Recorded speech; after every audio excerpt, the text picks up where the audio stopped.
just announced a new PvP game mode coming to Destiny 2 for a limited time, and on top of that, we have exotic class items are going to be randomized and brought to Xur. So we're getting a Xur. This is all really exciting, and it's just announced a new PvP game mode coming to Destiny 2 for a limited time, and on top of that, we have exotic class items are going to be randomized and brought to Xur. So we're getting a Xur overhaul. This is all really exciting and really good news. Let's go ahead and jump into this week in Destiny. We have GCX 2024 is here. If you don't know what this is an in real life event in Florida that you can meet up, and it's primarily Destiny people that go to it, but there's others as well. GCX is upon us, so here's a reminder of our plans for the event. We are sending a small team to join everyone August 16th and 17th. Cosmo and DMG will be on the show floor, so feel free to snag them for a friendly chat. We also have 2 playable Destiny 2 experiences that will get you a special Gambit medallion and a Crucible pin if you show us your worth.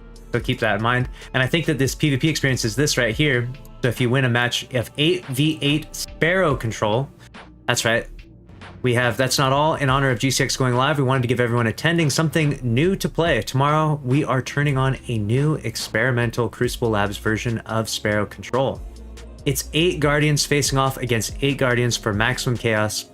So be ready to share your insurance information.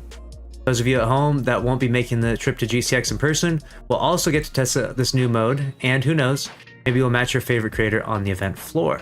Nice. This is a highly experimental mode, as we have never tried to cram this many Guardians into one Crucible match before. Things can get a little hairy. We'll be monitoring stability and may turn it off if necessary. And then we have, and if you can't play during the weekend, don't worry, we'll also have the chance to test this experimental mode again for 2 weeks, starting in August 27th. Keep that in mind, very interesting. We'll see what 8v8 and Crucible, 16 people in one Crucible match. That's gonna be chaotic. We'll see what that's like. We have Xur's wares are getting more exotic. So we got exotic class items coming to Xur here. We've heard your feedback about exotic class items loud and clear, so we've started making improvements on how they can be acquired. We have some ideas for additional updates to make in the future, but they're still early in development and will take some time to get right. In the meantime, our first source of acquisition outside of the Pale Heart is coming soon, and you can thank a certain weekly vendor for it. With Destiny 2 Update 8502 coming on August 20th, Xur's inventory is getting a small update. The wildcard offer that featured ritual engrams, exotic ciphers, or raid banners will be moved to Xur's strange coin offers category to make room each week for either exotic class items or an exotic cipher. And then we have exotic class items on Xur will cost 41 strange coins and will have random rolls. That's pretty good. Not the best change ever because we can't get the exact one you want, but at least you can get more exotic class items. The only requirement to get them is to have unlocked the regular acquisition path through the dual Destiny mission for each character. If not offered, the alternative is an exotic cipher, which will cost 79 strange coins and will be limited to 1 per account. Got it. Xur will be guaranteed to sell exotic class items for the first week this category is available on August 26th, but every week afterwards, he'll return to his RNG ways, as his will is not his own. So I think that's a small step in the right direction. Obviously, I don't think this is going to get you the exact exotic class item you want in as streamlined a process as you want, but at least it's maybe a step or two in the right direction. I'd prefer to have just complete customizability at this point after grinding so much dual Destiny and everything else. Latest Trials weapon back next week, alright? Those of you waiting for the latest additions to Trials of Osiris to return as Adept rewards, be warned, the Adept version of Aisha's Care will be back tomorrow as the reward for those who go flawless during the weekend. Maybe it's a good time to test out the improved Passage of Persistence with friends now that losses won't remove wins if you go into the fight with a fire team of 3. There are plenty of amazing perk combinations for Aisha's Care too, from the Laser Beam Wannabe with Zen Moment and Kill Clip, and the Dueling Machine with Keep Away and Headseeker. Also, the map is Dissonance, so it's also a great opportunity to hone your skills in this newer map. It's interesting they're doing Trials thing. I've heard that Trials is really struggling right now in terms of population, so I think they're trying to breathe some life into it here. And speaking of newer maps, Cirrus Plaza will be the map for the next week after. We've heard your feedback about these smaller maps being available in 3v3 modes. We hope you enjoy having them in Trials. Terrier's Wrath Adept will be awaiting you in the Lighthouse. There you go. And then we have, check out the cool skateboard. We're in the second week of Solstice. We know we've been going for some new rolls for some high stat armor pieces. If you want to go the extra mile with our summer event, check out our new Bear Walker skateboard, available via Bungie rewards. A limited run with 1,000 units being made, and each one of them will be uniquely numbered. Very cool. I'm a big skateboarding fan. This actually looks pretty cool. If you're interested in getting one, very nice. You have to complete the Fuel for the Fire event, 3 challenge event in Destiny 2 by August 27th, if you're interested in that. We got the player support report. They got a list of known issues that are going on in the game, and the Flame Keeper event challenge does not count towards completing the Solstice Triumph, blocking players from unlocking the Reveler title. Oh no. The Reveler title is bugged right now. We got Solstice armor glows do not appear on multiple Trials armor sets. Keep that in mind. Unlocking Solstice armor sets via armor synthesis prior to earning the associated glows will cause the glows to appear on the unlocked ornaments if they're later earned. Rough. We're looking to address this in a future update. Players can expect to access the base and white glow versions of the armor for appearance customization. Got it. And Guardians may fail to load in the commendation screen after the completion of Crucible matches. Alright, Artist of the Week. Alright, so we got... That's it. That's everything. So there it is.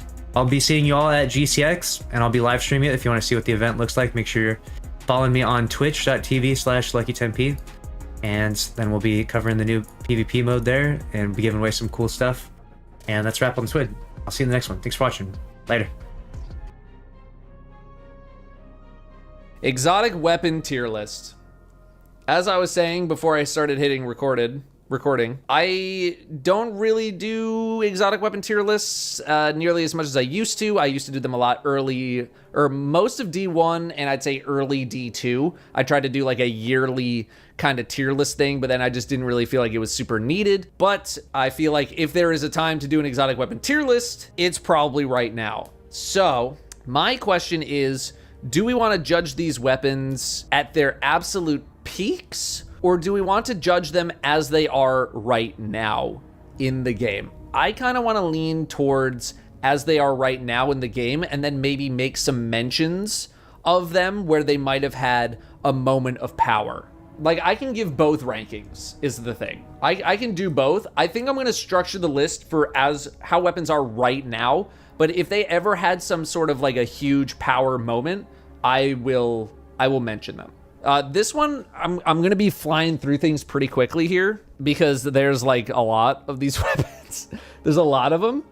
So I'm probably not going to spend too much time on anything in particular unless I really need to. Also, we're definitely going to have to make some new. Ace of Spades. Am I rating purely on PvE performance? I think if there are notable PvP exceptions, I'm willing to make those exceptions. Ace of Spades, for example, has historically been an A tier weapon. Since it came out, this gun has always been good in pretty much everything. If you had on Ace of Spades in any piece of content, pretty much 99% of the time, you would not be questioned at all. This gun was, it feels like it was literally designed to always be good to some degree. So it goes in A tier. It's never been God tier. You know, I mean, there's probably been some moments in PvP where it's clipped into S tier, but over the course of its life, it has been a very A tier weapon. And we're talking D2, by the way, D2. Agger's Scepter IMO is an S tier weapon. This thing is still one of the best primary style weapons in the game. It's incredibly strong, works really, really well with many Warlock setups, many Stasis Warlock setups. Even just Stasis Osmiomancy Warlock with an Agger Scepter goes absolutely crazy. This thing is definitely worth your time to get. It's very strong. Anarchy has made some claims. It could be argued that Anarchy is the best weapon that the game has ever seen. You could make arguments for it. There was a time where Anarchy was the best weapon in the game, and it could be argued that it was the best in franchise history. So if I were judging it off of how strong it's ever been, it would be like S++. Nowadays, it's a fine weapon, but is it anywhere near what it used to be? Absolutely not. If you wanted to say C as well, just because, not because it's bad, but because other things have just been so good past it. So I'm willing to go B or C. I still do think it is a good weapon, but it's just that like other things are just such better value nowadays. Arbalest. Nowadays, I think it's in between B and A. I think more people are going to skew towards A. I am not like as into it. Like there was a time where this I think would be an S tier weapon, but now that we have a lot more options for getting rid of barriers, I don't think its power is held nearly as much, but it's still a good choice. If you want, like, again, if there's a lot of barrier champions in an activity and I saw you put on Arbalest, I would not question it whatsoever. So if you wanted to go A with it, I think you could. I would probably go in between A and B. I will put it towards B, but it's more like a B plus, A minus type situation. You know, so if we had something, if we could go in between, I would go in between. That's where I'm willing to go. Personally, I'll go A to appease some people, but I'm going. It's like B plus. No, I'm going B plus. It's B plus. Bad Juju. Bad Juju in D1 was a force. It was pretty good. And nowadays, I mean, like, it's not a bad weapon. It's just that other things are so much better than it. You know, I don't recall Bad Juju ever really having any time in the sun whatsoever. Like, I literally cannot remember a time where it's been like, it's the Juju meta. It's never happened. And I don't think I can go much higher than a C. It's got good perks and stuff, so I wouldn't put it D tier. I'll add an F tier right now. I wouldn't go anything higher than a C. Historically, this weapon has existed, and that's about it.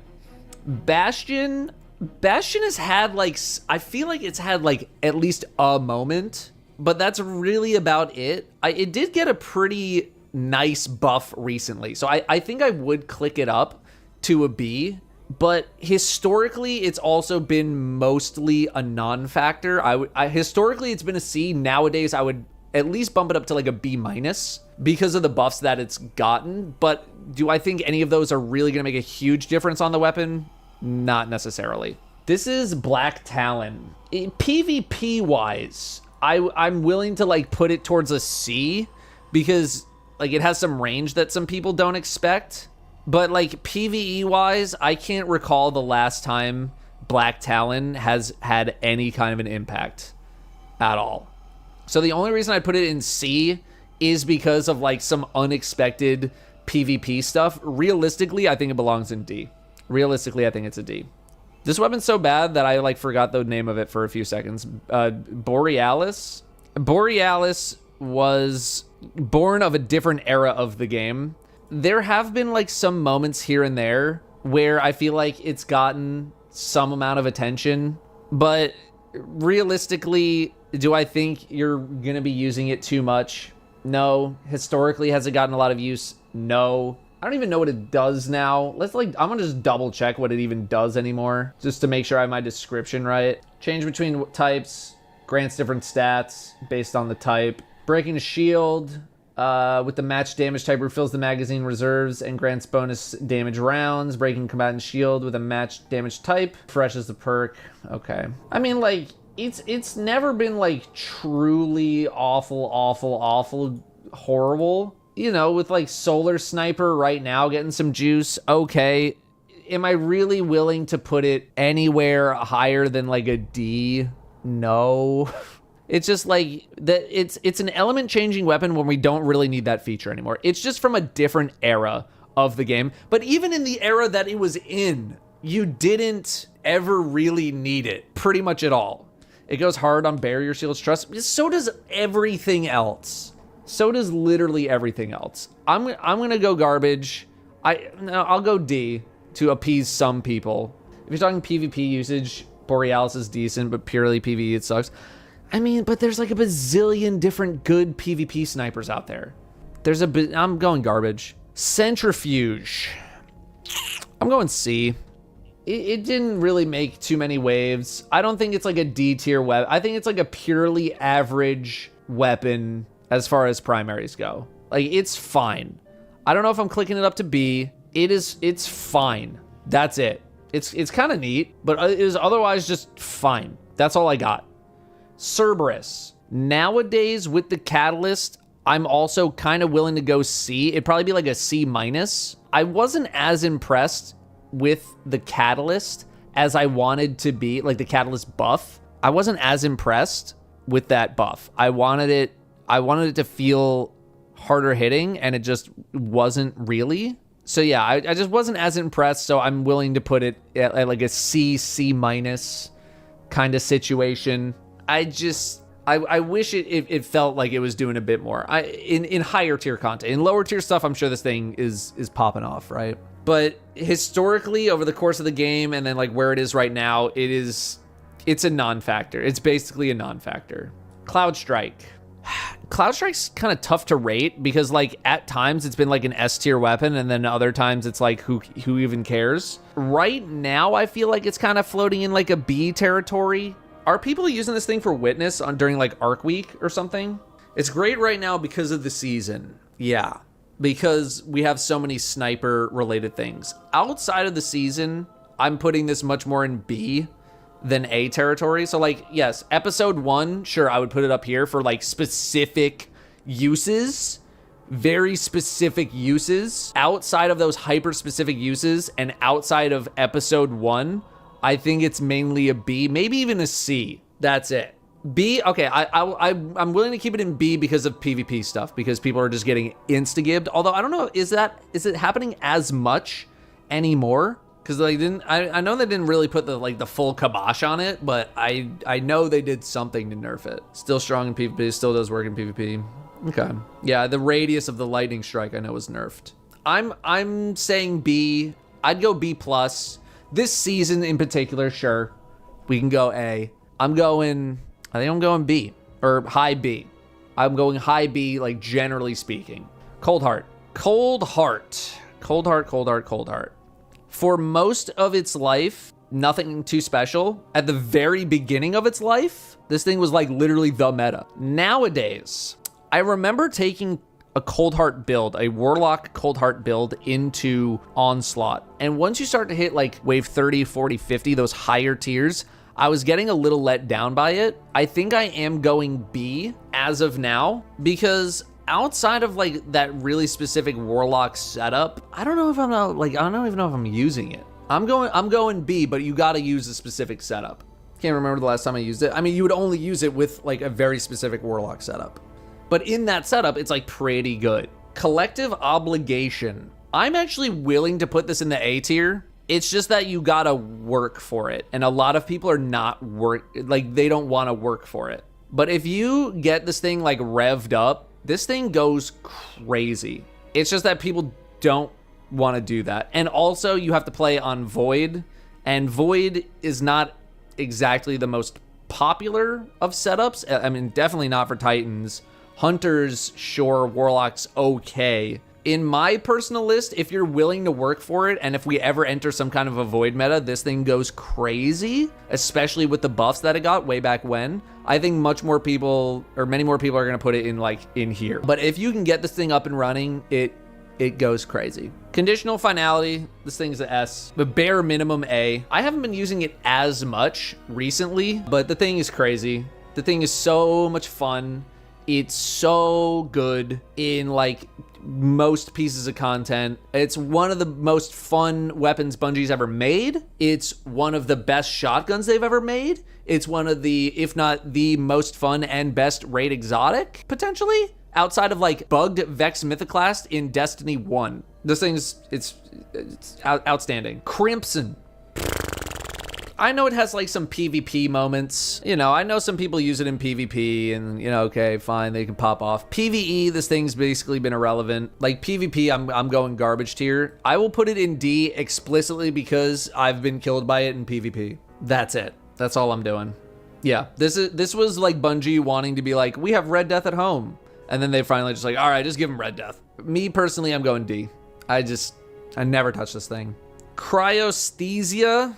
The only reason I'm going C is PvP reasons, because it's really annoying to get frozen. I've never actually used it myself in PvP. So if you wanted to make arguments for it to go a little bit higher, I would accept them. I'm going C. If this is PvE we're talking, this might be garbage. This might be going garbage. Otherwise, I'm going C. I think the thing about Cryo is that like when I know someone's using it, I remember that they're using it and I try to like play at a distance. But yeah, otherwise, I'd give you a C at the most for PvP. PvE, literally irrelevant. Literally irrelevant. Darcy. Over the course of its life, Historically, garbage. It has been the meta at one point. It was the meta. Very early D1, it was the meta. For most of its life after that, irrelevant. Basically irrelevant. I know it's making some noise this season because of all the sniper stuff, but you have to reload it so often that it's just not really worth it. Unfortunately, irrelevant. Deadman's. At Deadman's peak, I think this was an S tier weapon. At its peak. Nowadays, I am not nearly as impressed by it. I used it for a little bit during the video that I uploaded recently, where I talk about buffs that weapons got. The absolute highest I'd be willing to go is B. Personally, I'm thinking more it's a C. Here's the thing though, is that would I rather use Deadman's over, Juju or Centrifuge? I don't even know. Honestly, I'm not even sure. I think I would go C. I just was not really impressed by this weapon in its current state at all. It felt like a chore. If you're in easy stuff and you just go bop, bop, bop and just like one tap stuff, okay, fine. In anything more difficult than that, this thing was a chore. This is, oh my goodness. I'm literally trying to remember. Dead Messenger. This was like a PvP menace for a minute. In PvE, irrelevant. Essentially irrelevant. Yeah, it's more cycling through different elements. I'm even willing to go garbage. D or garbage. Basically been irrelevant. IMO. It's definitely not meta now. And like once stuff like Forbearance came out and other wave frames came out, it was like this thing never had a chance. Yeah, it had some PvP PvP moments. It had its moments. PvE wise, it's in between D and garbage. I'm going garbage. Deathbringer, technically speaking, is an S tier weapon. It's just that it's so annoying to use and so inconsistent that it never really reaches these levels outside of the most specific scenarios. And then even then, only a certain amount of people can even use this thing before it starts to create problems. So even though it is capable of like some crazy high damage, I don't ever think it's lived up to its potential. And otherwise, IMO is like a D, maybe. I'd maybe give you a C. Maybe I would give you a C, otherwise D for Deathbringer. You need to, if Deathbringer hits all of the bolts on a target, it does very good damage. Like really good damage. It's just that getting that to happen consistently, it's just kind of annoying. This is Delicate Tomb. And I'm trying to even remember. Fires a wide horizontal spread when shot from the hip. Bungie tried this with Coriolis Force. They tried a horizontally firing weapon, a fusion rifle, and nobody liked it. And it was probably one of the worst weapons the game has ever seen. And they never tried it again, except for Delicate Tomb. Final blows with this weapon have a chance to generate ionic traces. And then you have Tempest Cascade, overcharges the weapon on the next shot, jolting targets on hit, which is a good effect. Has this thing ever really been relevant? IMO, no. I don't know if I really want to put it in garbage because it's not like it's that garbage, but we also have fusion rifles now that can get some really strong rolls that kind of don't make me want to use this thing. I would be willing to go like honestly C or D because it is like a decent fusion rifle at the end of the day. But like, man, am I really using my entire exotic slot on this thing? Like, am I using Delicate Tomb or am I going with Cold Heart for my Warlock setup? I'm going Cold Heart personally. Putting it above Dead Messenger is wild. Why is it wild? I would absolutely use Delicate Tomb over Dead Messenger in any PvE situation. Explain yourself, Dead Messenger enjoyers. Explain yourself. Included with your statement must be a screenshot of you with 10,000 kills. Way more fun. This ain't the fun list. This is the good list. Pull it out in Battlegrounds and see for myself. I have a Dead Messenger already. It's called Consecration. And I get it every 4 seconds. Prosecution rests. I'm moving on. Deterministic Chaos. Pre-buff, I'm saying doo-doo, garbage. Post-buff, I'm at least willing to put it D tier. It's just that we have such good machine guns already. D is the highest I would give it. It's just not that good. Can they just make underperforming weapons do a little more damage? Isn't that the issue? The issue isn't necessarily their damage. The issue is just like some exotics are just more exotic than they are good. Like people associate an exotic with also being good, whereas exotic mainly nowadays is just has a unique function. And some of those things are really good, and then some of those unique functions are not really good, right? If we didn't have like very good void machine guns, I could see people using this thing with some more buffs. But like right now, if you have a commemoration, if you have a hammerhead, if you have some kind of even halfway decent machine gun, this thing's irrelevant. It's irrelevant. Devil's Ruin, man. I don't like hate it.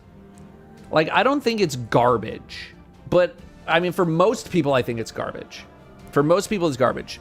Otherwise, I'm thinking like a D+, C- kind of situation.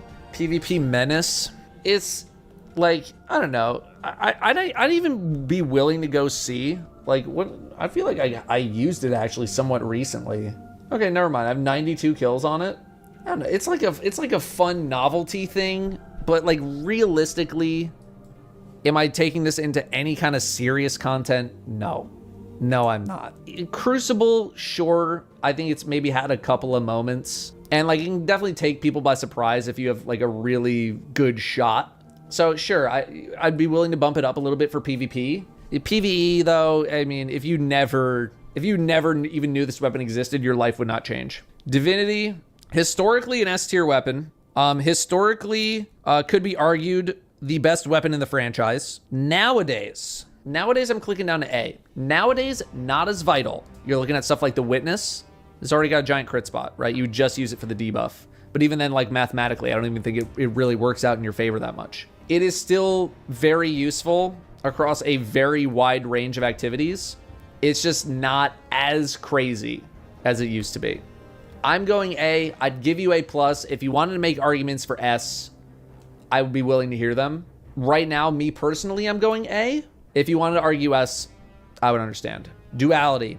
PvE, irrelevant. IMO, it's been irrelevant. PvP, it's popped in. It's had its moments. I still see it every now and then when I play, because it's a slug, right? Slug shoddy. I'm trying to look for it in my dim. Where the hell is it? Hello? Versatile PvP. PvP, I'd be willing to put B. I'd be willing to go B for PvP. PvE wise, dude, I mean, conditional exists, man. What are we getting on the duality for? PvE wise, this thing is D tier or garbage. D tier at best. D tier at best. The glaives, I'm not going to be able to do much justice for, because here's the thing. If you know how to use a glaive, glaives are like pretty good, or they can be. It's just not a play style that many people enjoy.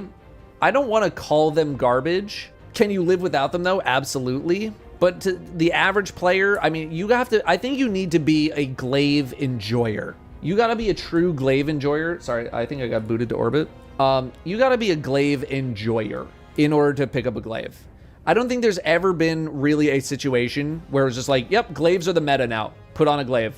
Glaives are meta, put them on. That hasn't happened. It might happen one day. I don't know. Bungie's only been buffing them, but we've never had a time where it's like, glaives, you gotta put on a glaive. But I respect that they are very capable of some pretty good stuff. I'm gonna tune this more for the average person, and I think a lot of people are just gonna say that they're garbage. I don't feel qualified to rank glaives. That's what I'm gonna say. I don't feel qualified to rank them. I keep saying that I'm gonna make a glaive video. I just never did, because people just don't care about glaives. They just don't care. It almost does not matter how good they get. They would have to get so good for people to care about glaives. But I respect that, like, they have power. Ariana's Vow. Could have been argued that it was one of the best weapons in the game for a pretty good amount of time. This used to be an S tier weapon. Used to be. Nowadays, even with its buff, kind of go and see. I think it's fine. I think it is okay. If you had it on and we were fighting against a bunch of barriers, I'd be like, okay, interesting choice, but I get it. It's okay. It is okay. I would go C+, maybe B-. I think it is okay. I think it's fine. Xdirus. Xdirus I find to be more of a novelty than something I actively want to use. Like, if I'm using Xdirus, it's because, like, I want to run the I'm a Hive Knight build on my Hunter, and I want to throw a bunch of moths around, and I want to jump around pretending I'm a knight. And that setup's fine. Would I ever use this weapon outside of that context? No. No, I would not. It is purely a gimmick. It's purely for fun. It's purely for messing around. It's a neat thing. Am I using it in any kind of serious content? No, I am not. Brim saw that I was recording and was like, ooh, sorry. Eyes of Tomorrow. You know, I know this thing has gotten some buffs. And it can shine in certain pieces of content. Like, if you can keep this chaining, it can go pretty hard. Historically, garbage. Outside of, like, Gambit, in which case it was an S tier weapon for invasions, for Gambit. Nowadays, I'm floating in between D and C. I'm probably leaning towards C. If I ever saw this on someone, I would really hope that they knew what they were doing. So if you can get it rolling, the more if you're an activity where you can really get it rolling, it goes up the list. Generally speaking, though, I think you can live without it. I'm going C. I'm going around there. Fighting Lion. I have no idea how to rank this thing. I really have no idea. Like, this thing is floated in between S tier and garbage. It just depends on, like, what's going on. I'm not someone to rank this weapon. I'm really not. C Cerberus. Danielle, if you want to come argue, I understand it's very close to your heart. It's not in mine. I'm sorry. Fighting Lion. I don't know. I've never liked fighting against it. I've never really been a huge Fighting Lion enjoyer. I was using like Salvager Salvo, stuff like that. So I never really was a Fighting Lion. How many kills I have on mine? I have 1,000. I have 1,000 kills on mine. Do more damage to shields. Dealing damage increases reload speed. Final blows against grenade damage combatants. Refill the magazine. Yeah, so you're supposed to shoot this thing. You hurt them, and then you kill them, and then you bring it back out.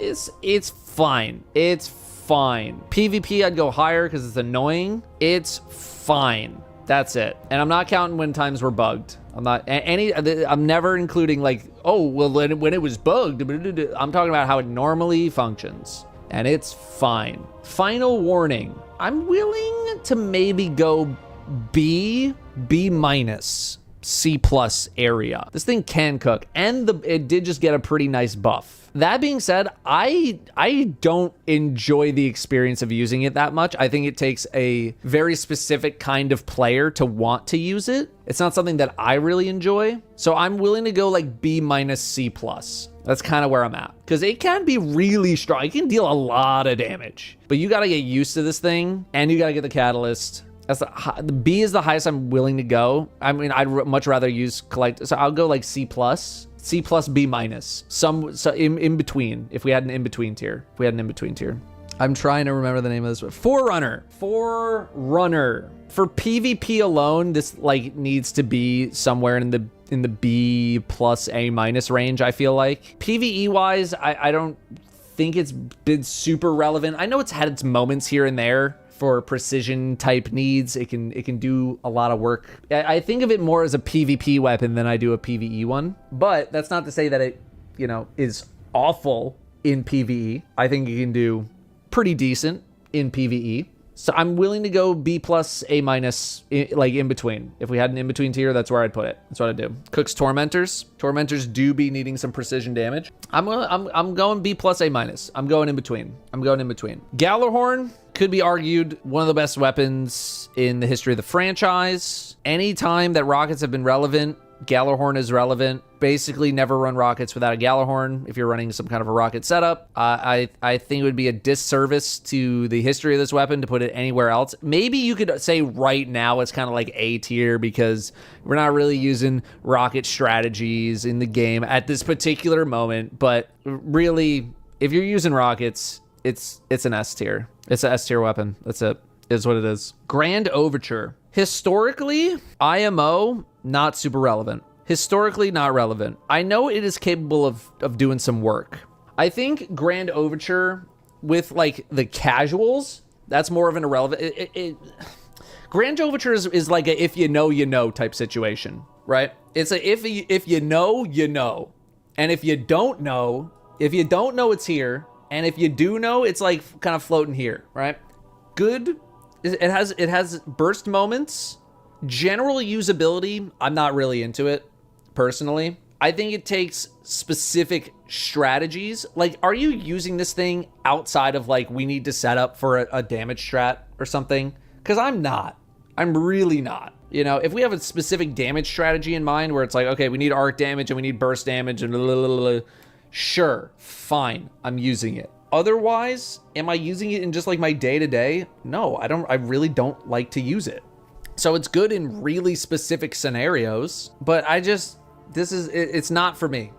It's not for me. You know, I wouldn't break this thing out just like going into a GM unless there was a really specific thing in mind that I wanted to do. Like me personally, I'm going like here, but I know what it is capable of. Why is Dead Messenger in Garbanzo? Because it's garbage. Every time I see people advocating for Dead Messenger, I'm just like, so you're the people talking about, I need help in the Legend campaign. Sorry to be toxic for a sec. Not directing that at you specifically. People are like, why am I struggling so much in the Legend campaign? I'm using Dead Messenger and an Escape Velocity SMG. There's your problem, bud. Check your loadout. That's why. It's doo-doo. Irrelevant. Don't diss the Escape Velocity. I mean, I did use it in a day one raid at one point. Sorry, that was very toxic. Graviton Lance. Historically, over most of its life, kind of irrelevant. Recently, nowadays, I'm willing to go A. I'm willing to go A. This thing does some pretty good work.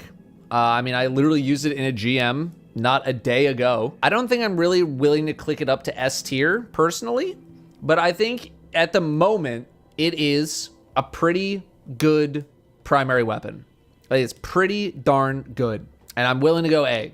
I don't have enough experience with it to really give you much more than that, but like at the current moment, this thing is a very good primary weapon. And I think if you're calling for S tier, you probably have a bit more familiarity with it than I do. Right now, this thing is good. It is very good. Hard light, not very good. This thing, not so good. It did have a couple of moments. It has had some moments, right? It's had some moments here and there. There was a time in PvP where this thing could have been argued as an S tier weapon. That being said, right now, am I throwing on hard light for basically anything? No, I'm not. But again, it's a part of the game that like isn't really relevant to what we're doing anymore. It's literally an auto rifle. It's an auto rifle. That's it. Moving on. Hawkmoon. It is a strong weapon. It can absolutely have its moments in PvP as well. You're one-tapping people, you're two-tapping people. Hawkmoon year one of Destiny 1 is still like the golden child to me. Do I think it's here right now? No. It has been here before, very early on in its life, but it is not here now. I'm more willing to put it at a B. If I saw you using it, I wouldn't really have too many questions.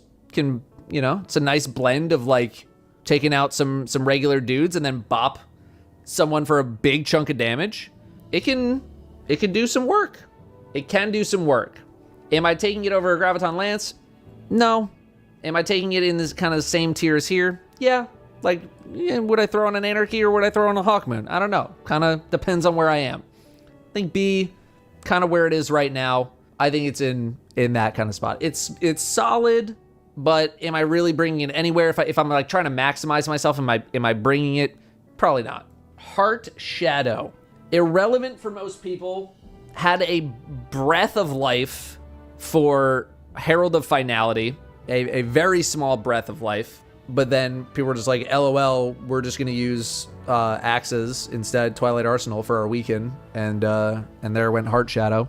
Irrelevant for most people. I am not putting it garbage. I'm going D, probably at best. Fun. It's a fun weapon. You can do some like pretty zany things with it. I know. You can do some zany stuff with it. One of my favorite like off-meta, like weird builds that someone submitted was a Heart Shadow Peregrine Greaves setup. It was kind of neat. Otherwise, I don't think it is something I'm really prioritizing outside of like, I need weakness on a target, and so I'm going to put on Heart Shadow. That's all. Heir Apparent. I don't have enough experience with this thing to really narrow in a specific rating. If I'm going to say anything, it's probably floating in between C and D, just like off of like first call. It's another one of those, it's like similar to Hawkmoon, but like a click down, whereas like if I saw you using it, I'd be like, okay, all right, fine. It's not the worst weapon in the game or anything. It takes a pretty specific meta, I think, for it to be top of the top. I'm going like C minus D plus kind of territory. I'm kind of in between. You know, it's not the worst thing ever, but could you optimize a bit more? I think you could. I think you could. Hierarchy of needs. This one is tough to place.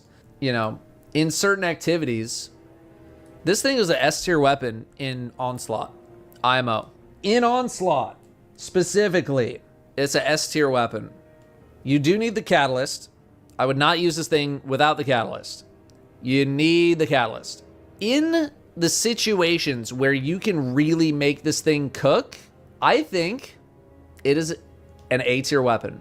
The problem is that there's not as many of those places, right? It's much more of an end game weapon, because if you can get the engine rolling, the thing goes crazy.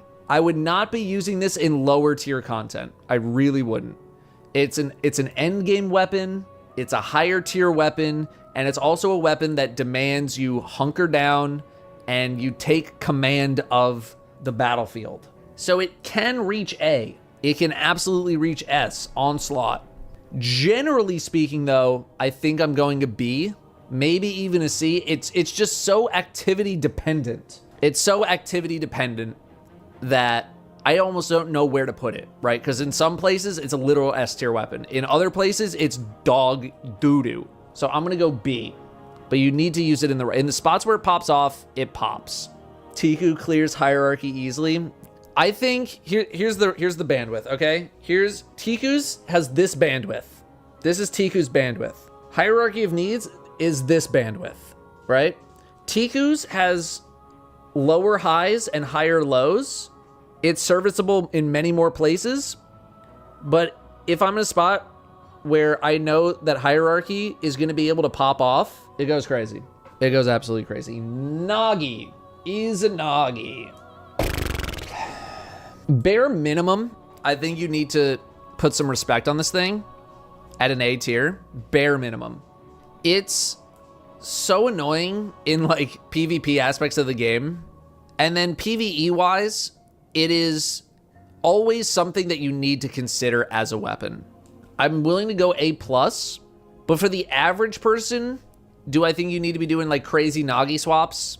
No, I don't think it's that necessary. But if you are able to do the Nagi swaps, I mean, it's definitely an S tier weapon in that case, right? The things that, like the extra damage that enables you to potentially do, depending on the situation, it's in between an A and an S. It's in between. I'd say for the average person, it leans more towards A than S. But I think it's a safe A. It's a not as safe S. Jade Rabbit. Jotun. PvP has its moments. PvE, believe it or not, had its moments. Nowadays, currently, I'm leaning towards the C minus D plus range. I'm kind of in between here. It's a pretty noob-friendly weapon. I just haven't used it in so long. I know nothing about its performance at the moment. At this particular moment in time, I don't know. I literally do not know. But I do think it is a very noob-friendly weapon for people who can't really aim that well. And I know when it had its pop-off moments, like, dude, the thing is, it can do some work in the right environments. So I'm feeling C minus to D plus range. Would I rather use Jotun or Hardlight? I'd rather use Jotun. Sorry, I have a personal vendetta against Jade Rabbit. Don't look too much into this. PvE-wise, this thing is literally irrelevant. I know, PvP, high-impact scout rifles. When I'm playing in the back of the map, they go so crazy. I know. I have a personal vendetta against it, so don't worry. Lemon Arc. Historically, A-tier weapon. Historically, an A-tier weapon. I do feel like it's had a bit of a fall-off in recent memory. I feel like bows have kind of fallen out of fashion. So I'm clicking it down to a B. I haven't really seen it as much. It did also get nerfed. I understand, like, at its peak, definitely I considered an S tier weapon. Most of its life A. Currently, I'm leaning towards B. Still the best for overloads. Okay, I can get the same thing. I think people are still too stuck in the mindset of, like, we can't use subclass effects in order to stun champions. When you didn't have access to, like, Riptide shooting one shot at an overload champion, then yes, it's very good. The more you embrace things like Jolt and Slow and, like, whatever else they get stunned by, suppression, on overload champions, the less you need to rely on something like this. Legend of Acrius. This thing floats literally between S tier and garbage at any given moment. When this thing is good, it's like arguably the best thing by like a mile, right? When it's not, it's like so awful. It's so bad. I am willing to go B with it. I think it's better than it's more good than it is bad. You got to know the right spots to use this thing. This is not something that I would just like break out for no reason. This is like you got to have a plan. You got to have a game plan to rock with the Legend of Acrius. And if you do, then it moves up the rankings, right? But if you don't, you're just kind of using it willy-nilly. I mean, don't get me wrong, the thing chunks, but you got to come in with a game plan. You got to come in with a game plan. But this thing almost feels impossible to rank. Because when it's insane, and when it's not insane, it's kind of not good. Leviathan's Breath. Leviathan's Breath. Historically irrelevant. Nowadays, a bit more respected in the damage world. Bit more respected. I'm willing to go B. I think it's earned B in certain damage situations. I know it is capable, but many other things are also capable. I find it kind of in a similar vein to Acrius in that, like, when it's really good, like, it's effing good, brother. But when it's not, it's like, it's fine. I think it's fine, you know? I think it's fine. Definitely need the catalyst. You absolutely need the catalyst. I would not use this thing without the catalyst. A tier, come on. Would I rather use... I'm trying to think. Would I rather use Graviton Lance or would I rather use Leviathan's Breath? I would rather use Graviton Lance 9 out of 10 times. If I have a specific situation for this thing, then sure. I need a very specific situation for it. What are people using Levy on right now? What are you using Levy on that you are putting it in the S tier? Boss DPS on what? Why are you using this over Still Hunt? Why are you using this over Microcosm? The boss in Warlord's Ruin. There's 3 of them. Which one? Still Hunt's ass now. I refuse to believe that. Final boss in Prophecy. You can use anything on the final boss in Prophecy. Nah, I'm not budging. B tier. I have one phase Goes to the Deep with 3 levies. I have one phase with a bunch of freaking Galahorns. What are we talking about here? Let me advocate for Deathbringer. No. Lord of Wolves. Historically has had moments where it is an S tier weapon. This thing, at times, was one of the best damage weapons in the game. PvE, PvP, it was an effing menace. What is it now? Kinda not very good at all. This thing had an insane fall from grace. I couldn't tell you the last time I even picked it up and tried it. So like this is like an unresearched garbage. I'm just kind of going off of vibe. I'm going purely off of vibe. Lawrence Driver. Immediately, my gut feeling is a B. This thing cooked. This thing cooked for a little while early in its life. It did some work. It did some work early on. I actually don't really know what it's like nowadays. I feel like it's definitely fallen out of fashion. People are saying D. People are really saying D. I mean, I admit, I have not used it in a very long time. I refuse to believe Lawrence Driver is garbage. Heir Apparent is better than Lawrence Driver. That's like something I almost refuse to acknowledge. I think probably now I'd probably go C. I feel like people are not putting enough respect on this thing. I don't know. But I also haven't used it in a very long time. Who doesn't like being a berry class? Again, this is not like the flavor list. This is like, how good is it? Are you actually using it? Lumina. I have no idea how to even rank Lumina, bro. Lumina is like, Some more like really high-end raid teams and 2-man groups and 3-man groups like to pepper it in with their gameplay. And I do like the idea of it being a support type weapon. To me, it's just like never really felt the most important or vital of experiences.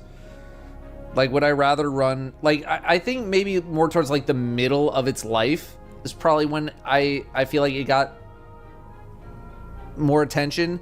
Nowadays, you know, do I think the average player is doing some sort of Lumina hot swap, shooting a bunch of my teammates so they get the buff and then I hot swap to a different weapon?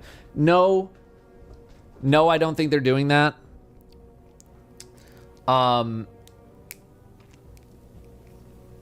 Personally, am I going with some sort of Lumina setup over just plink plonking with a damn Graviton Lance? No. No one using Ace over Lumina. I would absolutely use Ace over Lumina. I'm not trying to effing hip fire my teammates. If I need to take something super seriously, maybe. The average person is absolutely using Ace of Spades over Lumina. The average person is immediately going to Ace of Spades over Lumina. Lumina is another if you know, you know, IMO. I can't even tell you the last time. I don't think of the last time someone even shot me with a Lumina. I can't even remember the last time someone busted out a Lumina. I broke out a Lumina more often than someone has shot me with a Lumina. When are we busting out the Lumina, bro? You didn't know what happened because you couldn't see the buff in the buff list? I cannot tell you the last time that I have been shot with a Lumina buff. I cannot tell you. I'm not trying to like disrespect what it does, but dude, I never see anyone using it outside of the most hyper specific, I gotta buff all my teammates type situation. Like I'm running a 2-man witness flawless hard mode something Flavin. I'm just saying, it's something that you can live without. PvP takes a slight role in the rating, yeah. Malfeasance. Well, are you a Lucky Pants Hunter, right? If you're a Lucky Pants Hunter, you probably have to put it up here. The thing goes absolutely crazy. If you're not a Lucky Pants Hunter, where are we putting this? Am I going A tier with the Malfeasance? Do I ever use Malfeasance outside of Lucky Pants? No. No, I do not. I would only use it with Lucky Pants. That's the only time I'm bothering. I'm going B tier. I'm sorry. If I'm using Lucky Pants, sure, I will use Malfeasance. If I'm not using Lucky Pants, I don't think there's any way you can convince me that Malfeasance is stronger than something like Gavostov. Sorry. Merciless. This one's kind of tough. It has had S tier moments. This thing used to be a top tier damage weapon, and it still kind of is. Like, it can crank out some really, really, really high damage, but I'm pretty sure it can only hold like 14 shots or something crazy small. But the thing, it can go really hard, but you get to go really hard like 1, maybe 2 times, and that's it.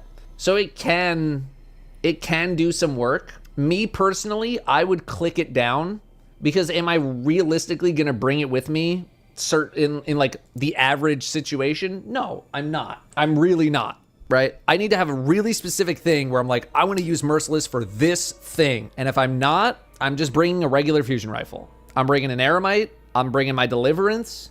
I'm bringing the Strand one that I can't remember the name of. The Strand one is Scatter Signal. Mida Multi-Tool. Jesus. This thing was meant for a 6-month window of the game in D2. And then since then has been irrelevant. Boosted move speed and radar stays active while aiming down sights. PvE, no. And I don't think it would have to be like one of the greatest PvP weapons for me to even consider bringing out of the garbage tier. That's it. Monte Carlo. Monte Carlo is like the staple to a lot of melee builds. At least it used to be. If you wanted to do some kind of a melee setup, you put on Monte Carlo. Got the catalyst, you can stab things with the knife. That's kind of nice. I think it's a nice add-on, but I don't think it's like the cornerstone of the weapon. I think the cornerstone of the weapon is being able to replenish your melee.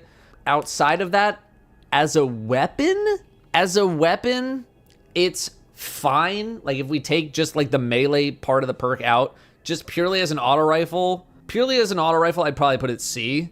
But because it's pretty important to making a good amount of melee builds, like have increased uptime to the point where it's actually viable to use them, I'm willing to go B. I would kind of go in between. It would be like an in between for me. Nowadays with like prismatic, I think it's kind of fallen off a bit because you can self-sustain a bit easier in prismatic. You don't really need to kind of sustain your melees at that because you got transcendence and you can get transcendence really quickly. I don't know, maybe that's even an argument to like click it down a tier, I don't know. But it's in between. It's in between. This is No Time to Explain. I think people consider this much more of a PvP weapon than a PvE one. PvE one, it's fine. Like PvE wise, I'd probably put it C or D. I'm not really the most enthusiastic about it. PvP, it had a pretty good chunk of time where like this thing was everywhere. It's definitely a much higher PvP type weapon. And if we are doing both categories, I would put it in C. If we're doing just PvE, I'm probably leaning towards a D. All right, fine. It was really good in PvP. I don't know what it's like right now. I haven't seen much PvP gameplay in quite a while. How is it doing right now? Is it still as crazy as it is? It's like middle ground, decent, still good. Still one of the best weapons in PvP. Still really good. I'm willing to judge according to chat because I just haven't entered PvP in a long time. But when I was in PvP and I was using this thing, it's good. So I'm willing to click it up to B, but that a lot of that is heavily weighted with PvP in mind. PvE wise, irrelevant. PvP wise, it's up there. 1,000 voices. I don't recall a time where like 1K was the dominant choice. I'm pretty sure there have been times where it's been the dominant, but it was for such a short-lived amount of time that I can't even remember. They added ignition to it, particle deconstruction. What was that? Season 15, I think. They added ignitions to this, and that's like kind of neat. And like the fun factor on this weapon's really high. I'm still probably leaning towards C though. Like it's not bad, you know? It's not bad. But you could also like throw a dragon's breath shot at something and be able to shoot another weapon at the same time. It's fine. It's fine. The Strieg.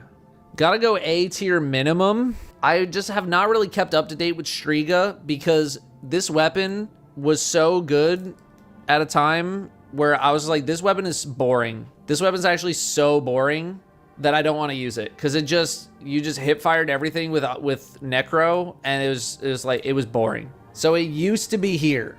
I mean, definitely arguments for S tier. I have not used it in so long. I don't even know where to put it right now. I don't even know where to put it. My gut, I'm leaning towards like a low B. The nerfs hit it hard. C after nerf. So much worse now. Interesting. Yeah, I haven't played with it in a while. So I will actually defer to you guys on this one. C, we'll say kind of in between. You guys are kind of in between the B and the C. You guys are leaning towards C. I'll go C, but it's kind of here. Outbreak Perfected. Minimum, bare minimum, A tier. Bare minimum A tier. I think this thing is worthy, at least like nowadays. I feel like the hype on it has kind of like grown, like it's been getting more popular. And now with like the catalyst as well, you know, I think I'm willing to click it into S tier. I think definitely anti-barrier rounds helps. It's good, man. It's good. You cleared day one contest mode with a non-craftable version. Yeah, but that was like 4 years ago or whatever. Is good, man. Parasite. Parasite's good on like one fight. It's really good on that one fight. Anyone putting this higher than a C? Explain. One-shot champ. I am consecrating one-shotting champs. That is no longer a selling point. Barrier champs go bye-bye. You're really investing your entire exotic power slot to killing barrier champions? Brother, we gotta work on your portfolio, man. Investing your whole exotic. This thing's D tier. It's fun. It's a gimmicky thing. I would take it into not serious stuff. anytime I gotta get serious, this thing better be the best option or it's not happening. Polaris Lance. I think a lot of people are skewed by Polaris Lance because of how good it was last season because of the artifact. Most of its life, this thing has been irrelevant. Most of the time has been irrelevant. Last season had like 7 mods. 7 or 5 to 7 artifact mods, and that's the only time people are like, oh, finally, Polaris Lance's time. 5 to 7 artifact perks is what it took. That's what it took. And don't get me wrong, the thing was cooking. The thing was cooking last season. Who is still using Polaris Lance? Who's still using it? Speak up. Prometheus Lens. Not one of the trace rifles that I'm in a hurry to use of the exotic variety. I think it's like serviceable at best. I would much rather use like pretty much any other exotic trace. Let me just double check the perks here, because they're probably like, oh, they added ignitions if you shoot it for half of a second. Sustained damage applies a scorch to the target. Okay. Kills, yeah, return. Okay. Return ammo to the magazine. It's not the exotic trace that I drift towards. It's not at all. Like realistically, like I would put this down here or something, but I'm personally, would I rather use this? Yes. Would I rather use this? Yes. Would I rather use this? Yes. Would I rather use this? Yes. That's definitely not going into B. Nah. D. Sorry. Quicksilver Storm. For 2023, S tier. For 2023 IMO, this was an S tier weapon in end game pieces of content, specifically. Nowadays, the nerf is noticeable. I'm going probably B, because the thing just like, it shoots one less grenade every so often. The problem is that they added Kvostov. If they did not add Kvostov, I still might be popping in a Quicksilver every now and then, but they added Kvostov to the game, and Kvostov will get the Quicksilver Storm treatment. Mark my words, it will get the treatment. They will nerf that thing at some point when they have a new weapon to introduce. Until then, Kvostov is just, it's going hard. Rat King. What are we doing with this thing, bro? This is like, of all the gimmick weapons to exist, this is like the gimmick weapon since the dawn of time. The gimmick weapon of all time. Last time I used Rat King unironically, couldn't tell you. Last time I used it in group content, ironically, also couldn't tell you. Less than 1,000 kills on this thing. Reloading immediately after a kill grants a brief period of invisibility. PvE, what are we doing here? PvP, I can understand. PvP, I can at least understand. This is the most I would give you. This is not a serious weapon for serious people. It is not a serious weapon for serious people. You want to use it as a gimmick, fine. Move it on. Revision, this one's kind of tough because I feel like Revision 0 actually has some of the highest primary DPS in the game. Revision 0 is actually like my go-to PvP pulse right now. The limited times that I do play PvP. Now, would I rather use Outbreak? Would I rather use Graviton Lance? Yeah. So I'm willing to go B, but I know that its damage can be pretty good. I feel comfortable putting it B. I think B is a respectable place. I would rather use Outbreak over Graviton, and I'd rather use Graviton over Revision 0. Risky Runner. Risk Runner, huh? If I had something in between B and A tier, I think I would probably put it in between. It's always had some life to it. Over the history of the game, it's always been at least a little bit relevant, right? It's always had a moment where it's like, oh, you know what'd be really good here? Risk Runner. It's always had a bit of relevancy because arc damage has just always existed. So if I had a tier between B and A, I think I would put it in between. And obviously the more arc damage you're fighting against, the more it goes towards A within, you know, a certain respect. I think I'm going to leave it B for like the whole of the game. I'm comfortable leaving with B. It is more of like it's like a situational A. It's a situational A, but it's at least a B, IMO. This is Ruinous Effigy. When it first came out, this thing was popping. I did really enjoy using it. I have not seen it in a long time. I think I maybe used it like for fun in the last year, maybe. I want to give it a C, but I don't know. It's just like trace rifles in general. I'm just not really thrilled with trace rifles right now. I want to throw it in C. Like, would I rather use this over most of the things in the D tier? I would. I do think it is better than most of the things in the D tier. So I don't know if I'm willing to throw it into the D tier. I don't think I am. I don't think I am. But it's not something that I'm definitely, it's like mid to low tier content is where I would bring it. Salvation's Grip, historically, garbage. Historically. Nowadays, it has some life to it, but like, did it get enough life to even put it above garbage? I would need to go mess around with it. I would need to go play with it. I got booted. Hang on. I would need to go mess around with it. But the attitude in chat is D to garbage. It's looking like a D minus to an F. A tier for Ubers. Why don't you Ube into a shower? Even with any adjustments, I'm not touching this. I'm not touching it. I'm really not. I need the most specific scenario. This is Skyburner's Oath. Had an moment. Not a serious weapon. It's not a serious weapon. It's really not. It's not a serious weapon. Sleeper Sim. Sorry, I don't mean to put it in the garbage. Sleeper Sim ranges in between S and B tier at any given moment. It's always like a reliable option. Like, it might not ever be the best, but it's like, it's reliable. You can put Sleeper Simulant on in pretty much any activity, and I'd be like, okay. Like, right now, where do I feel like it is? I do feel like it is kind of like a B tier. I don't know if we have any fights where it's like really shining right now, but like, if there was something, like, if you need to break out all reliable, like, Sleeper to me is a prime example of all reliable. It's always probably going to be kind of at least decent, you know? It's always going to be decent. I don't know if I'm going A tier at this particular moment, but it's had A tier moments. It's had S tier moments. Right now, I think it's in a slight low. I think it's in a little bit of a low, right? But it's still, like, it's not going down to C. I still think it is a reliable choice. It is just, yeah, exactly. It is just a big old chunk of damage. If you don't have the catalyst, then okay, maybe we're down here. I'm gonna get the catalyst. Sturm. The only reason that people give this thing any attention was PvP related reasons. PvE wise, literally what are we talking about? PvE wise, what are we even doing here? PvP wise, I had to listen to Jez tell me, like, I'm like, oh, Jez busting out the Sturm, huh? He's like, do you pay attention to stats? Hello? And I was like, okay. You can live without Sturm. You can live without Sturm. Sunshot. Bare minimum, A tier.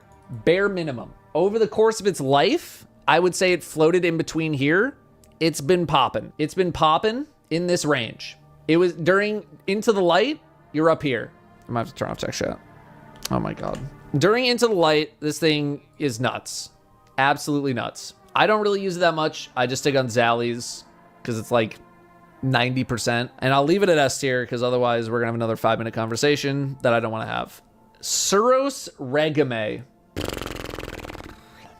Suros this is like such a profoundly average weapon that I don't even know what to say about it. It is just like the most average weapon that exists. It is just like so in the middle. It's literally just an auto rifle. It is an auto rifle. It's just a gun. That's it. Sweet business. Sweet business. Not a weapon that I've historically given a lot of attention to. I see it the highest. Don't get me wrong. Its flavor is like amazing. You're firing a minigun and Titans can get some good stuff for like ammo restoration. I get it. Like, I would float in between. That's it. It's had a couple of moments. Okay, here's what I've learned today about chat is that half of you apparently use Dead Messenger all the time. And if you use Dead Messenger, I literally never want to hear why am I struggling in a piece of content ever from you. I'm just saying, never ask me questions. What's up with my gameplay? Dado, I need help. Never want to see it. Symmetry is my favorite exotic that I don't use. It's my favorite exotic that I don't use. I wish it was better. I really wish it was better because I think it's a pretty fun gun.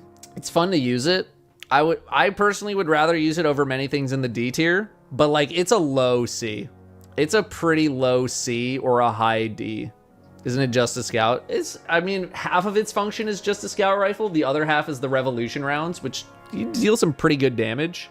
I love symmetry as a weapon, but it's just not that good. It's really not that good. It's not. I wish it was better. I really wish it was better. Maybe if you didn't need as many shots to get to the beefy revolution rounds, you know, that's how they could save it. Taraba's floated in between like S tier and garbage. Most of its life, it's not been very good. It's had a couple of pop-off moments. Right now, I think it's probably in the realm of serviceable. Would I rather use Taraba over many of the things here? I would. That's why I'm putting it C. Like, when it's revved up, it's pretty good. It's pretty good when you can rev it up. I don't know if I'm going B. I don't know if I'm going B with it. I think it's there. Would I spend 240 spoils on it? Not until I bought everything else. Telesto.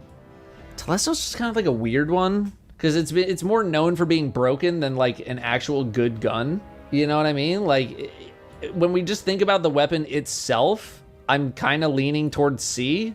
It's fine. It's a fine gun. Maybe you can make some B arguments for PvP. I mean, it's kind of annoying, but like, it's a C tier. It's a middle of the road weapon. It's average. C is average. It's an average. Tessellation. I kind of lean towards like a high C, low B for Tessellation. The animation to like eat your grenade takes a while, but like the effect is still good. It's not like it's a bad effect or anything. It's a lot to invest into an exotic, right? It's a big commitment. It's a higher C. It's a higher C for me. You know, I'm not quite clicking it into the B tier. It's a higher C, but you got to invest a lot into it. Yeah, if you get kills with it, it slowly regens your grenade. But Shappy, I mean, I feel like we mostly have to rank this as a PvP weapon. And I mean, dude, this thing used to torture the Crucible. Like it's had so many moments where it was just so good. Nowadays, I don't know what it's like. I literally do not know what it's like. PvE, yeah, it's been irrelevant. I don't know what it's like in PvP right now. All I know is that it used to be bonkers. Not good in PvP anymore. It's not as good. Controller's still good. I have no idea controller. I literally do not know. I haven't used it in forever. I do not know. People I trust are saying D. I have personally, I have no insight. Conditional killed it off. Yeah. Personally, I don't know. I'm willing to defer on this one. Colony. Fourth Horseman. This is kind of a tough one. It's like so situational that I don't even know how to really rank it. Like the overwhelming majority of interactions in the game, would I want a Fourth Horseman around? No. But then there's like one thing where it's like, yes. I'm going D. I need a hyper specific situation for this to pop off. I really do. It needs such a specific scenario. And then like, you really gonna use that over Acarius? Like, come on, what are we talking about here? Huckleberry, the Huckster. The Huckster IMO had arguments for being an S tier weapon. Definitely arguments for an A tier weapon in the past. One of my favorite weapons of the past. I'm not gonna lie, I haven't used it in a very long time. So I'm purely going off of just like what I know the perk is and the fact that it's an SMG. So to me, I know SMGs, like, I feel like SMGs have fallen out of favor in PvE as of episode 1, but like this thing, I think is still worthy of a B. Slept on in PvP. I think it's a slept on gun in general. It's just been in the game for so long that just people don't want to use it anymore. And I also feel like there is some bias against older exotics just because like they're old and therefore they can't possibly be that good anymore. Lament. Arguments to be made that it has had moments in its history to be an S tier weapon, A tier weapon, B tier weapon. I haven't used it since its nerfs. I've also heard like many issues with it, like ergo some wolf pack rounds are not working with it. I don't really want to include bugs or anything like that. I mainly use this thing for its damage, not necessarily its health regen. But I know that there's a lot of good sword options out there right now.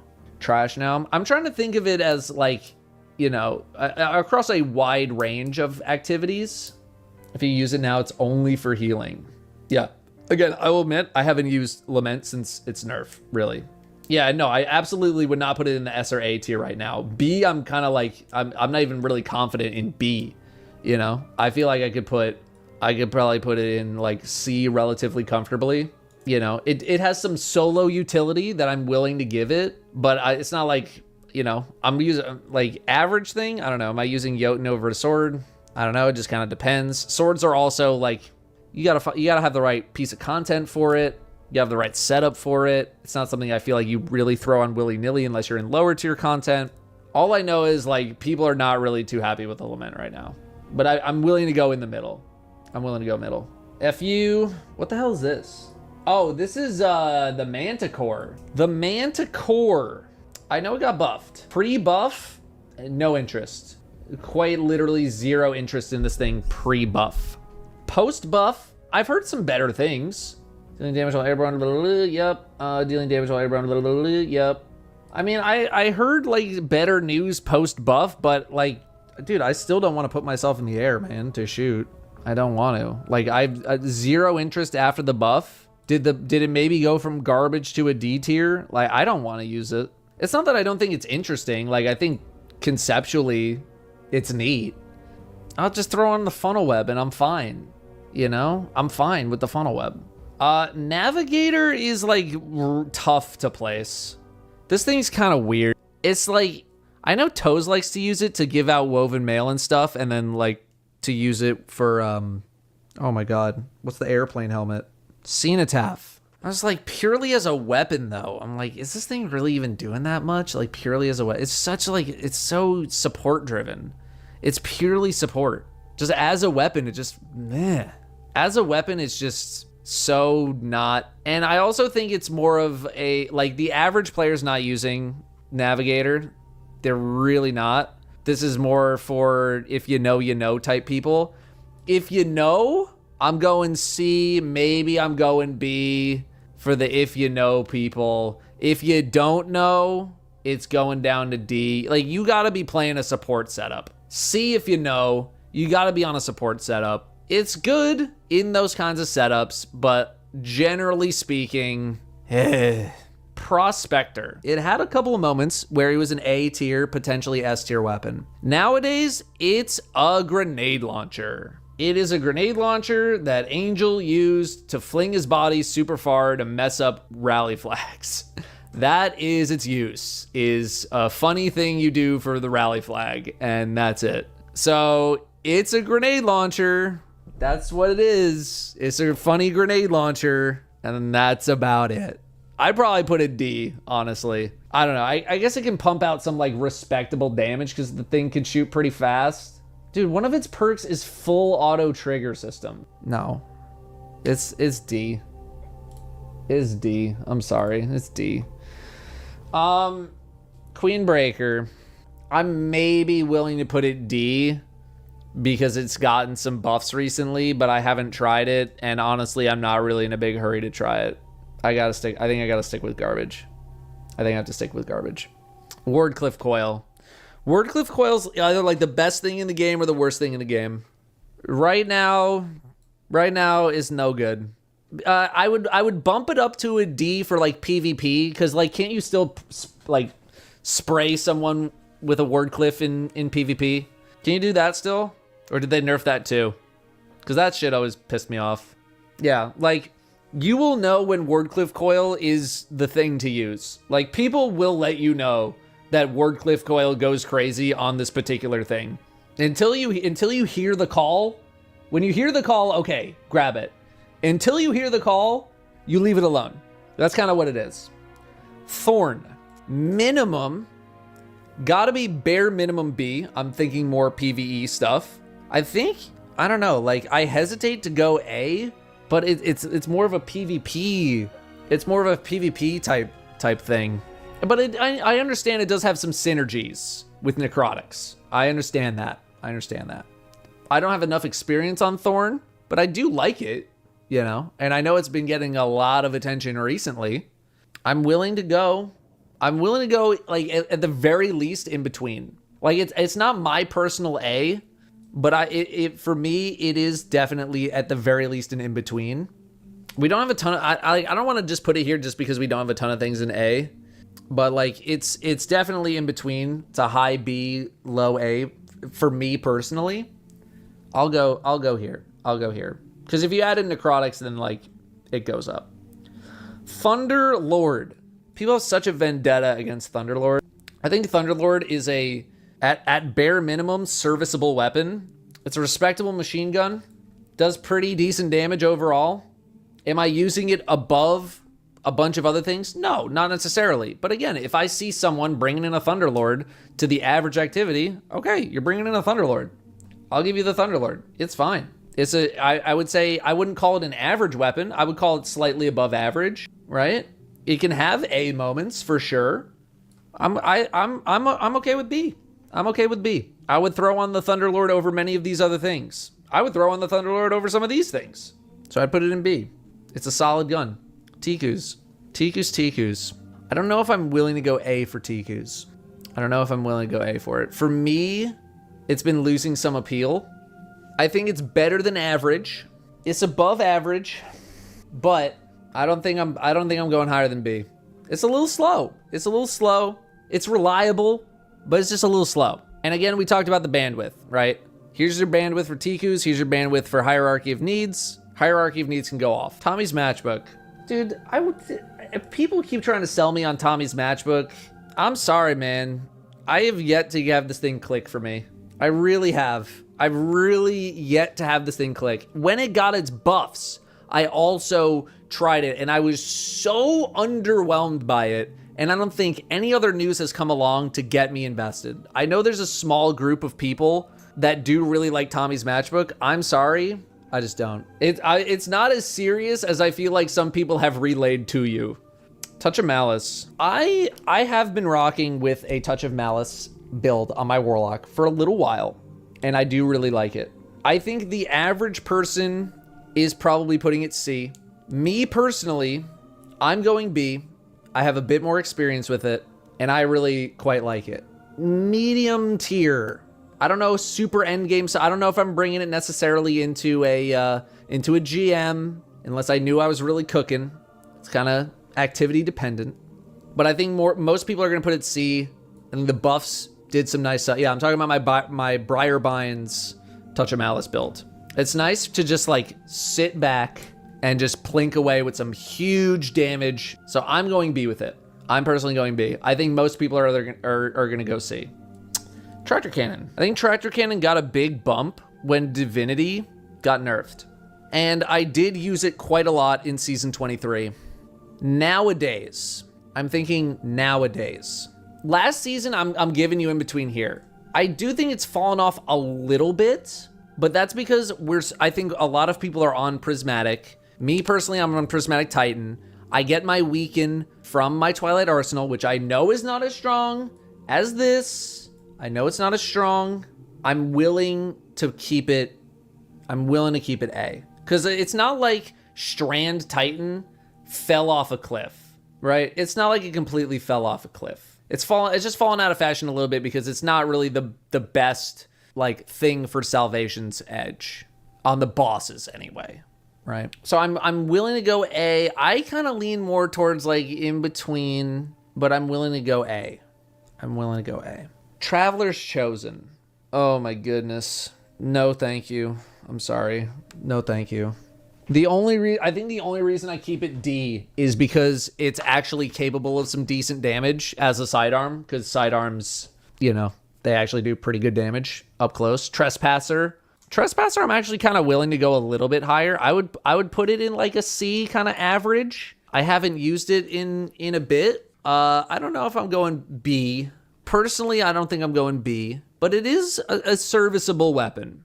It's serviceable, right? It's big damage perk. It's pretty good. If you can keep it rolling, it's not bad. It's not bad. I'm going C. If you wanted to argue in between B, C, I'm willing to hear it. Somewhere in between. C+. I would give you C+. I would use this thing over quite a few things here, right? Would I use it over Cryo? Yeah, but Cryo's mainly here for PvP stuff. So I go C, C+. Trinity Ghoul. Historically, a very, very, very good add clear weapon. The only reason I think it's fallen out of favor is because it's just been in the game a long time. It's been in the game a long time. People are fatigued. You definitely need the catalyst. And in end game content, I'm not using it as much. Definitely not using it as much. I lean much more towards Hierarchy of Needs than Trinity Ghoul in super end game stuff, because Trinity Ghoul's strength is being able to chain kills nonstop with the catalyst. If you don't have the catalyst, go get the catalyst, but you need to be able to chain kills. If you're not able to chain kills, this thing plummets down to like C, D tier if you cannot chain kills. If you can, I'm floating in between. Truth. Truth is literally a rocket launcher. It's a rocket launcher that can shoot 3 rockets per reload, and the tracking is really good. It's a rocket, man. It's a rocket. I'll go C. Gets a little bit for PvP Gambit type stuff. I'm personally going C. If you want to say D, okay. But it's a C, C minus. It's fine. It's an average. It's an average weapon. Would I rather use Truth over Suros, Rat King, this?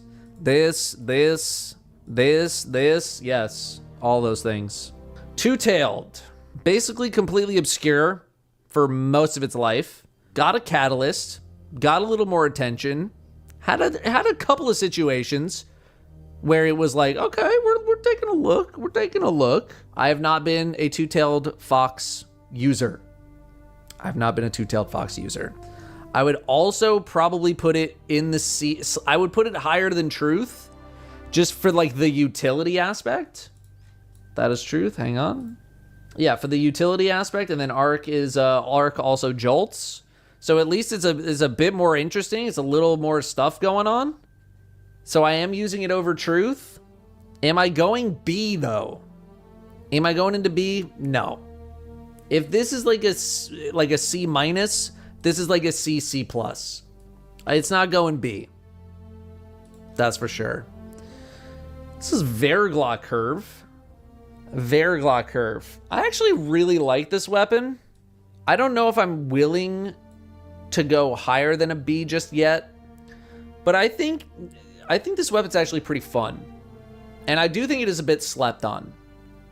I think it's a little slept on. I want to keep it B, but it's been a minute. How's Ace of Spades so high? Because it's been a historically good weapon for pretty much all aspects of the game. That's why it's so high. I'm willing to go B for Verglaw. I just haven't used it in a while, but the times that I did use it, I actually really enjoyed it. And if you're building into Stasis, I think it's something to take a look at. I think it's fun. Vex Mythoclast. I'm also leaning towards the B to A range. When it first came out, it was honestly maybe even like C to B. Nowadays, I think it's more like a B to A. I think it's another one of these weapons that has like, it's just Destiny fatigue, where it's like, we've had Vex Mythoclast in the game for so long, and like, we kind of know that it's pretty good overall, and it's just like, all right, we know, but like, we're kind of moving on from it, but like, it's still good, you know? So I'm willing to go B. I'm willing to go B here. Vexcalibur. People sing Vexcalibur praises quite a lot. I don't have the glaive nor the Vexcalibur experience to give an informed take. The only thing that I can say about Vexcalibur is the stuff that I said earlier about the other glaives, where like technically, I don't think these are all garbage, but you gotta know what you're doing. You got to know what you're doing with Excalibur. You got to know what you're doing with glaives. But the average person, I think if you even say the word glaive to the average person, they'll be like, garbage, ass. So I respect glaives. I respect what they are capable of doing. It's just the average person, they don't. I'm willing to go BC somewhere in here. I'm going to leave it C for now. But it's another if you know, you know. Vigwing. This is like another almost like eternal PvP weapon where I feel like generally speaking, it's kind of been fine in PvP. Like, arguably it's had some S tier, A tier moments in PvP. Nowadays, I don't really know where it lies. PvE, mostly irrelevant. It's a pulse rifle, right? It is a pulse rifle for PvE purposes. Double checking.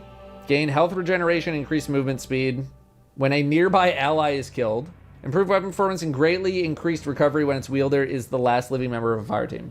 Okay, so like, yeah, I guess if you're doing some solo stuff, it's okay, but it's like, it's an pulse rifle. It is like average pulse rifle. So if I'm saying, if I'm saying it's a D for PvE and maybe like a B for PvP, I put it right in the middle. I'll just put it right in the middle. It's a pulse. It do be a pulse rifle. Wave Splitter. Why do I think Prometheus Lens? Wave Splitter. I'm a bit more interested in this trace over most. That being said, I really haven't been interested in traces too much recently. Where did I put? Would I rather use Wave Splitter over Prometheus Lens? Yes. Yes, I would. Are there any other? I think all these are... We got some D1 weapons in here. What the F? Okay, I think this is the last one. I'm going C. It's, you know, it's kind of like Ruinous Effigy-esque. I like using both pretty much equal amount. Whisper is, I mean, currently it's gotta be, given the situations that we're kind of in right now where snipers are kind of strong, I think you at least have to give it an A. This, I mean, I don't know if I would say arguments could be made that it's one of the best weapons or the best weapon across the entire franchise, but you can certainly make a claim for it many times being S tier. It has had plenty of S tier moments. At this juncture in time, at this very moment in time, I think I'm willing to go A at the least. If it was a bit more usable during the witness for the average person, I'm willing to go S. And I do like lean, I do have a bias towards like the most current content, right? If you're in King's Fall, for example, this thing is crazy. So I'm willing to go A at this moment in time, but it has had so many S tier moments across the franchise. If you really know his attack. Yeah, no, if you really know his attack pattern, yes, it's very good. If you don't, and you're like paranoid, then it's Wicked Implement. I mean, stasis stuff, I guess. Dude, it's so hard for me to get excited about scout rifles, man. I just don't like them. Yeah, rapidly landing precision hits causes targets to be slowed. Destroying stasis, yeah, if you build around it, sure. If you build around it, I guess. But like, really, the only time I've ever even seen people using Wicked Implement is like, I saw like ATP, I think, using it for like some solo GM stuff or something, and Leopard. Like what are we talking about? I don't know. I personally, I would put this thing even lower, personally. I don't care about Wicked Implement in the slightest. I don't care. I really don't care. Winterbite. The only time I've ever heard about Winterbite was when it was doing like 1,000,000,000,000,000 DPS, and then Bungie was like, oh, that's not supposed to be doing that. And then they disabled it, and then they brought it back online, and it has done nothing since. It hasn't done anything. It hasn't done anything at all. I don't know anyone using this in the slightest. I think ass. Wish Ender. I am not as Wish Ender pilled as everybody else is. So me personally, I'm more of like a BC kind of person, but I know how many people are like, the anti-barrier, the damage is crazy. So I hear you. Again, I have moved on to like the current year that we're living in, where I use Radiant for my anti-barrier needs. So like, to me, Wish Ender, I never used it. I literally never used it. I think it's just like, it's too slow and passive. I personally don't like it, but I know there's a lot of people out there who basically crutch on it. So personally, I'm not going higher than a B. Honestly, I might even click it down to a C. I don't use this thing. I do not use this thing. I think the more of a novice you are at this game, the better Wish Ender gets. And then the better you get at the game, the more you're like, why am I using Wish Ender? It's good if you're learning GMs. Like, it's a good learning tool. After that, bro, get Radiant. They made the change 15 months ago. Get Radiant. Shoot your gun. Wither Horde. I'm not a Wither Horde guy. I'm really not Wither Horde guy at all. My personal ranking, I don't give a F about Wither Horde. Don't care. Do not care about Wither Horde. Do not catch me using the Wither Horde. I used it maybe very early on when it first came out. Sorry, I sleep. Me personally, I sleep on Wither Horde. I'm sorry.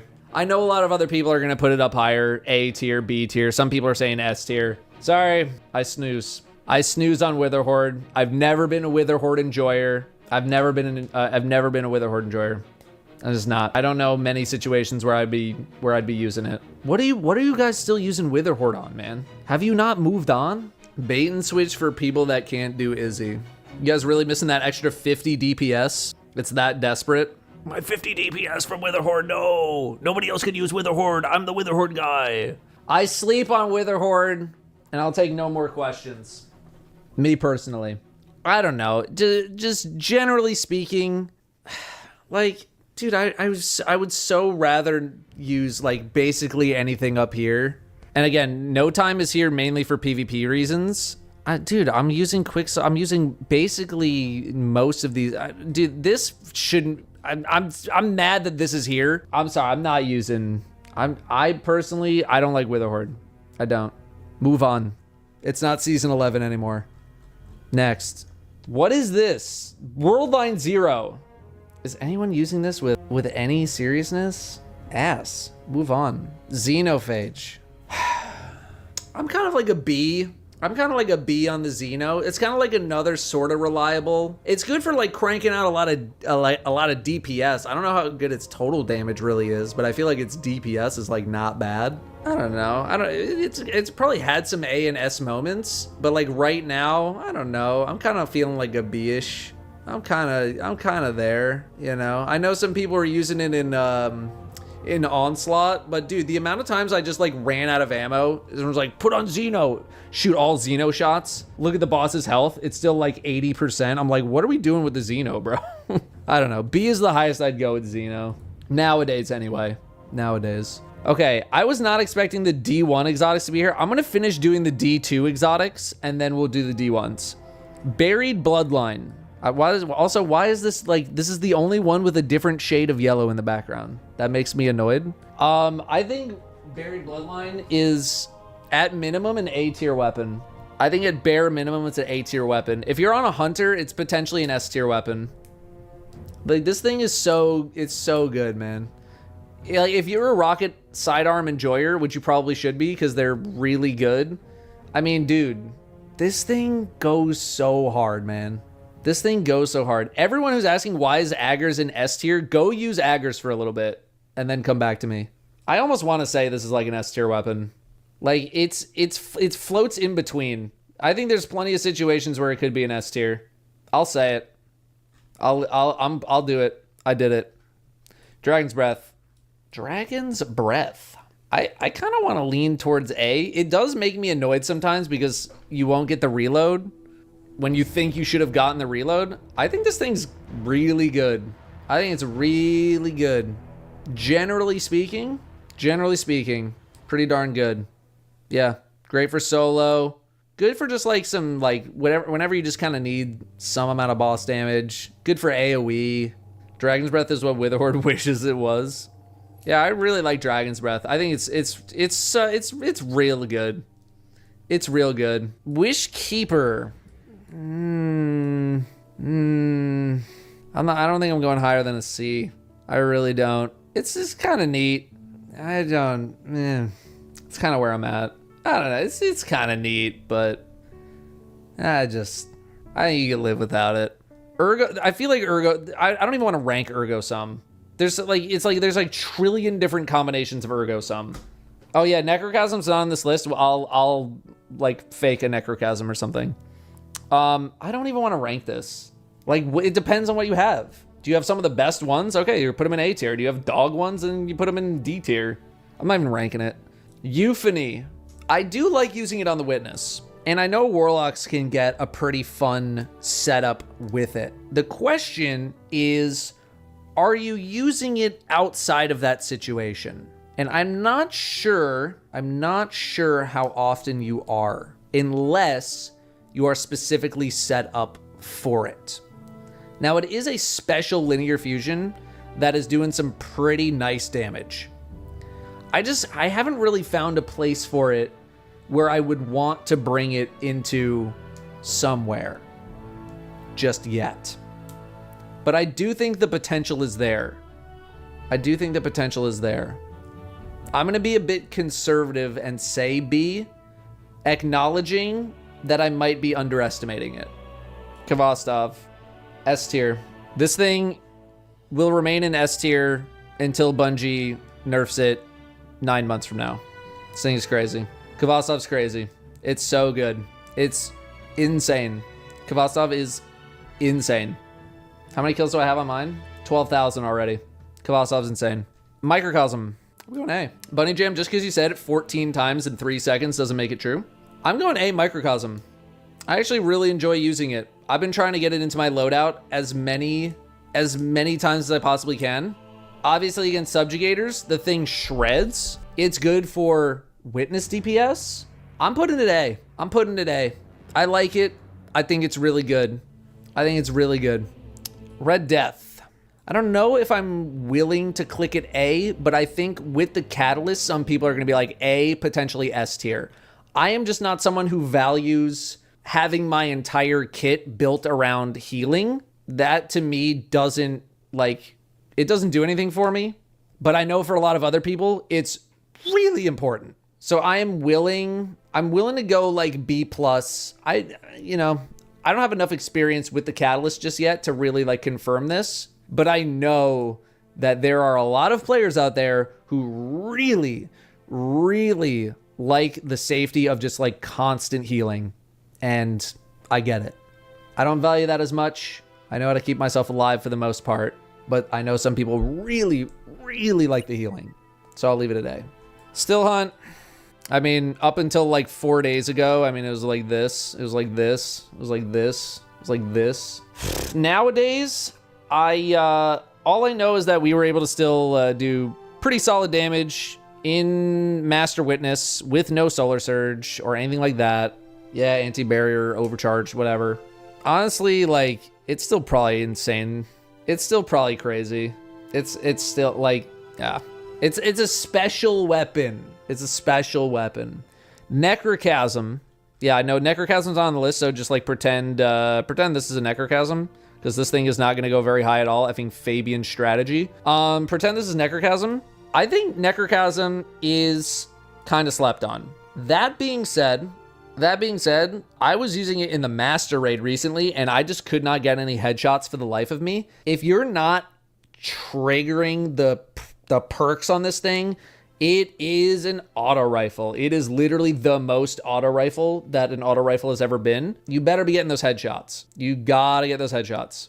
I think Necro, if you have Necro and you haven't touched it in a while, try it. Give it a try. It is something, especially if you have the catalyst. Try it out. D1 exotics. I don't even know, like, dude, I can't even remember the last time I used a lot of these things. And I also I'm like thinking of it we got to think of it in the mindset of D1, right? Tlaloc. I mean, this had to be like A tier minimum, potentially S. I could see some people saying it's S tier. There's like PvP as well. Like, is this first curse? Why is there only like some of them? I feel like we're missing some. I'm a first curse enjoyer, but I also only use this weapon in like one fight. I used it in like one fight in all of D1 just to say that I used it. So, I don't know. Yeah, I used it during War Priest, and that's it. Yeah, let's get these up here. Raise Lighter, get up there. Dark Drinker, get up there. Those are easy.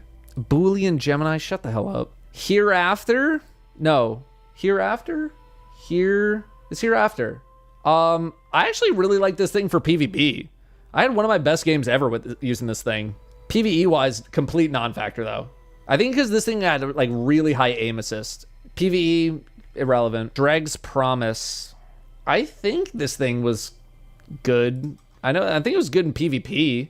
Wasn't it? Or am I thinking of something else? Dreg's Garbage. Maybe it was just Trespasser then. Dregs for PvP was okay. That's what I thought. Yeah, PvE wise, who cares? But I thought this thing was like good in PvP. I don't know. I don't remember. Still have a drag emote because of it. All right. Icebreaker. What was the final state of Icebreaker? Like, how did we end D1 with Icebreaker? Was it like still doing the things that it was doing? You lost ammo when you died. You had to like regenerate it.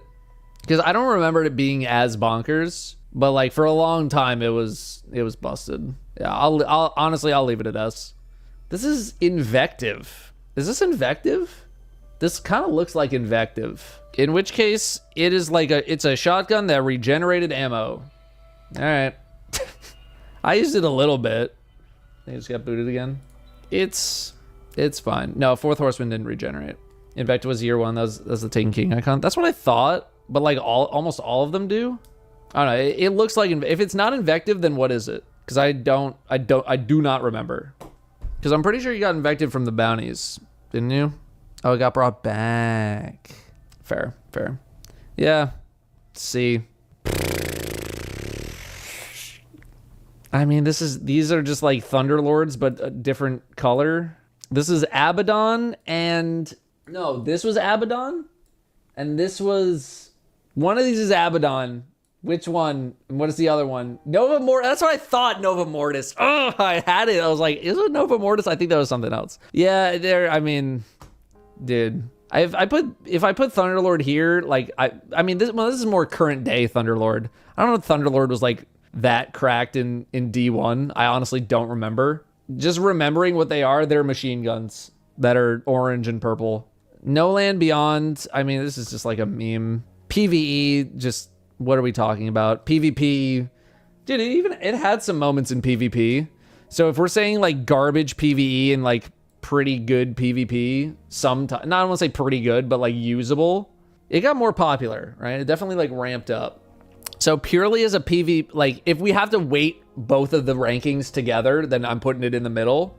But like for one thing, it was dog, and for the other thing, it was like good. So Plan C, this gun is literally a perk now. That being said, in D1, it was kind of good. Am I crazy? I remember it being like really good in D1. I get more of like a PvP thing. Yeah, PvE, yeah. I remember it being good. What was the perk? You swap to it and you got like almost like an instant shot. Yeah, I guess I remember that it was good. I just didn't remember where. So PvE. All right, so then I mean, if we're using the same rules, then it was good in PvP and not as good in PvE. So same rules. Super good advice. I don't know. This is like a meme. I don't know. Did I ever use super good advice with any kind of serious? Couldn't you? I mean, you could maybe like shoot your whole reserves without having to reload or something. Yeah, I know you use it for oracles. Yeah. All right. Do I need to rank the rest of this? Zalo. I don't know. Zalo's kind of like a B. I'm trying to remember. I'm trying to dig deep. I don't know. Zalo was better than a B. It's at least better than a B, I think. What else are we ranking here? Patience and Time. Why does this have the... Never mind. We just went over that. Patience and Time. Dude, this is like such a nothing. This was the first exotic I ever got.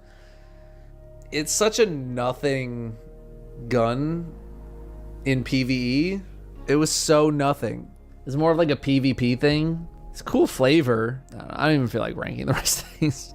Zen Meteor, effing Universal Remote, I feel like also was like a PvP menace. This thing was doo-doo. Pocket Infinity was just all over the place. When it actually worked right, I feel like it went kind of crazy. The problem is half the time, I don't even know if it was working right. Nemesis Star. I can't even remember what Nemesis Star does. All I know is that it's a solar machine gun. Oh, it's slowed down when you held the trigger and has demo. Play with your friends.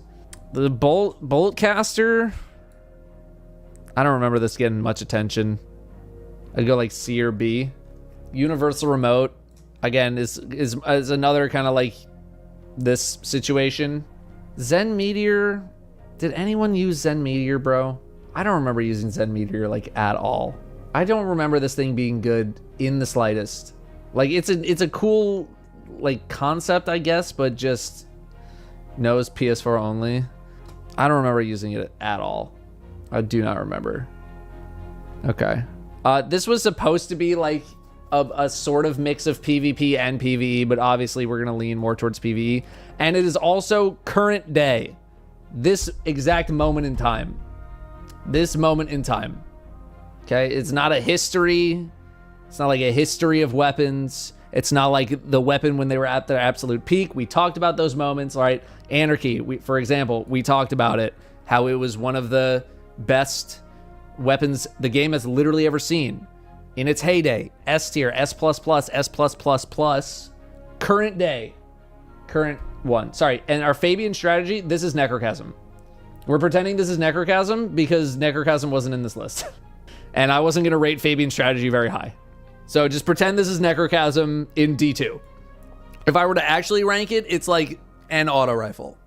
And I say this knowing that I used it in King's Fall day one. It is an auto rifle.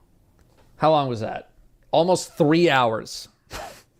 Oh my goodness. Go higher. Throne?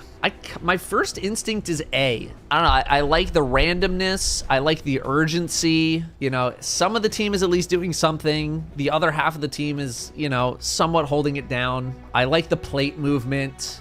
I like the call outs. There's at least some stuff going on. I don't know. Sometimes I think it could be a B, but for now I think I'm going A. It's really weird that I rate all the Leviathan encounters this high, but like at the same time, I don't really want to run Leviathan anymore. I've run it so many times. I don't know. I think I could leave it in A. Reactor room. This is cringe. Cringe encounter for cringe. I'm sorry. I don't like it. When people troll in the reactor room, it is the most infuriating thing. It's so annoying. Like the best case scenario is that people don't troll and you're just doing some hopping. The first couple of times it's like funny, but then after that, when you're just trying to get through it and somebody's trolling, I'm just like, dude, please, bro. Delve deeper. Not really mechanic. The falling down thing is fun, I guess, but I'm not calling this mechanic or an encounter. I'm not really calling it an encounter. Break the barrier, I think is not too bad. It's a little time gated. It's a little time gated, but I don't actually think it's that bad. And in fact, I think Argos is kind of up there as well. I don't know. I don't really mind Argos. I think it's a pretty fun encounter. Good amount of movement. Cannons are fun to use. Yeah, I actually kind of like Argos. I kind of like it. I don't know if I'm going S, but like it's definitely up there for sure. I really like Argos. Statue Garden. As far as opening encounters go, this one's not the worst. I think it's pretty C-ish territory. Runs a little long. If somebody messes up though, it's kind of annoying. Yeah, I don't know. This wasn't doing a whole lot for me. Would I rather do like Break the Barrier? Would I rather do Gauntlet? Yeah. Repel the Assault is basically like Valkor precursor. Yeah, I think I could go B. It's just like a less intense version of the final boss. That's it. And Valkor to me is S tier. I know I'm gonna have a lot of disagreement on Valkor depending on what you like or don't like about rating, but Valkor to me is an S tier encounter. Everybody's got to know what to do. Even like the ball juggling mechanic to knock him down is like pretty intense. Valkor IMO is an S tier encounter. 100%. 100%. It is an S tier encounter. Kali, I'm in the middle. Like this boss just falls over. And if you stick Anarchy on her, it's literally just shoot the ad for 30 seconds. I don't know. If there's actually like combat intensity to this, it would be something. And like the doors are funny. You control your friends with the doors and all that kind of stuff. But yeah, it's going C for me. Yeah, it's fine. It's fine encounter. It's short and sweet, but I don't know if it's going into the B tier for me personally. Shirochi is not too bad. I don't think it's too bad of an encounter at all. I think it's pretty squarely in B. I definitely think you can make arguments for A, but for me, it's B. You know, most of it is, you're just kind of walking through, killing ads and stuff, but like puzzle mechanic can be annoying depending on how you think of it, or fun. S tier farm. Yeah, if there was somewhere in between A and B, I think I'd probably put it there, but it's not bad. It's not bad. Morgath, I would put in between B and C. It's kind of a nothing encounter to me at this point because you could just one cycle it. It's not really that hard. The boss just kind of falls over, and the only reason you wipe here is just if people aren't paying attention. It's not too much of an encounter for me. Vault, I'm also like B, C. I'm not super high on this. I think I like it more than Morgeth. It does run a little bit long, and if somebody trolls here, oh my god, is it frustrating? But if you have a solid team that like is actually paying attention and can run fast, I don't think it's too bad. You guys think Vault is S? Really? Music here is S. Well, I'm not ranking the encounters on music. Obviously, the music's very good. I don't think it's an S. If you want to make arguments for A, I think you can. For me, it's still kind of a B. But if there was something in between, I think it can go there. Riven's an S tier. It's a real shame that you can exploit this encounter. Obviously, I've given up all hope on Bungie ever fixing the whole teleporting thing. But even then, like, you don't even need to abuse joining allies to one cycle this boss. And if this is done in the correct way, and if they actually like balance this encounter, again, this is another S tier encounter in the game. It's such a good fight. It's such a fun fight. Heart of Riven, I think depends on where you get in the move order. If you're like first to the heart and you just have to sit there killing ads, it's kind of a snooze fest. But when you can be on the team running it, I think it's so dope, actually. It's fun. I don't think it's S tier, but it's definitely up there. It's short, sweet, intense. People can't really mess up too much. But if you're on the outside team running, it's a lot of fun. It's a really enjoyable thing. All right, platforming section in Shattered Throne. The opening encounter in the platforming, it doesn't really do a whole lot for me. I'm not crazy about it. It's just like a lot of platforming. I don't know. Would I rather do Kali, Morgeth, War Priest than this? Yeah. I don't know if I'm putting it cringe. I think I'm putting it D. It doesn't do a whole lot for me. It really doesn't. Does not do a whole lot for me at all. Vorgeth, I think it's kind of a C. I don't know, I'm trying to think of these encounters like as they were relevant as opposed to like what are things like now. But like Vorgeth at this point is kind of a meme. Like the whole dungeon itself is just kind of a meme. And I don't know, I kind of wish they would bolster it a little bit. Yeah, it is also tough to rank dungeons against raids, but dungeons do have some good encounters here and there. When it's relevant, the ads can actually kill you instead of doing 2% damage. Yeah, I don't know. Right now, it's pretty firmly C. I could even put it in D, honestly. Like, would I rather do War Priest or Vorgeth? I don't know. The only benefit about Vorgeth is that it's over in like a minute. Dulin Kardu right now is also just kind of cringe. I don't know. I'd go C as well. Dulin Kardu just falls over in 2 seconds. It's just, yeah, exactly. It just got completely power crept. It just got completely power crept out of the game. And so like right now, the whole dungeon is just kind of a meme. So if they buffed this whole place, if they actually made it relevant, I think a lot of these things would go higher. I think I'd definitely enjoy each one. But as they are right now, this is the highest I think I could do them. All right, we are getting to Scourge, the Hollow map. I think this is pretty novel. I think it's pretty cool, like having like people switch in and out and like reading the map. It's a pretty neat novelty. I don't know if I'm going to like if Heart of Riv is an A, I don't know if I can put it in A. But if there's like in between A and B, I think this is pretty novel encounter. I think it's kind of neat. Oh man, the Sparrow section's got to be A. I think you could even make arguments for S. It was just like a cool surprise in the moment, and it's still pretty fun. I don't know if I'm putting it on the tier with Axis and Riven, but it's like very close. It's very close up there. A or S for sure, depending on how you feel about it, but it's up there. It's up there for sure. Insurrection Prime Part 1. This could be pretty short. I don't know, half the team's doing something, half the team is just killing ads. I think I'm going C. This encounter never really did a whole lot for me. This was just like a means to get to Insurrection Prime Part 2. And Insurrection Prime Part 2, I think I'm definitely going B at a minimum. Really liked the whole like switch around ACP, CAP, PAC, whatever you wanted to do. CAP is the correct version, by the way. I think I'm definitely going at least B. You can make arguments for A. Oh, it's pretty satisfying. I don't know, maybe I'll go A. Maybe I'll go A. I did like running Scourge. I did like running Scourge overall.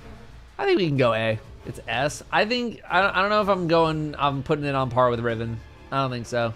I'll give it an A. That's the highest I'm going. And even that is, it's probably more like a B+ to me. Hive Ritual. Cringe. So cringe encounter. Omega cringe. Literally just killing ads for 8 minutes and walking into a circle. Yes, you can make it go faster by making sure you killed all the ads as fast as possible, but IMO, still very, very cringe encounter. Do not enjoy this encounter. One of the worst in the game. Kingdom of Sorrow is the platforming section. Sort of novel. The highest I'd go is C. The absolute highest, but I think I'm going D. I don't know. This didn't do a whole lot. My memories of this is just like people falling off or like not remembering what to do, or this did nothing for it. It was like a nothing. Yeah, you could even put it not really an encounter, but Galaron's Deception. I think I'm going B with Galaron's Deception. You know, if Hive Ritual and Kingdom of Sorrow weren't as annoying as they were, I think Crown of Sorrow would have been like a really, really strong overall raid, because Galaron, I think, is definitely an A tier encounter. The only reason Galaron was really ruined was because of the meta back then, which was just like auto reloading grenade spam with like stacking as many buffs and debuffs as you possibly could, and just like he just didn't do anything as a boss. So if he was a little more threatening and the meta wasn't so brain dead, you could make arguments that this was an S tier encounter.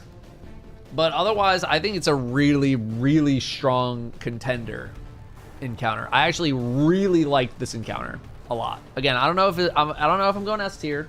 You could go high A tier. High A tier. Arena alone for part 1, part 2 is minimum A. This I'll give you B+. I don't know if I'm going A. I don't know. I think part of why I think I put it down here is because sometimes his shield would bug out and that would be annoying. But if it worked all the time, yeah, you know, it'd go high B. I guess I'm just kind of putting these in an order, in just like, you know, by like, there's not really an order to these. Like I could like put these in a certain order later. But yeah, final 2 encounters of Crown are really good. It's just marred by this opening, and it kind of marred by the meta back then. Rebalance and more tiers at the end. All right, we'll see. Evade the Consecrated Mind. I think if I put Galaron in B, this has to go C at the highest. This encounter didn't do a whole lot for me. It's a little neat. It moves quick, but it doesn't really do a whole lot. But do I enjoy it way more than Summon the Consecrated Mind? Yes, I do. Cringe tier. This is literally just killing ads. The encounter, not very exciting whatsoever. Again, when you have a combat-based experience and like basically no mechanics, the combat needs to be tight. And this is literally, you kill 8 ads every minute. Do not like. Do not like. Defeat the Consecrated Mind. I don't know. It's like you're on Gambit team. You're on babysitting team. This encounter doesn't do a whole lot for me. I think I'm also going C. I think I'm also going C. Yeah, I don't know. It doesn't do a whole lot for me. Half the team's doing one thing, half the team's doing another thing. They're completely disconnected from each other. It's like 2 miniature fights combined into one. But Conquer the Sanctified Mind, A tier IMO. A tier encounter. I am putting this up there.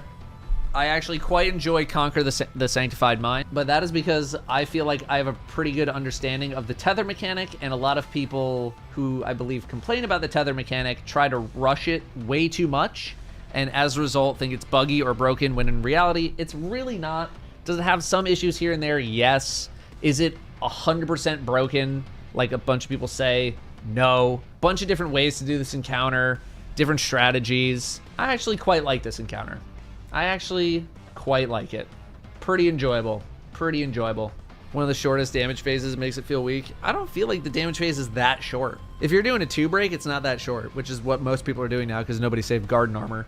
I'm putting it up there. I'm putting up A. I'm putting up A. You just complain about combat? Yeah, but like there's other things to do in the fight. And if you're not paying attention to like how much ground you've lost, if you're not playing Fortnite on here, you can get a little dicey, a little annoying. But it's also one that just, you know, it got power crept. I would love to see a lot of these raids get like updated for sure. Modern combat and all those kinds of things. I think people get mad at this encounter because how buggy it is / was. I don't agree that it's that buggy. Like there are some things, but again, like I think people are like, oh, the tether's broken, it's bugging out. Like when in reality, people are just going too fast with the tether. Like you're not giving it a second. Like give it a sec. Necropolis. If everybody knows what to do and you can kind of race through it, then it's fine. But more often than not, it's like somebody dies and they're the complete opposite side of the map, and it's a 45-second res timer, and it's a whole deal. It doesn't really do a whole lot for me. The highest I would go is C. It's probably a low C. It's probably a low C for me. It does not do a whole lot. Tunnels of Despair, I can just kind of run by myself. I wouldn't even call this an encounter. It's just some running around. If anything, I would put it in even lower, but I'd call it not an encounter. Yeah, I don't know. It's just running around. Like, if you know the path, then it's just like you run like here, and then you come back, and then you run through here, and then you grab this thing, and then you come back, and you just run it, and that's whatever. Chamber of Suffering is, like, in a group, obviously it's a meme. As a solo thing, I feel like this is like one of the first true tests of like doing solo dungeon stuff, and as a result, I think I'm going pretty high. I will at least do B. It's a good combat experience, I think. Yeah, obviously nowadays it's a bit like, it's just power crept, it's outclassed. But as far as like a solo experience goes, it's kind of up there. It's kind of up there. It's very satisfying to get this. Like, if you're not really like a dungeon soloer or anything, this is a very satisfying solo when you get it. But in a group, it's just, it's whatever, you know. It's whatever. I'd be willing to go slightly higher B. I don't know if I'm going A. This section, the running around, I don't even want to call this an encounter. There's not even loot from it. Best case scenario is like you luck into the things that you're going to, because nobody remembers. Nobody remembers where the things are, so you just run in a circle and hope that you get them. I'm putting not really an encounter. Cradle of Damnation, again, in a group, just kind of like, just kind of a whatever thing. As a solo, it runs pretty long. It's not the most intense solo. It runs super long. I'm kind of in between C and B on this. Seems like you guys are too. I don't know. I like that it's like super quick loot. I'd go like medium high C. He's all rated for solo. Yeah. I don't know. Should I rate the dungeons as solo, or should I rate them as a group? Because like, yeah, they don't hold the candle to most raids. Rate for solo, group. All right, a little torn. I feel like there's more solos. Group, because that's what is intended. I think there's more solos, slightly more solos. If it's group, then like most of these are coming down a whole lot. It's just outclassed. We'll leave it as is for now. It's okay. We'll cross that bridge when we get there. Phalanx Echo, more dungeon stuff. For some reason, I don't know what's going on with Prophecy, that it still holds up difficulty-wise. Like, I don't know what's going on in Prophecy where like things can still kill you. And I actually don't mind this encounter too much. It's over pretty quick, but it's like, it can still kind of kick your butt. You know what I mean? I'm going B. It's over fast enough that it's like, I don't really mind. I'm going B. It can still kind of kick your butt. I think it's still pretty good. Wastelands, not really an encounter. I don't get anything out of Wastelands either way. I'd probably put it D or cringe. It's just, you're just kind of killing time. Hexahedron. It's a little long. I think like visually, it's super cool, but it does ultimately end up being a lot of just like killing ads. It goes a smidge long for me. Easy F, wow. I don't think I'm going to F. I think I'm probably going C. I'm going like mid C. It's not doing a whole lot. It's not doing a whole lot for me. Dead Sea, I think, is pretty novel. And if we put the Sparrow section in A, I think this has to go firmly with it. Super novel. I don't know anybody who doesn't like. The only people who don't like this are the people who fall off and you have to wait 45 seconds for them. But pretty novel, pretty fun little thing. If you're good at this section, it's really fun. If you're bad at the section, you're probably putting it in cringe. Kel Echo. I think I'm going pretty high with Kel Echo. I think I'm also going A, you know? Still, it's definitely gotten power crept just because of how good we've gotten, not necessarily because, like, it fell behind that much. But I still really like the whole moving boss section. The mechanic section in the middle is, like, not too long that it's super annoying. Although it definitely can get annoying sometimes. But, yeah, I think Kel Echo still holds up. Yeah, I think Prophecy holds up very, very well, even in 2023. Surviving the Blizzard. We're going to Deepstone. I don't know if it's really an encounter. It's a neat novelty. Wow, you guys are saying cringe. I'm not super cringe about it, but it does feel kind of long sometimes. I don't know. I'd go C or like not really an encounter. It kind of plays like one. I don't know. I'd go C. It doesn't bother me that much. Yeah, I don't know.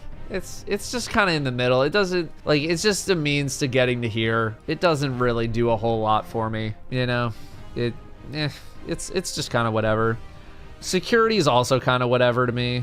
Like it's like 3 people doing the mechanic and everybody else just shooting stuff. I'm not crazy about it. I'm not really crazy about it. I think I'm also going C with security. The best part about security is that it's over quick. You know, little bit of intensity. You got to pay attention a little bit. You got to make sure you're doing the right call outs, but it doesn't do a whole lot. Dueling the Fallen. These are very interesting names. Atrax, pretty novel encounter. Pretty novel. I'm going B or A. I'd be willing to go A. I think this is probably like one of the better parts. It's over pretty quick. The damage portion can be fun when like everybody nails it. Doing the one phase is pretty satisfying. During the time, during when it was brand new, it was very confusing because we've never really had like a super short burst damage type boss before. But it moves quick. You still gotta pay attention a little bit. There's still a little bit of intensity if you mess up. But you know, I think you get some points for novelty. But nowadays it's just like, yeah, it gets completely memed. If you couldn't meme it, I think it'd be even better. Spacewalk. I feel like a lot of people are just gonna say S for the music, but I'm not even calling it an encounter. It's not an encounter. It's not an encounter. People love it for the music. I get it. I totally get it, but it's platforming. That's all it is. It's just you're platforming. It's a transition space. There's no loot. You're just running. You're running. You know? Take away the music.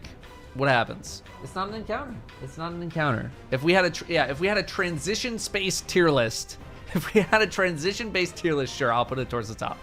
How's that? Is that a consolation? It's just platforming. It's got good music. Here, you know what? We'll do a sub tier list of not really an encounter encounters. How's that? We'll do a sub tier list. Surviving the Descent. I don't mind this encounter that much. Yeah, it's just a lot of killing ads.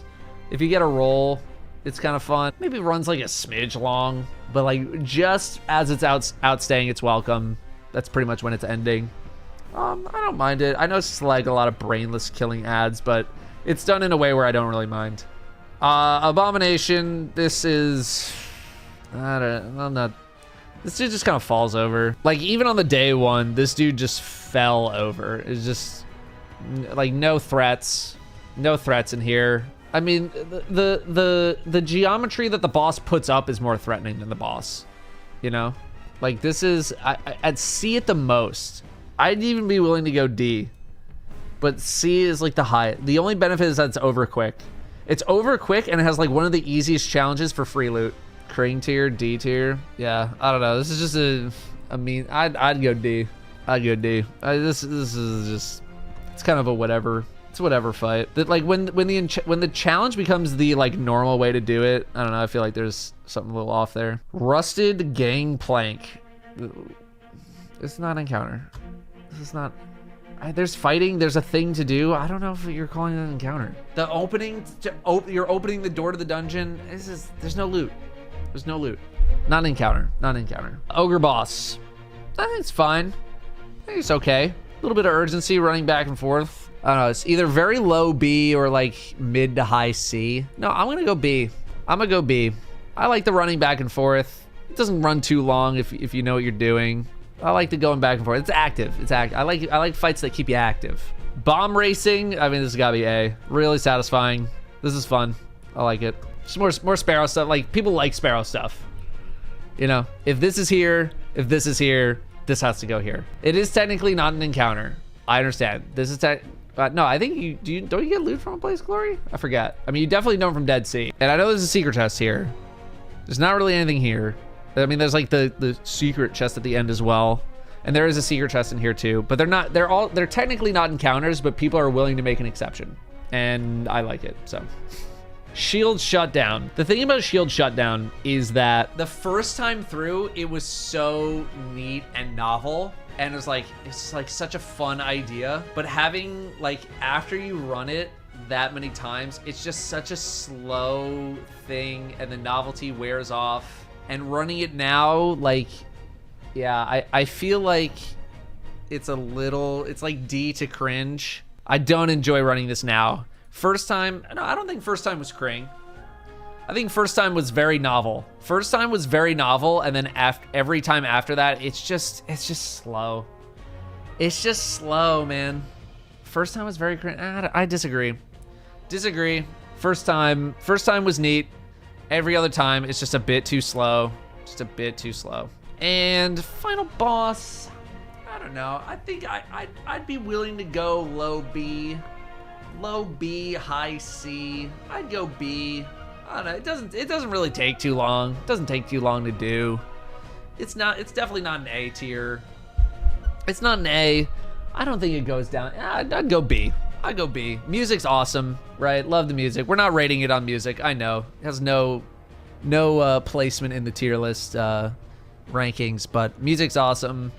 Like one of the best tracks. It's gotta be one of the best tracks. But yeah, not too bad. Not too bad. Disciples Bog. I think a lot of people are gonna say cringe because it's too long. I swear, I swear I'm like one of the only people who likes preservation because I know I can just turn my brain off for like 20 minutes and talk with people. But that's the only reason why I like it. If I do it offline, then yeah, it's a bit long.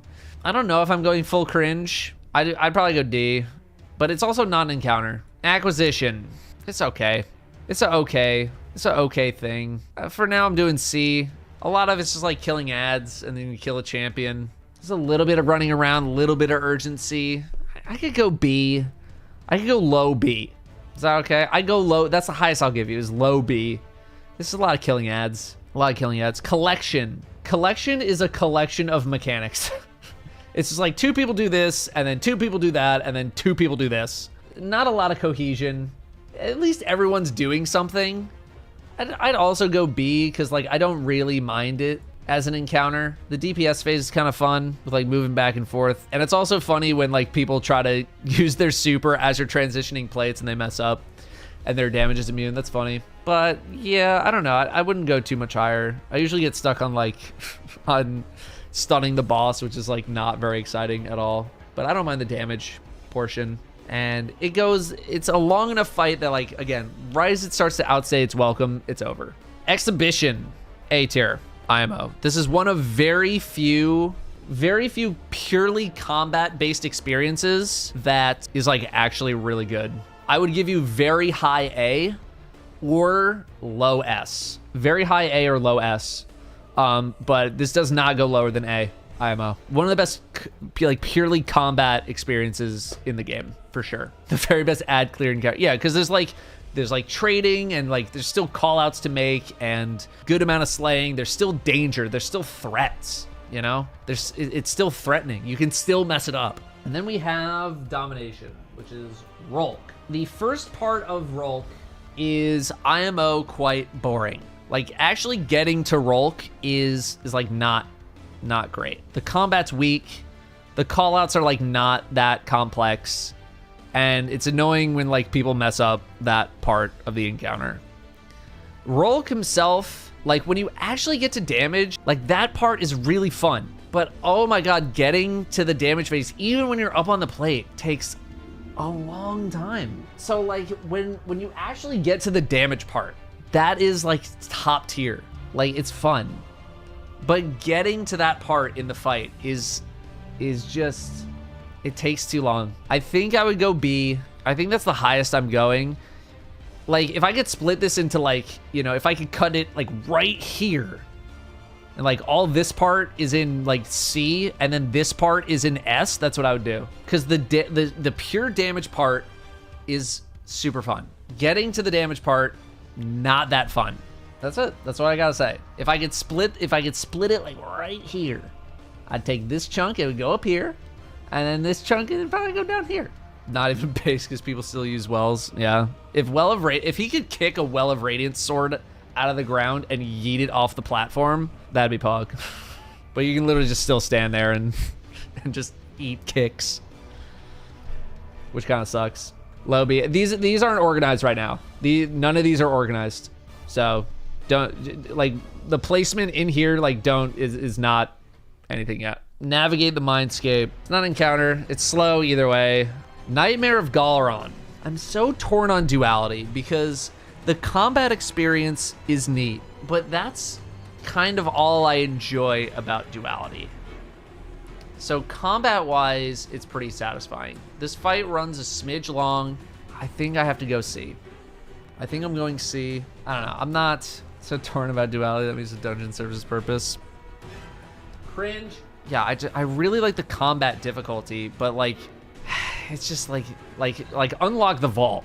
It's just like more. It's more running and getting a thing. Again, the combat's pretty fun, but the mechanic itself is like, it's kind of a slog. Keitel, I'd be willing to go a little bit higher, just because you actually have that intensity to it. I'd probably go B, because like if you mess up, like you better roll it back. You better run it back. So I like that there's that intensity to Keitel.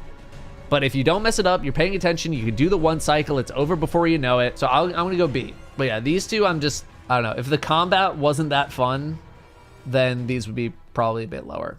Oh boy, Spire.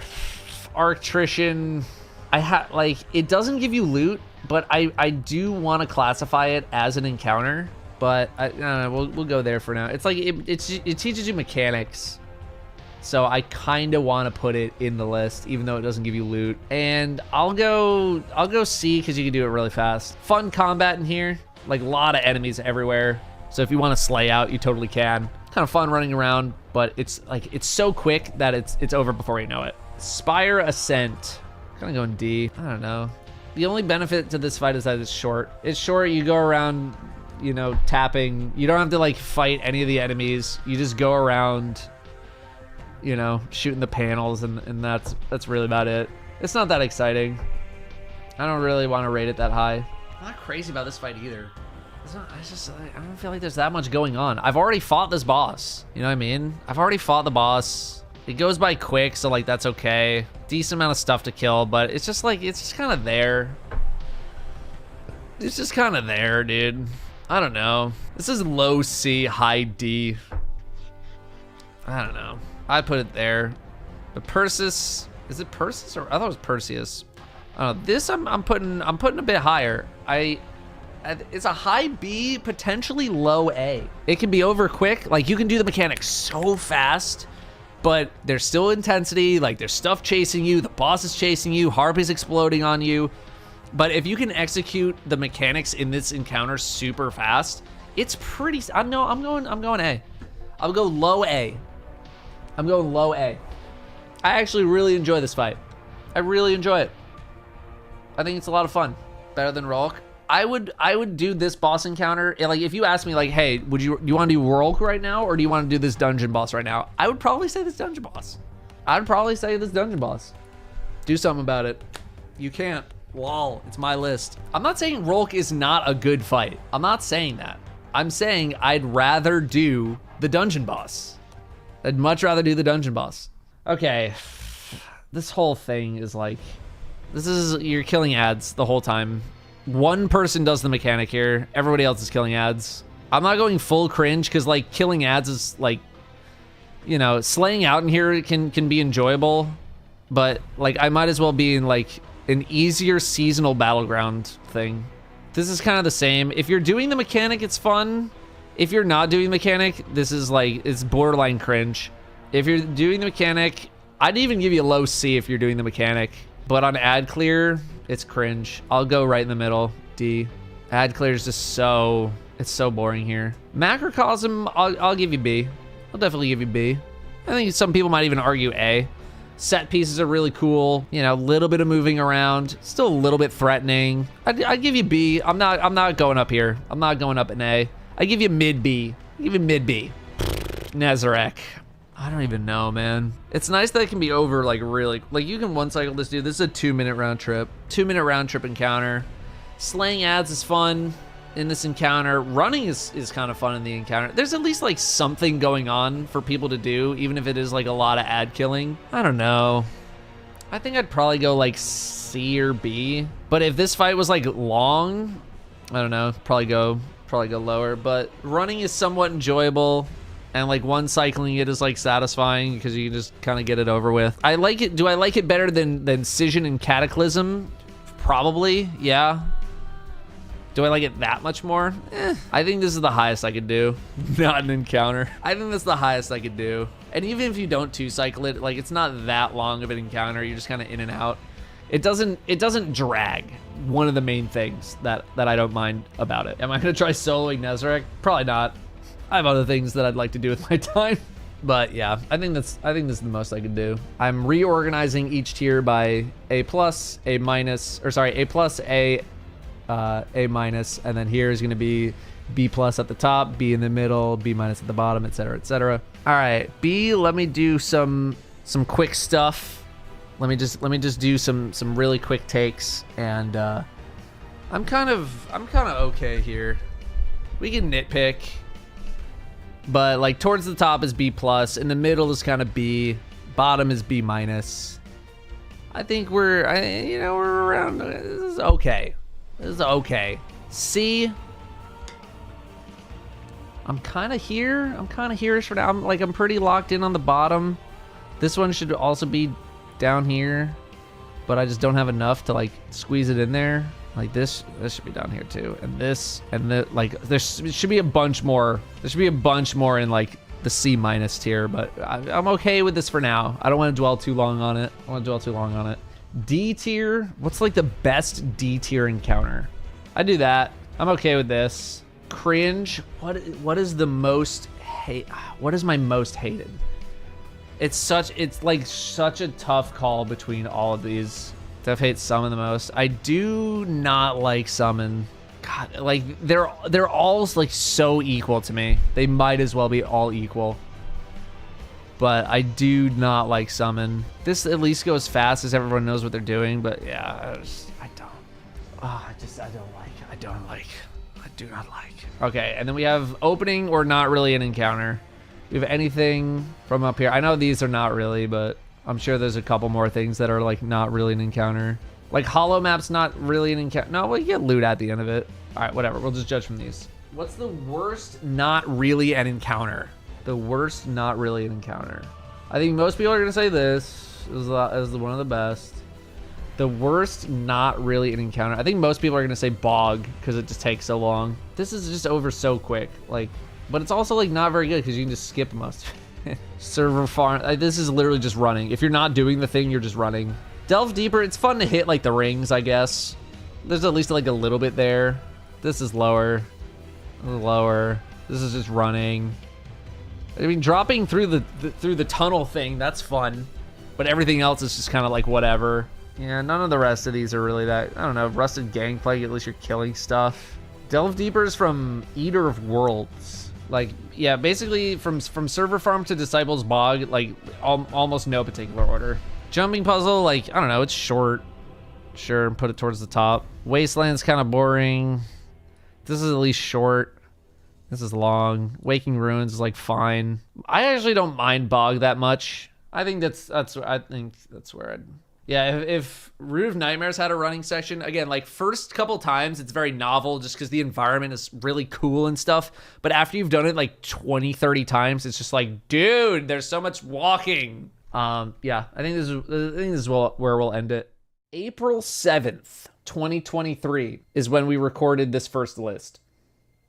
So we are missing some things that I need to include, right? Here it is. We went through every single encounter. We ranked all of them. And I did go through and look at the list that we did last year. And I don't think there was really anything that I wanted to shift too much compared to what we ended up doing. So where we need to start is Ghosts of the Deep Dungeon.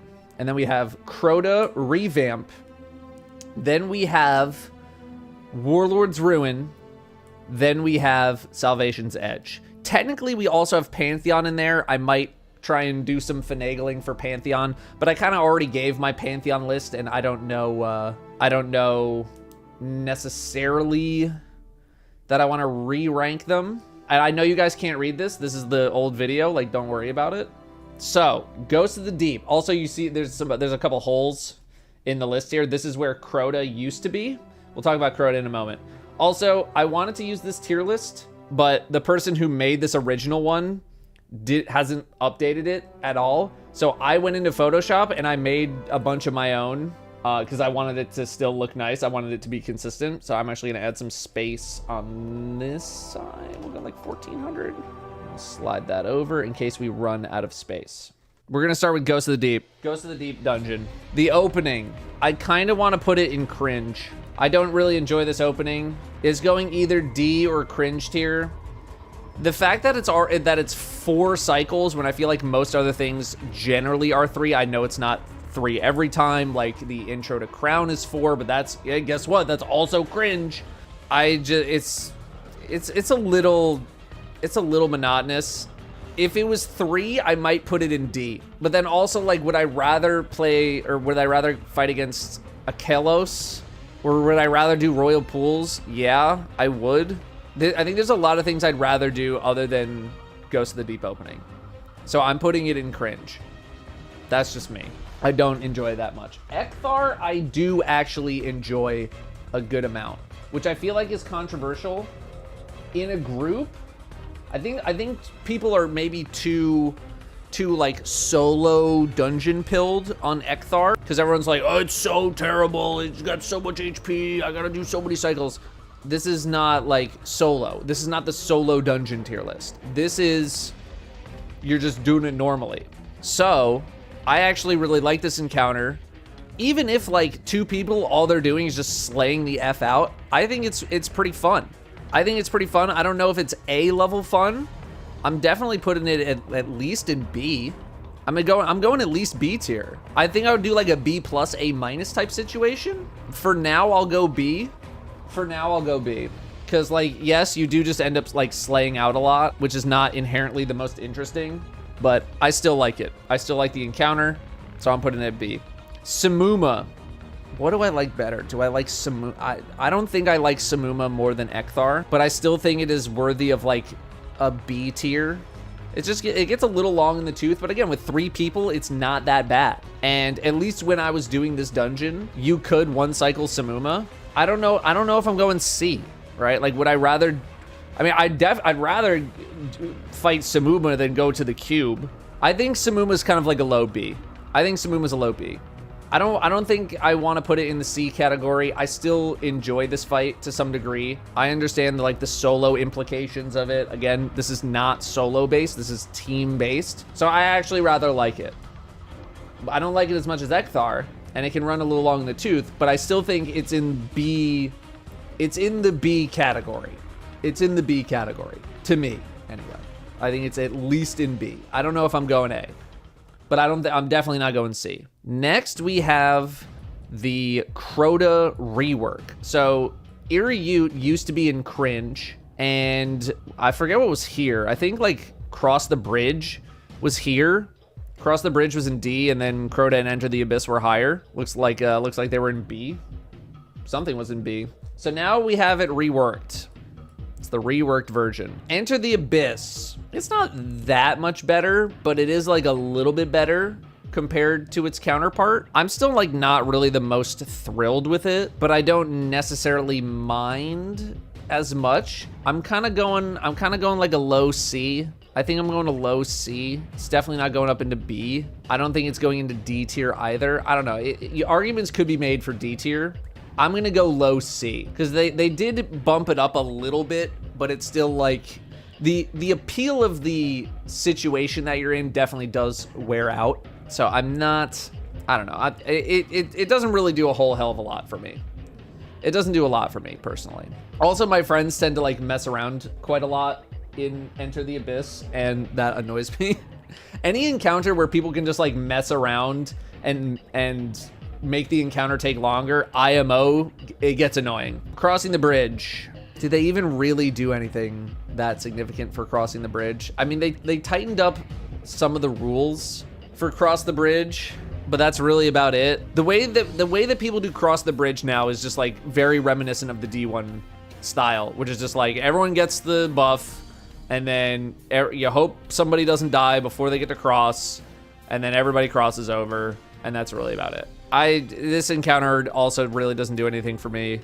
I think this is where it originally was, so it'd be funny if it just wound up back at D. Yeah, nothing really remarkable about the bridge. I'm sorry, there's just not. Iryu used to be cringe, and now is getting a significant bump up. Am I going A with Iryu? Probably not. Am I more willing to put it into the B tier? Absolutely. There's a lot more going on compared to the original version, but it is still like half people stand around and kill ads while other 3 people go do the actual thing. But there's still like the passing around of, you know, the thing you gotta pass around. I don't know if I want to say it's like pretty firmly middle B. I'm willing to go middle B. I don't think it's an A tier encounter. I don't think it pushes up towards the higher level of these, but it's not at the lower end as well. I think I gotta put it B. It's a much more enjoyable encounter. Much more enjoyable. Crota, I think, is also gonna go B. I think I'm putting Crota B.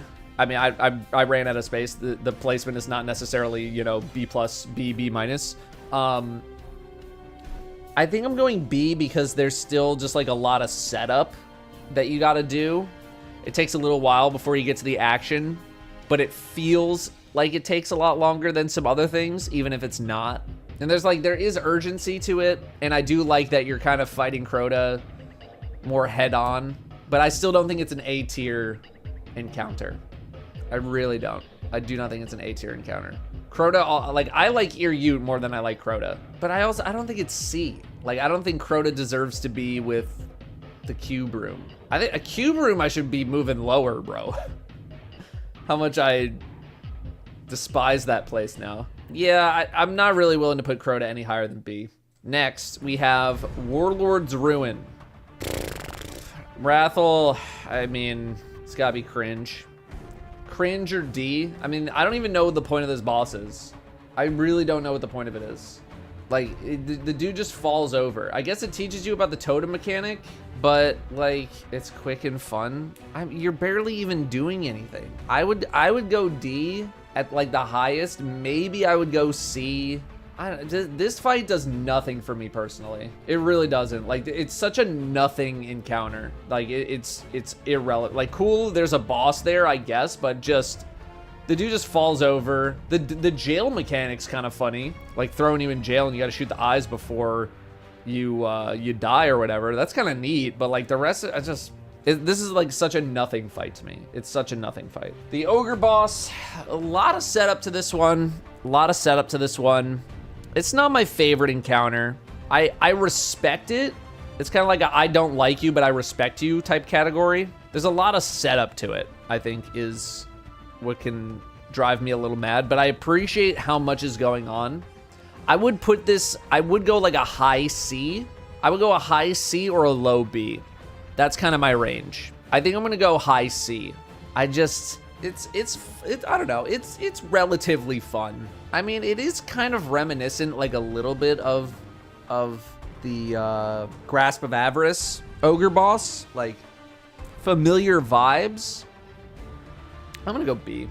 I don't know. If you can get like a good cycle and teams are getting both of their things, so you don't have a lot of setup time, it's definitely a lot more enjoyable. I'll go B. Heffen. I actually really like this encounter. I do really enjoy it. Am I putting it in the A? It's a minimum high B. It's a bare minimum high B. I think I'm willing to put it into the A tier. I think I'm willing to go A tier with it. I like the movement. I like going up. I like the short damage windows followed by a longer damage window. The combat's pretty intense.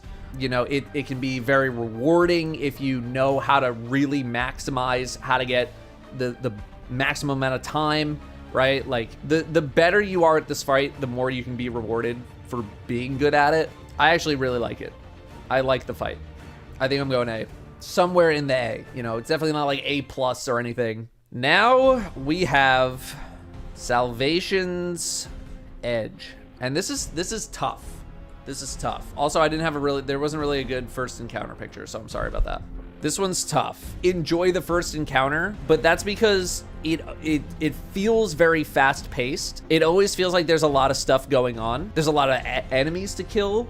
There's always movement. It's constant movement. So even if like this encounter just kind of boils down to, yeah, you're stepping on some plates and ping ponging and that's it, there's enough other stuff going on in the encounter that makes it feel like there's maybe more going on than there actually is. And I like that.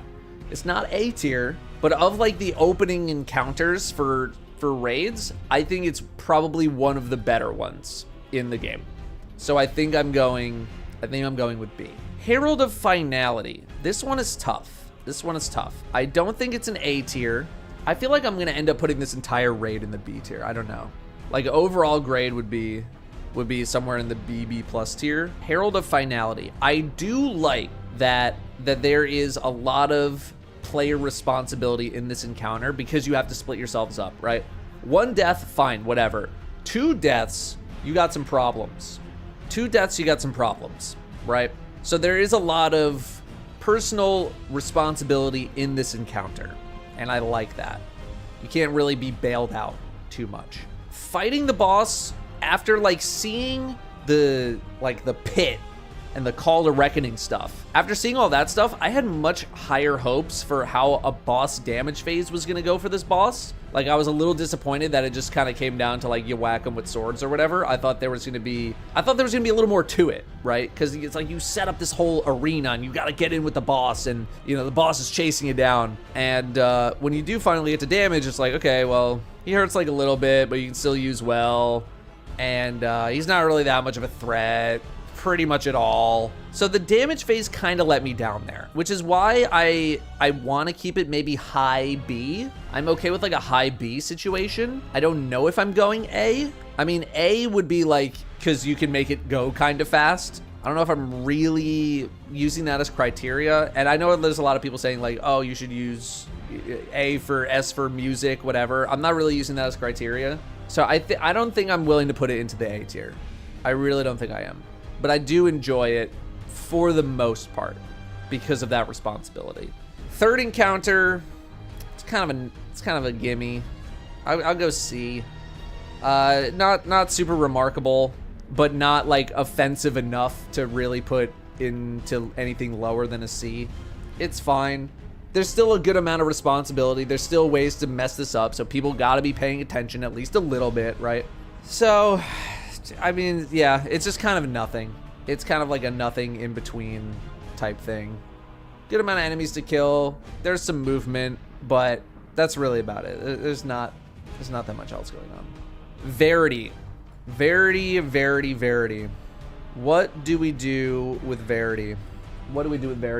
I don't know if I want to judge it. I don't think I can judge it on the day 1 puzzle solving experience because you only experience that one time. Every other time after that, you're doing it. Where did we put Vault? That's what I want to know. Where did we put Vault? Hang on, what color is Riven? Riven's that color. Vault, we put in B. So I do think Verity, after you have solved it, is a better Vault. It's a better Vault, right? Because Vault, once you solve the puzzle, like, there's not really that much going on in the Vault encounter.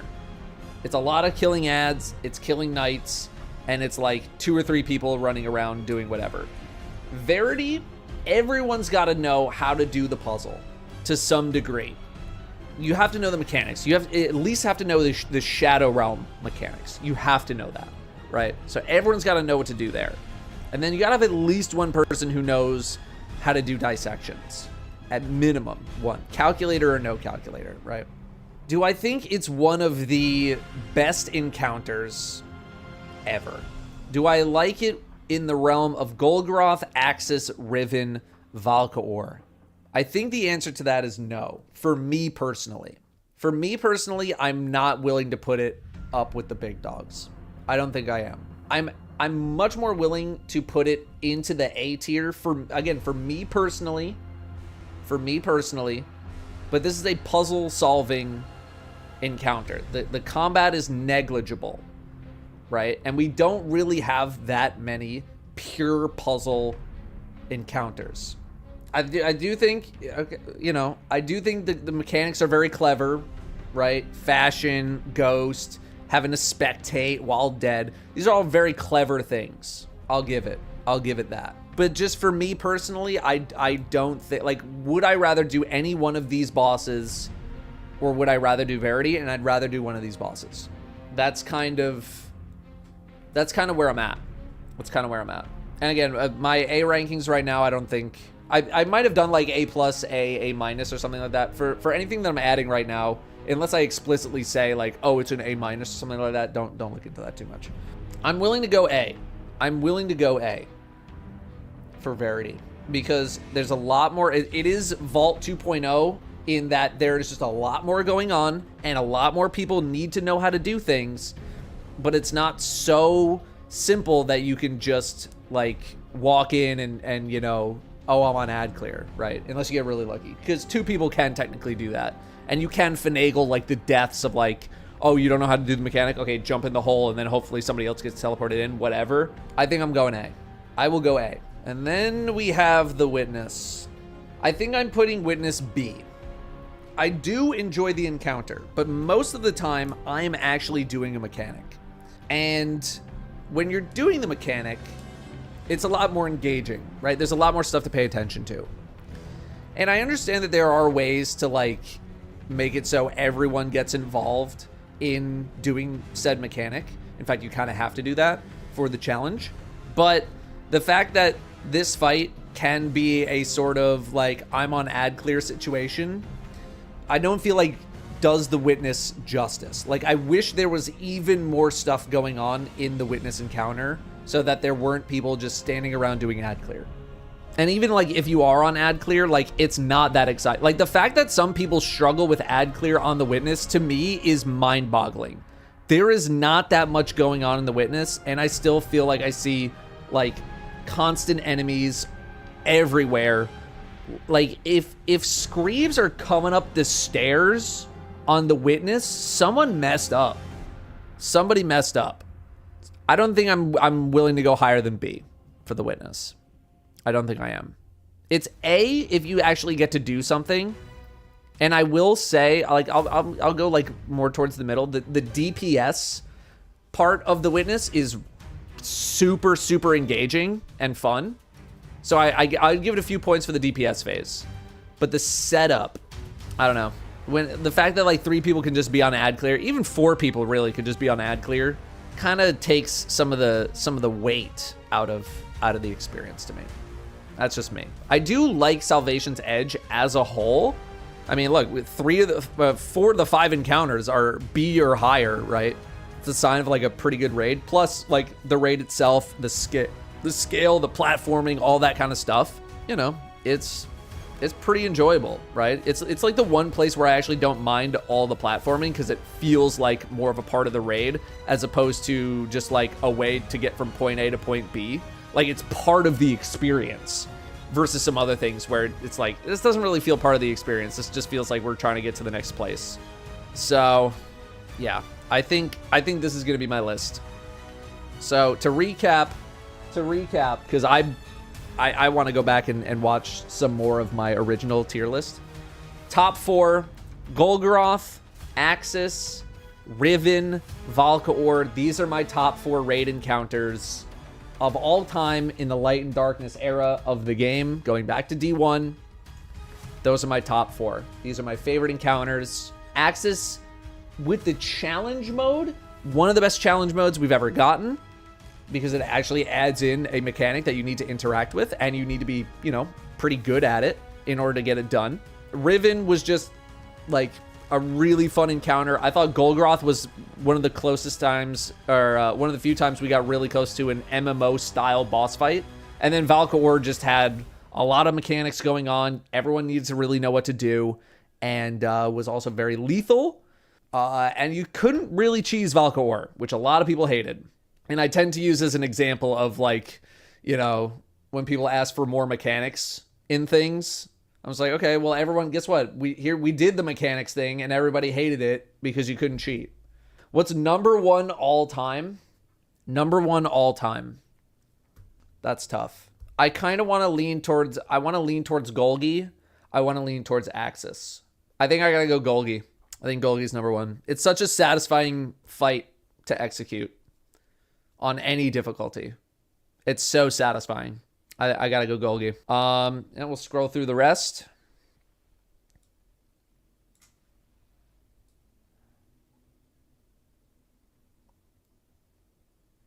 Here we go.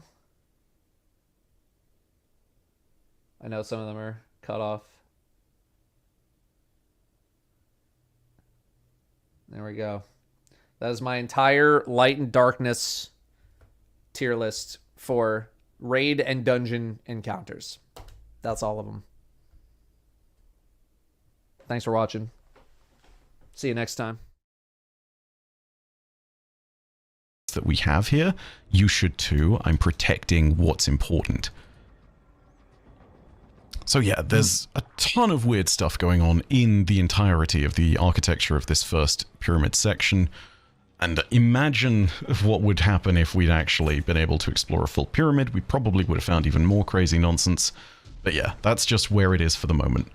And there is one last thing to point out, but I will wait because there's actually a clearer view of it when we get to the very end. Just before first encounter. And in the meantime, we have some Grim to say hi to. I looked up that a couple images in that concept art link that we dug up, and damn, the pictures of the witness. I thought the snake one was going to be the coolest one. The other ones are even wilder, like with the big wings and all that stuff. Like, yeah, really, really cool. The image of the witness as just a massive cloud is terrifying. Like it kind of is, yeah. Imagine walking in on day one and that's all you see, and it's like, hi, welcome, here is your challenge. Go ahead and just sit here and figure out how you do DPS a cloud. I guess they didn't want new players shitting their pants that hard. Also, I feel like I accidentally murdered Aztecross there. No, that was on me. I saw the whole thing. I'm not a rat, though. I don't know. I have a horrible feeling it might be the case. Jump. Sabotage by Hunter Jump, as per usual. Getting a similar vibe from Nezarek's relics in Season of the Plunder? Yeah, that's the case. And I mean, hey, you know, if you're going to preserve a part of a person, then keeping it in a jar like that is very much in the theme of ancient Egypt. So yeah, no, I think it's absolutely deliberate on that front of things. Also, for the second red border, I think T has already beaten me to it. This one is not turned on, seemingly. So, yeah, for those of you who have been doing stuff, I don't know if anyone has the static encounter challenges. If you do, you can unlock the boxes. I only have 3 of the 4. I've not done Verity and Witness, so I will be able to unlock this one, but not box number 4. But if you do get all 5, you get your, you get a raid mod and a bit of raid lore at the very end. And I have been generously sent raid lore by someone else who's done it ahead of me prior to this moment.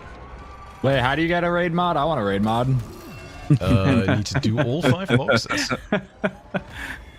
I'm gonna pretend I know what that means.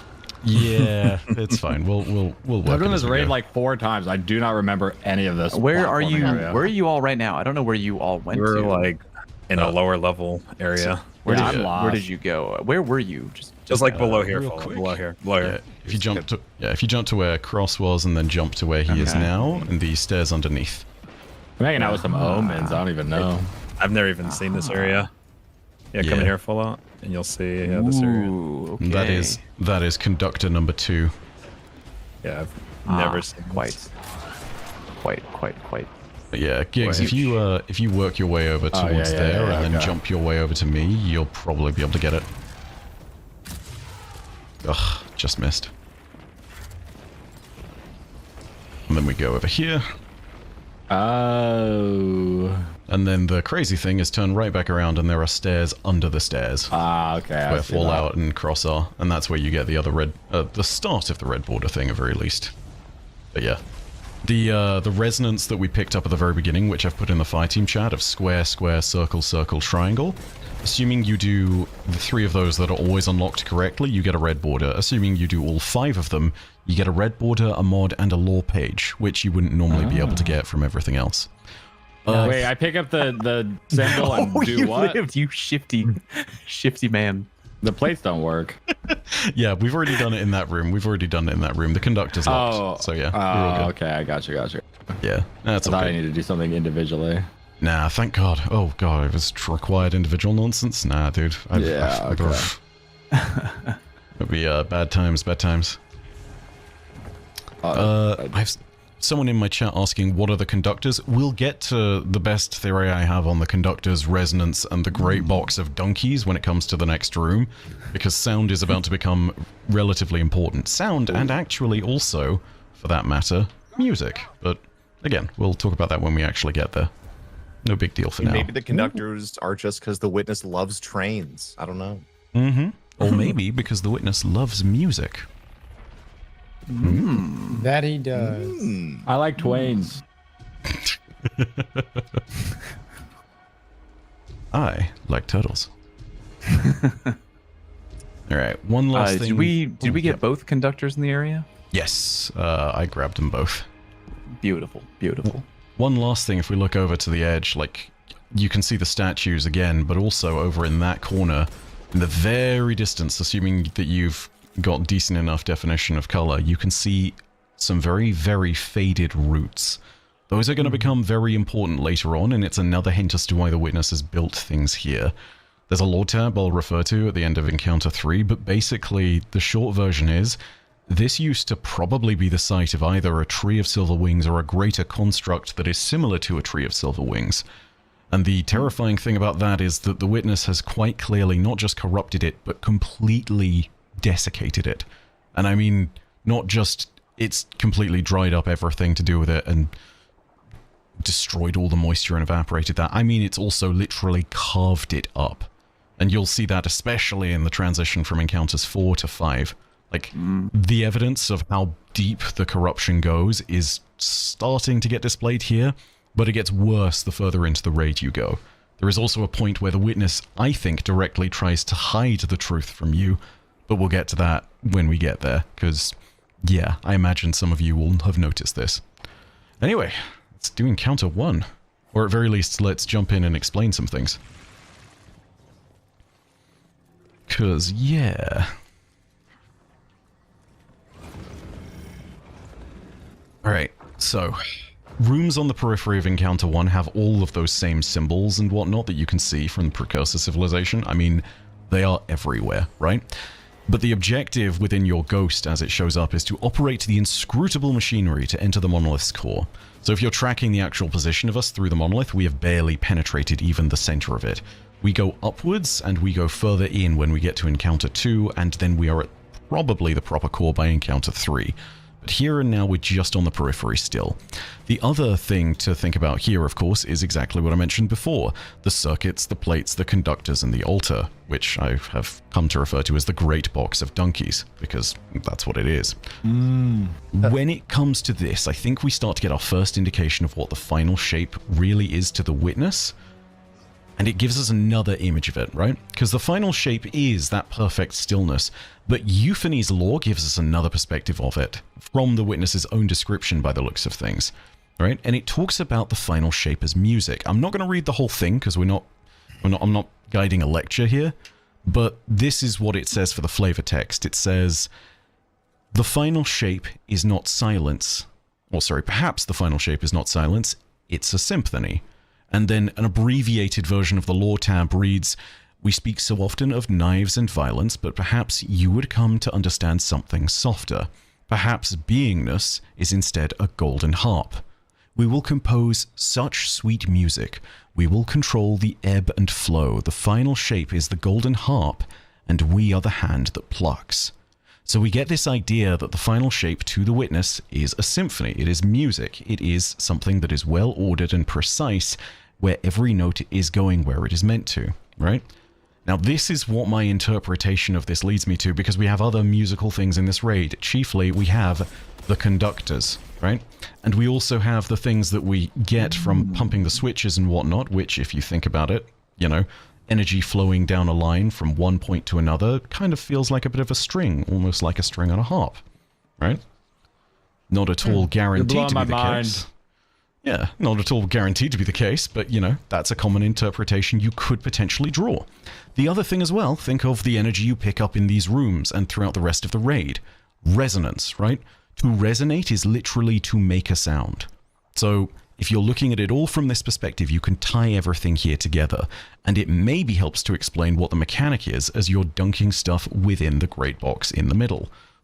Now, What happens there, I think, and my interpretation of this, which is not guaranteed to be the case at all, I think what we're doing is effectively, we're operating the machinery, removing some of the darkness and the power and the notes of the final shape from the symphony and feeding it back in. So imagine for a second if you had, say, a puzzle, and if one person picked a single piece out of it and then gave it back to you. It's pretty easy to rearrange that, right? So only one resonance dunked in the box is only 20 seconds. But if someone picks up 24 pieces of it and then flings them on the floor, all of a sudden you're scrambling to rearrange and it's way more time. That's what I think we're doing whenever we're feeding resonance back to the altar, is basically taking the final shape and forcing the witness to rearrange it, thus giving us more time. That's my interpretation as is. I don't know that to be the case at all. I don't know that to be true. But it is, as far as I can see, the best explanation as to why everything here is to do with sound, and why they make such a big deal of sound cues on these things. You ever lock a conductor? It's a really memorable sound, isn't it? Right? Like, Yes, it I is. don't remember. I'll remember when I hear it. I'll remember when I hear it. Yeah, Yeah. I'm not going through with the ear for trying to hear specific tunes, but now I will be, right? yeah, it's very much like a kind of thing. And when you've heard it once, it'll catch, right? And that's why I think it's so important. There's also the idea of us feeding energy into the architecture by killing the tormentors. Those are called threshold sentinels. Assuming that you take it to be the witness believes the final shape to be perfection and truth. The idea of a threshold sentinel also makes sense. They're kind of guarding the truth, guarding the conductors, guarding the resonance, guarding the thing that allows you to interact with the final shape. That would be why the energy from them is then flowing into the architecture and allowing you to then interact with it. That's, again, further theory. It's certainly nothing concrete, but it is the best I can draw for you in the moment, and regardless, we're going to go to the box for just a second, because there is more sound stuff. I wasn't able to do this in time, but if you turn your game sound up all the way and listen to the box, this thing sounds a little bit like it's wailing and screaming. Really? Okay, hold on. Yeah, this is... I'm gonna turn it up real quick. Hold on. No. Real quick, I'm going to go ahead and do that on my stream, and I'm going to see about... I'm going to take the risky move here of seeing if I can separate the audio correctly, but I'm not 100% sure. Let's give this a go. It does. It does. It's kind of like a wailing, almost. Yeah. Hopefully that worked and wasn't way too loud. But you can hear it is one of those moments where the sound team has absolutely done it well, and I won't necessarily go through and show it to you in each of the rooms, but each of the rooms in this first encounter has its own sound too, and they're around specific objects. So for example, it's down here in the basement on left. That first encounter room has a set of calcified statues in it, and one of them has a very specific wail that it has, and I know it's there because, oh my goodness, yeah, I actually have this pair of headphones, thank you Chromar, that let me just basically hear everything in all the detail, the horrifying detail, and it absolutely comes from the statue. Equally, in the window room up there, you've got more ammonites, and if you go close to them, you can actually see the sound of the, or you can hear the sound of the sea. Guys, Cross is looking at naughty images while Bife is trying to teach. Come on, Cross. What are we doing? Man, I just want to point out, Fallout sent me that image, everybody. Just letting everybody know. Sabotage. I mean, if it's not... that was related to a different stream, a different day. It was. I clicked the wrong image. That clip is hilarious, by the way. Oh, I'm terrified to ask what that is, because if I try and show that on my stream, am I going to get TOS here? Like, what? Oh yeah, I wouldn't show that. I wouldn't show that. It's a lot of. Let me see. Gimpy bunny. Gimpy No, I bunny. wouldn't show that. All right, well, you can go ahead and check on that on Fallout and Cross's stream, I guess. Oh, okay. I know we jumped in here without actually rallying, so we'll go ahead and just wipe here for ammo if people want it. I don't think that will matter, but All right, cool. Let's go ahead and do it then. yeah. So, the witness is like the supreme conductor. Is that what he is?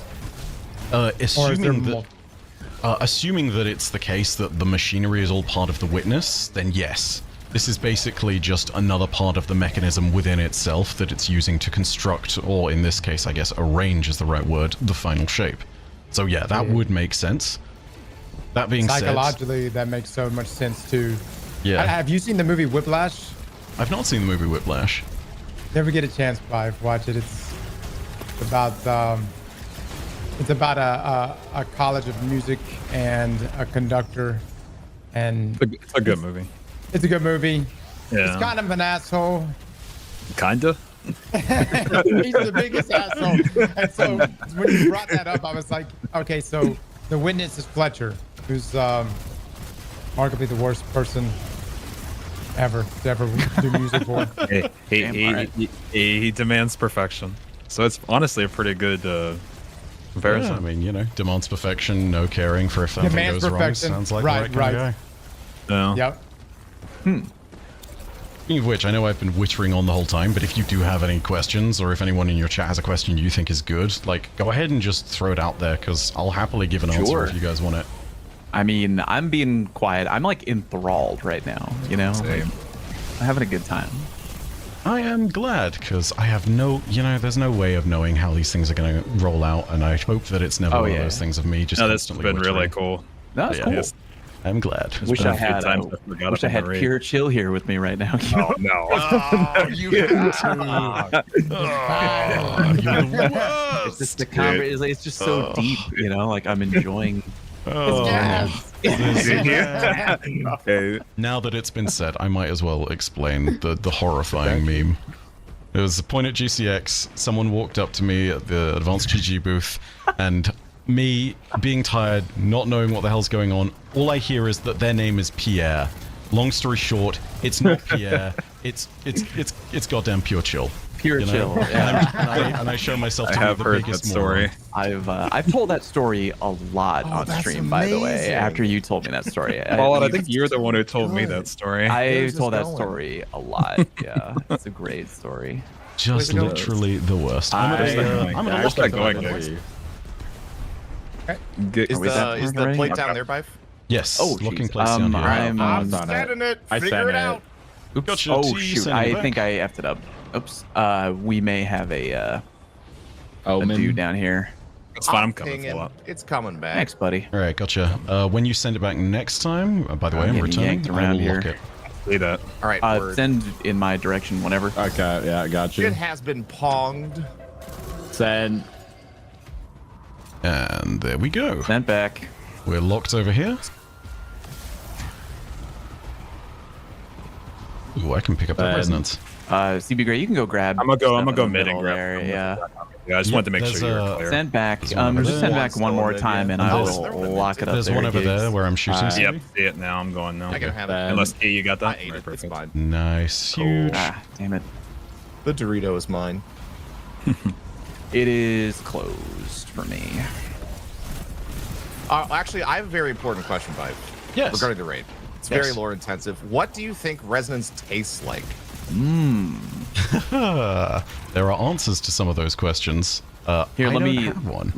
Let me What does dunk sound first. taste For a like? moment, I was like, wait, really? I have one. I Yeah, have if you one. ask Let me let what dunk. Radioloria tastes like, I'd be able to tell you it tastes Go for like it. the tears of PvPers. It's very salty, you know, like Hey now. unironically, now. like it's. We have evidence of that, but no clue about resonance. I imagine if it's one of those things of if someone got really high and said I can taste colors, maybe you'd have an idea, but no, no evidence of that anywhere, as best I can see. Hilarious though, because legitimately there are answers to questions like that sometimes. It's why there's no such thing as a silly question. Like, you know, I There can't was, remember. I forget what it was something I was reading one time, but about how, like, I know some people maybe get upset about, like, oh, if you ask like, a silly question of, like, oh, why does this, like, sci-fi thing, like, how does this moon stay in orbit or something like that? Right? And you're like, well, why would you even ask? Well, it's like, I don't know, it's fun to know stuff. Like, Yeah. those little questions where Yeah. you're engaging with the source Yeah. material. You never know if they have an answer. Sometimes the answer is just because video games, and sometimes the answer is That's- even cooler than that. And when it is the latter case, I mean, hey, why not? Do y'all have It's a Hydra, tournament time. by the way? I think we either have a Hydra over. There we go. Okay. Champion probably Is it not on the tournament field. time? It was not anywhere. tournament time. Where did Giggs that has found it. champion go? There we go. Huge. There we are. Tormentor will be up. Beautiful. There it I'm going is. back Okay. mid.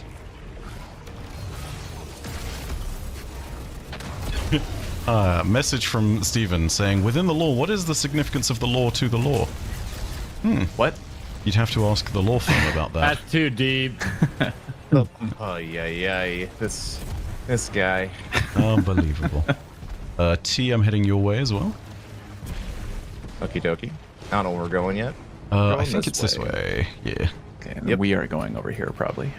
They are.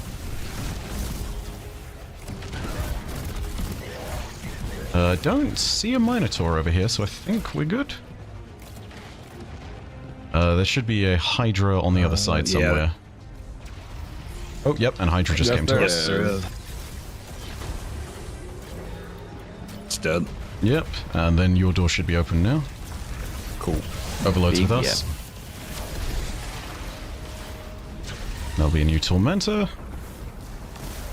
Right. Cool.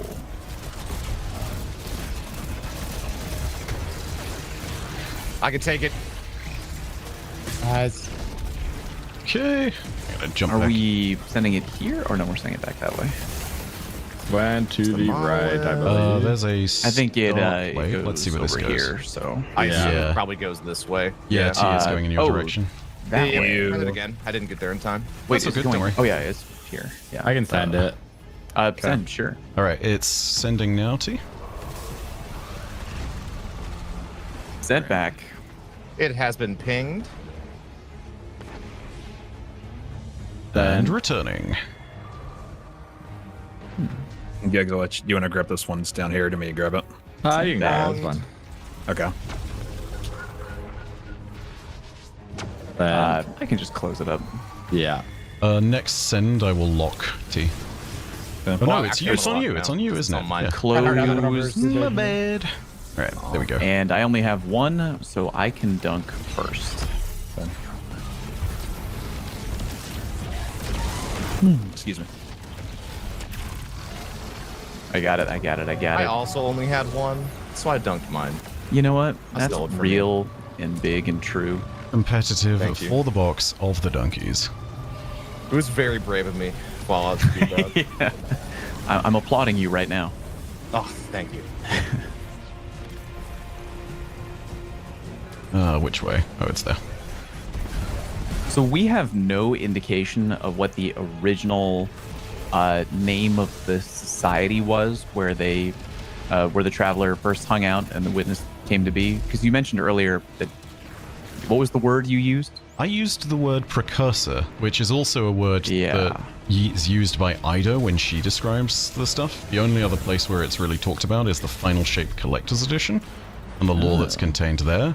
We have no Okay. idea what the name of it was otherwise, because, yeah, legitimately, it's just not mentioned. It's so ancient and so old, it's probably known only to the Traveler and the... Oh, I'm crushed. Oh, dear. Yep, that almost happened to me too. Good lord. Damn. I saw through think we're walls for a violent. second. That was terrifying. Well, plus I think it's, I mean, if I almost feel like maybe that's probably on purpose too, if it's so rarely referenced that maybe Yeah, the witness probably. believes that, you know, it is the penultimate or, you know, the true form of that society. So what name is more important for that society than the witness? Right. So why not strike it from history? Exactly. And I mean, to get an alternative perspective on it, you'd need to ask a precursor who is probably a dissenter. But, you know, they're all dead now. Unless one of them has Also, they're also escaped kind of with... going through it when we can chat with them, so Yeah, that we're too. having a good time. Unless one of them has literally escaped and is one of the Echoes now, or part of the memories of the Echoes, I'm pretty sure we're never going to learn what the real name of this society was.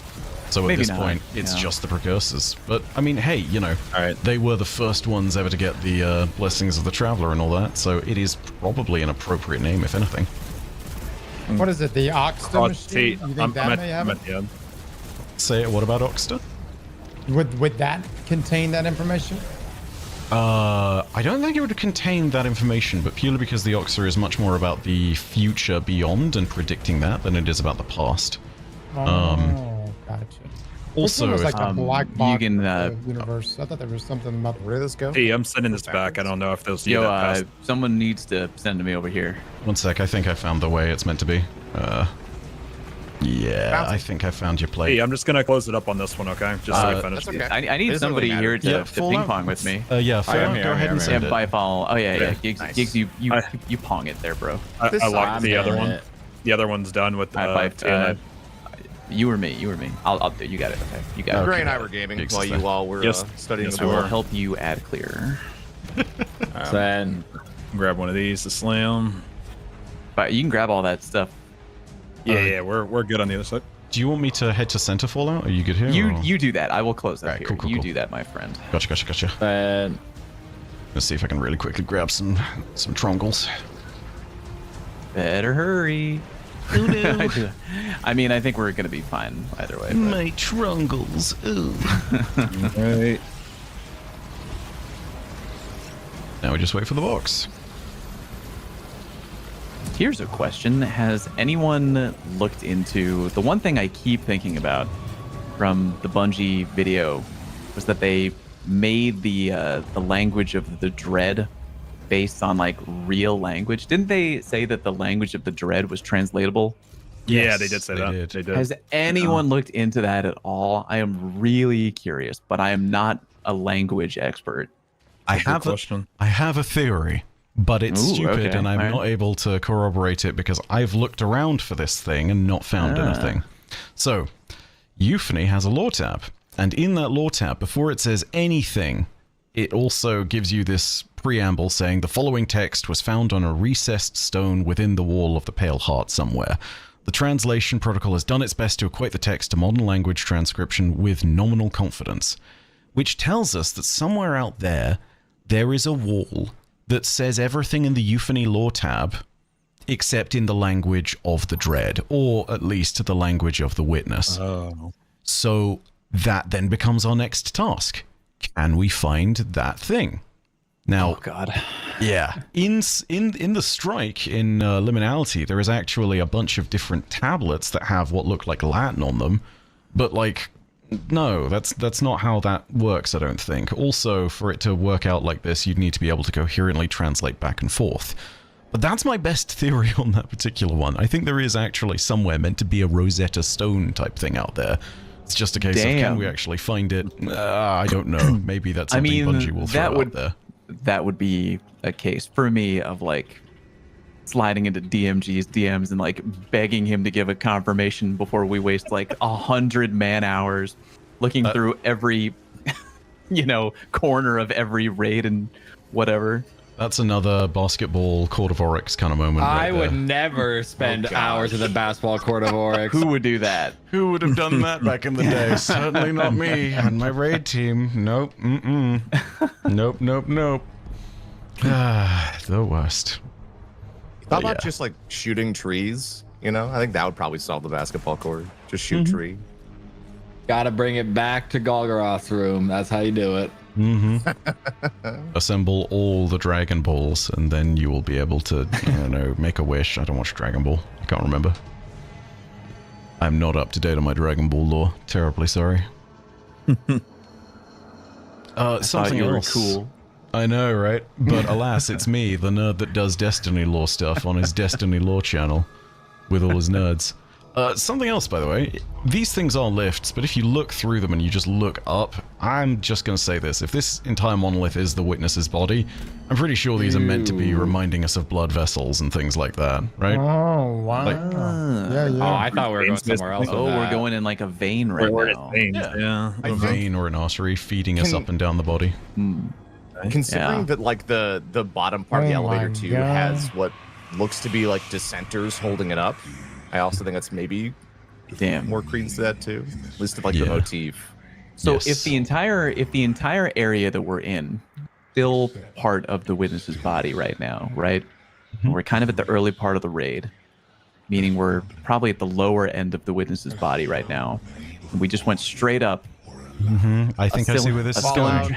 A I see where cylinder this is- tube I see where this is filled going with for. blood. What could we have just gone through right there? Do we have a doctor in the chat?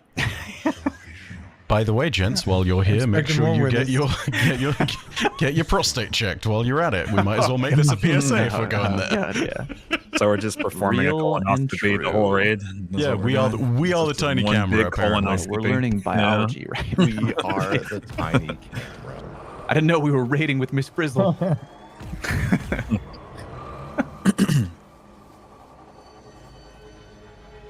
Yeah, this is the next red border bit. So we're just gonna. Yeah. I think we've got. Is there a circle over there? No, those are 2 squares. Oh. Let's do that. All right.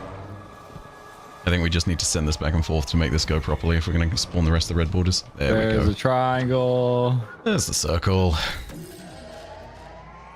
Can I ask a lore question in general that Yes. might not pertain to? Okay, great. Out of every raid in the game, what do you think? What raid has the most lore that people do? Like, it just goes right by people and they don't even realize it. Oh my gosh, that's a great question. 2 contenders, simply because there are some absolutely massive reveals in them that people don't seem to notice whatsoever. First contender is Valve the Disciple, easily because of the fact that the environment team tells so much of the story and the lore through everything that's going on there. You can tell what kind of character Rulk is based purely on the environment alone. The fact that he collects relics of light, the fact that he has an entire museum basically within his pyramid ship, even down to the way that he walks around and struts. It tells you how arrogant that guy is, right? The entirety of the raid itself is telling you brilliant things about the lore and the story without even saying a word. Like, when you read Shattered Suns, the Valve the Disciple lore book, it makes perfect sense based on what Rulk's character is like. As for the other contender, Garden of Salvation, and it's purely based on one thing that blew my mind when I was taught it. This was pointed out by a guy called Venextran, who's another member of the lore community on YouTube. Yeah, you know the big mesa at the very center of it? The one that is, like, you know, you climb up there, on top of that mesa you have the final boss fight? Yeah, that's a tree of silver wings that's been burnt down to a stump. And if you read Unveiling, it talks about how the gardener and the winnower fought in the garden before time and left nothing of the Tree of Silver Wings but its stump, smoking them in the meadows, and it gives us a really big hint to the idea that maybe the Black Garden is the garden before time. Maybe, doesn't confirm it, but it gives you a damn big smoking gun right there. So, I did not know that. completely insane, and it's right in front of all of you. Like, there's even a prominent moment where you're just looking at the entire thing, and sure, it looks like a mesa, it looks like rock, but if you look at it, yeah, it's a tree. It's got the remnants of roots. It's clearly had something done to it. So yeah, it's a huge reveal that just nobody knows much about, nobody really looks at. Transitioning through to Encounter 2, though, we can start to see a bunch of different things. We're not going to actually start the encounter yet, but all the way in the background, you can see it again. You can start to see the light as it's reaching up into the center of the monolith. If you look up there as well, you can see the roots. You can even see the brambles down here as they're sort of piling through everything. More and more signs of that open corruption. You also start to see everything breaking up into the weird-ass looking cubes that I do not know the exact answer for, but you will see them from here on out. Something else you will see in this encounter is going to be the boss, and I'm going to try and take a stab at the answer to the question that inevitably is coming. 3, 2, 1... is the raid boss Taniks. Okay, so this was always going to be the thing because there is no easy way to tell. However, I think that there is a chance, right? So I'm going to go ahead and see about removing my overlay and some other bits and pieces to this. If you take a look at one of the images that I've sent you, it's got a bunch of different comparisons. You see a close-up image on the left of the Herald of Finality. And you can see, like, number 11? Yes, it is reference 11. Okay, cool. All right. Yes. Aha, gotcha. Okay. And you can see, like, you know, it's somewhat similar, right? Like, they've definitely got a similar kind of head structure going on there. But it's not guaranteed, because that structure, you can replicate bits and pieces of it across a bunch of different designs you see throughout the Fallen. So, is it possible? Sure. Is it guaranteed? Absolutely not. However, it will always be a thing, and I think Bungie, in their own cheeky internal way, is referring to it like that. But I did hear another really fascinating possibility for who this might be, right? And that's based on the fact that they are a Taken Dread. So I don't know if everybody's seen that, but literally, if you take a look at this guy when they spawn in, they are Dread up top, and the very bottom of them eventually phases into having that same Taken energy. And that leads some people to the theory, which I really like, which is that this is a guy called Chelchis, the Kell of Stone, right? Clearly this is a Fallen, but Chelchis is a very old Fallen from the fall of their homeworld, Reese. And they were taken by Oryx. They supposedly stood before the Maw and said, "Where is the Great Machine? Where is the Great Machine?" And that's the moment at which the Traveler left. However, Gotcha. if Oryx died, much like any other Taken, he would have been left kind of listless and could easily have then been picked up in some regard by the Witness.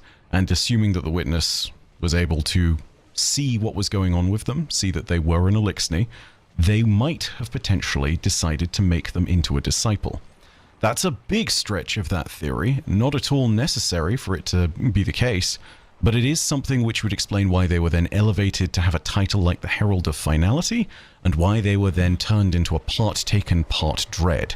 And it's also worth remembering, this is getting to the core of the monolith here. Like, this is the last threshold before we actually get to the approach of that. This is when we go from the bottom of it to the very top. And this place has other disciples around it, right? In particular, the statues that I'm standing on, which some of you might not have noticed. These green statues are each representing a disciple. This one, if you stand on top of it and look down, you'll see that's Nezarek's head at the very top of it. Oh, Right? yeah. I'm seeing the dad bod now that I kind of look yes. at it a little bit here. Yeah, okay. All right. Indeed. Crazy. Middle over here, you have the much thinner statue with the big frill and the very tall head. Again, this is Rulk. If you jump over it, you can see that very clearly. And then, last, and certainly not least by proportions at very least, you have Callus himself with the of giant course. belly. I did not notice that. Wow. Yeah, that's so cool. Well, plus like the in each of those arenas, the giant superstructure in the middle also kind of looks like their heads, right? What are we Which looking at right now? Structure in the middle? So like what I'm shooting at right This- now, doesn't that kind of look Oh, like over there? Kind of looks like, in are you each of the saying, different arenas? So you have Ooh. Callus's like helmets, then you have the other two helmets as well. Like at least like their general shapes. They're not like perfect, but you need to see like the I get what you're saying, T. That kind Yeah. of looks like Rogue's helmet. That kind of looks like. That Okay, yeah, kind of yeah. looks like the Callus helmet. This, Nezarek, I'm a don't- little confused. No, Maybe I, that is I, like kind, I Nezarek. kind of get Oh, yeah, Nezarek. yes. I do get it. Because yeah. it's like, predominantly it's got two structures to the left and right going upwards. No, I see that too. Also, chat, I realize I had my camera off for that, so really quickly, just so you can all see it again. Nezarek here with the helmet. I did the same thing, both. Yeah, my bad. I'm sorry, I did guys. the exact same thing. Real streamer moment. I'm not used to streaming, so that's my excuse. As for Gray, you're on your own, buddy. So, how many disciples? Do we know how many I was disciples? just about to ask the that. witness had? Yeah. An unknown number of disciples, but we can definitely say that there were at least 4. The reason we know 4 as the number is not because of this boss here that we're about to fight, because again, they're not confirmed, but it's because we had Callus, Rulk, Nezarek, and then in the lore of Root of Nightmares, we learn about one unknown disciple who basically questions the witness and sits there and says, you allow all the other disciples to prosper with their own visions of what the final shape is going to be. Nezarek wants to just have this gullet of fear that he can infinitely feed on. They also mention Savathun because she was in running to become a disciple, and it mentions how Savathun wants to sit there and have nothing but the sword logic, and then it also talks about Rulk who wants to do nothing but, upend things. They literally call him the upender. So it's this idea of, hey, there is this unknown disciple, we don't know where they are or who they are. There is also potentially a 5th who could be the same as the 4th, and someone in my chat has already made mention of it. They're the disciple mentioned in the Winterbites lore. So for those of you who don't know, Winterbite is the exotic heavy glaive that came with Lightfall. Never mind, that's in exotics. I'm just showing it in collections real quick. But Yeah, I'm looking it up right now. if you go to Winterbite, it's the perspective in the lore tab of the Exodus Indigo, which was one of the colony ships caught out in the middle of the collapse, which eventually founded Neomuna. Middle of its journey, it gets attacked. A massive projectile basically hits Engine 5. And it turns out that projectile starts moving. Actually, it's Engine 7, not Engine 5. Not important. The important bit is the projectile starts moving and then pulls out the glaive and just basically stabs Engine 6. They turn their guns on it and they shoot it away, but Winterbite is what's left in the side of the ship. So, given that the disciples all seemingly wield glaives if they are from before the time of Rulk's death, this would indicate that that is another disciple. That is also based on theory, because we don't know that the disciples all definitively were given glaives, but it's likely, because there is stuff from the Nezarec's Whisper lore tab, which basically shows us that Rulk gave the glaive to Nezarec as kind of a gift, as a badge of office. Yeah, that's the Nezarec's Whisper, because it's got the lore tab, and then it's also got something saying, "Rise, disciple, and bear this gift with pride." And it's, you know, obviously Rulk is addressing Nezarec in that one. So it's based off that theory that not only would Nezarec have received Nezarec's Whisper, also Rulk has Lubre's Ruin, and Savathun supposedly would have received the Dark Fleet artifact or relic that we pick up in Witch Queen, which turns into the Enigma Glaive. So again, it's all theoretical, none of it's openly proved, but man, it's a really fascinating idea if that's true, because again, it's another disciple we might potentially never have seen who just got blasted off into space. If that's the case, and they're still out there, that's kind of awesome. You know, we have another really powerful entity out there, and we happen to have their weapon, and they might want it back. Equally, you know, could have been all the same as the unknown disciple mentioned in the Root of Nightmares lore. Could have also been the Herald of Finality, if they are indeed a disciple, which again, not entirely clear. Before we jump in and do this, there's only one other thing I really want to explain, which is basically like, hey, there are the enemies in this encounter called Trammels, right? Sounds like a real nothing burger to explain, but basically it's another demonstration of the final shape. The Trammels of time, conflict, and demise basically are all representations of what's going to stop during the final shape, right? So a trammel, as in the word trammel, literally you define that as an impediment to something, or something that restricts something. So the final shape is literally all of those things, right? It is an end to conflict, it is an end to time, because if everything is frozen in time, it will cease to be, and it is an end to demise, aka death. Nothing can die in the final shape, it only persists and keeps going. So yeah, that's kind of where that all lies as well. I guess my last question is, are we doing sword DPS? Or are we... At their own tractor, we can if you want. Nice, okay, Sure, cool. why not? Sword deeps. Nice.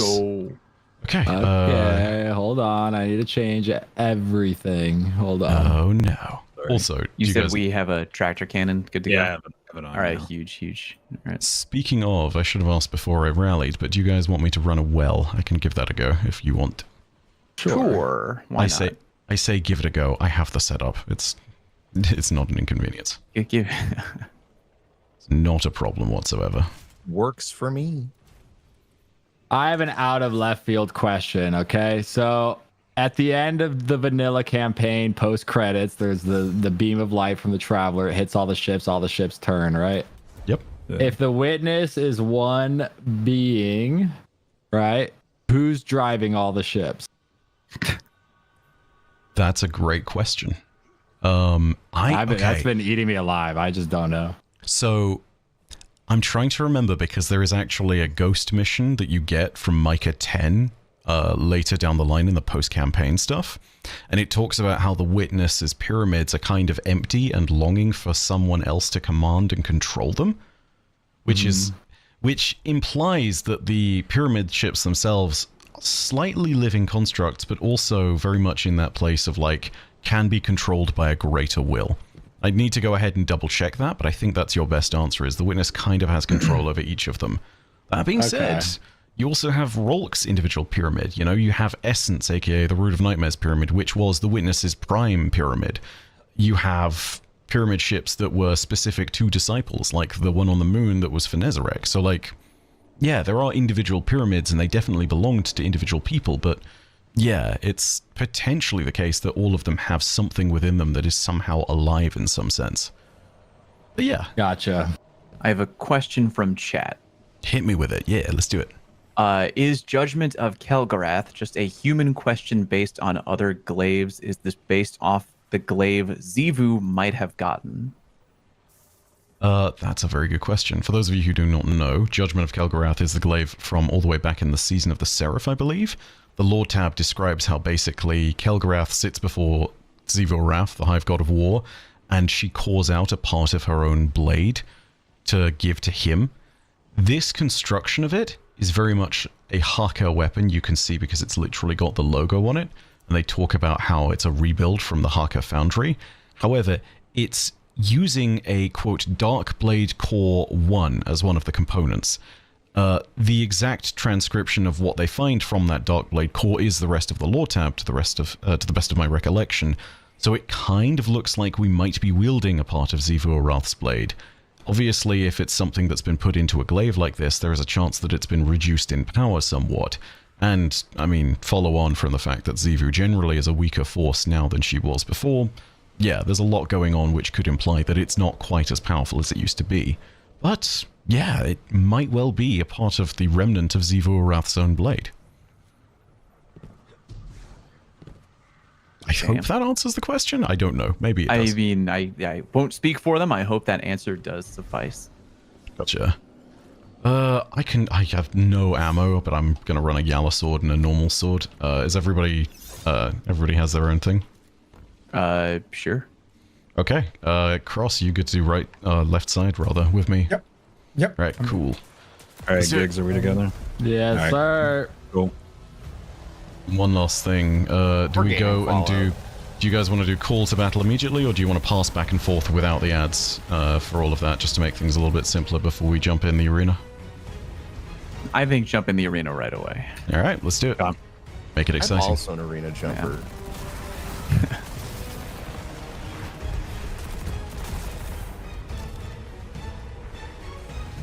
Gosh. All right, I'm called. I'm called. Get in there, T. It's me. I'm gonna do that for I'm you, going. Cross, and then I'm gonna just jump in. I'm going, Gigs. Go this guy real quick. All right, lights are up. Hey. Shooting right now. Good to go. Hold on, we might have one up so here. Let me look for him. Yep.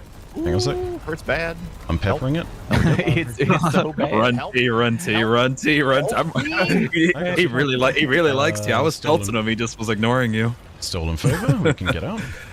We have Cross, triangles, Gigs. We have circle on our Okay. side. Cross. Take your time. I'm ready to receive whenever. T, Go tell me follow. when. Tell me when. Go for it. I'm ready. Sent. Do you want to go up and pass? I'll and go I'm up sending there. it now. Bye. All right, go. Heading your way. Then Cool. And returning. Do you want Going to back to collect you, Gigs. circles or triangles, Cross? Sent. I think probably are easier you for you to close? get triangles. then Okay. Okay. I'm gonna pass it Bounce back. it back. One more Yeah. time. I'll go ahead and grab some circles now and Going just do back the to you, thing. Gigs. yep. Might I'll not lock be in up this to... next one. Effed up. It didn't Okay. show the Should we kill line the heading Trammel? my No way worries. for some reason. Then That's Okay. annoying. I'll I'm help gonna you kill return them it to you both. one more There you time, go. Cross, You're real good to quick. go. All right, Just lock sending it. one final time. Locked. Yep. I should be I able might to... as well- I And need. I sent. still. Oh, it changed. Thank God. Oh, I paid huge. attention. Might have subjugated Oh, on my. you. Do you Yep. need me to, I'm to gonna let it close? fail. I'm gonna let it fail. It's okay. Okay. Just do Alright, it again huge. because I had to make sure I got that. Got first it. sheet. Right. Okay. Yep. Just send it again. I'm ready. Yeah, we got time. We got time. Yeah. We do. 2 seconds, Sent Cross. right now. Go ahead and send it again, Cross. I can lock up here.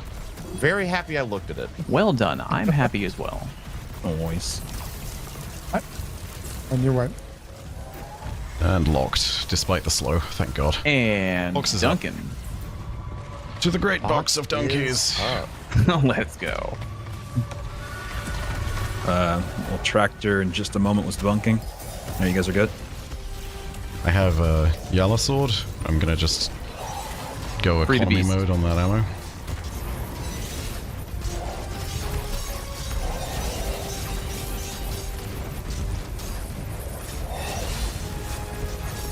Ooh, I am down to primary because I did not rally correctly, but that's okay because we're the best. You didn't rally correctly. What did you do? I rallied on my thing that I had the for Encounter 1.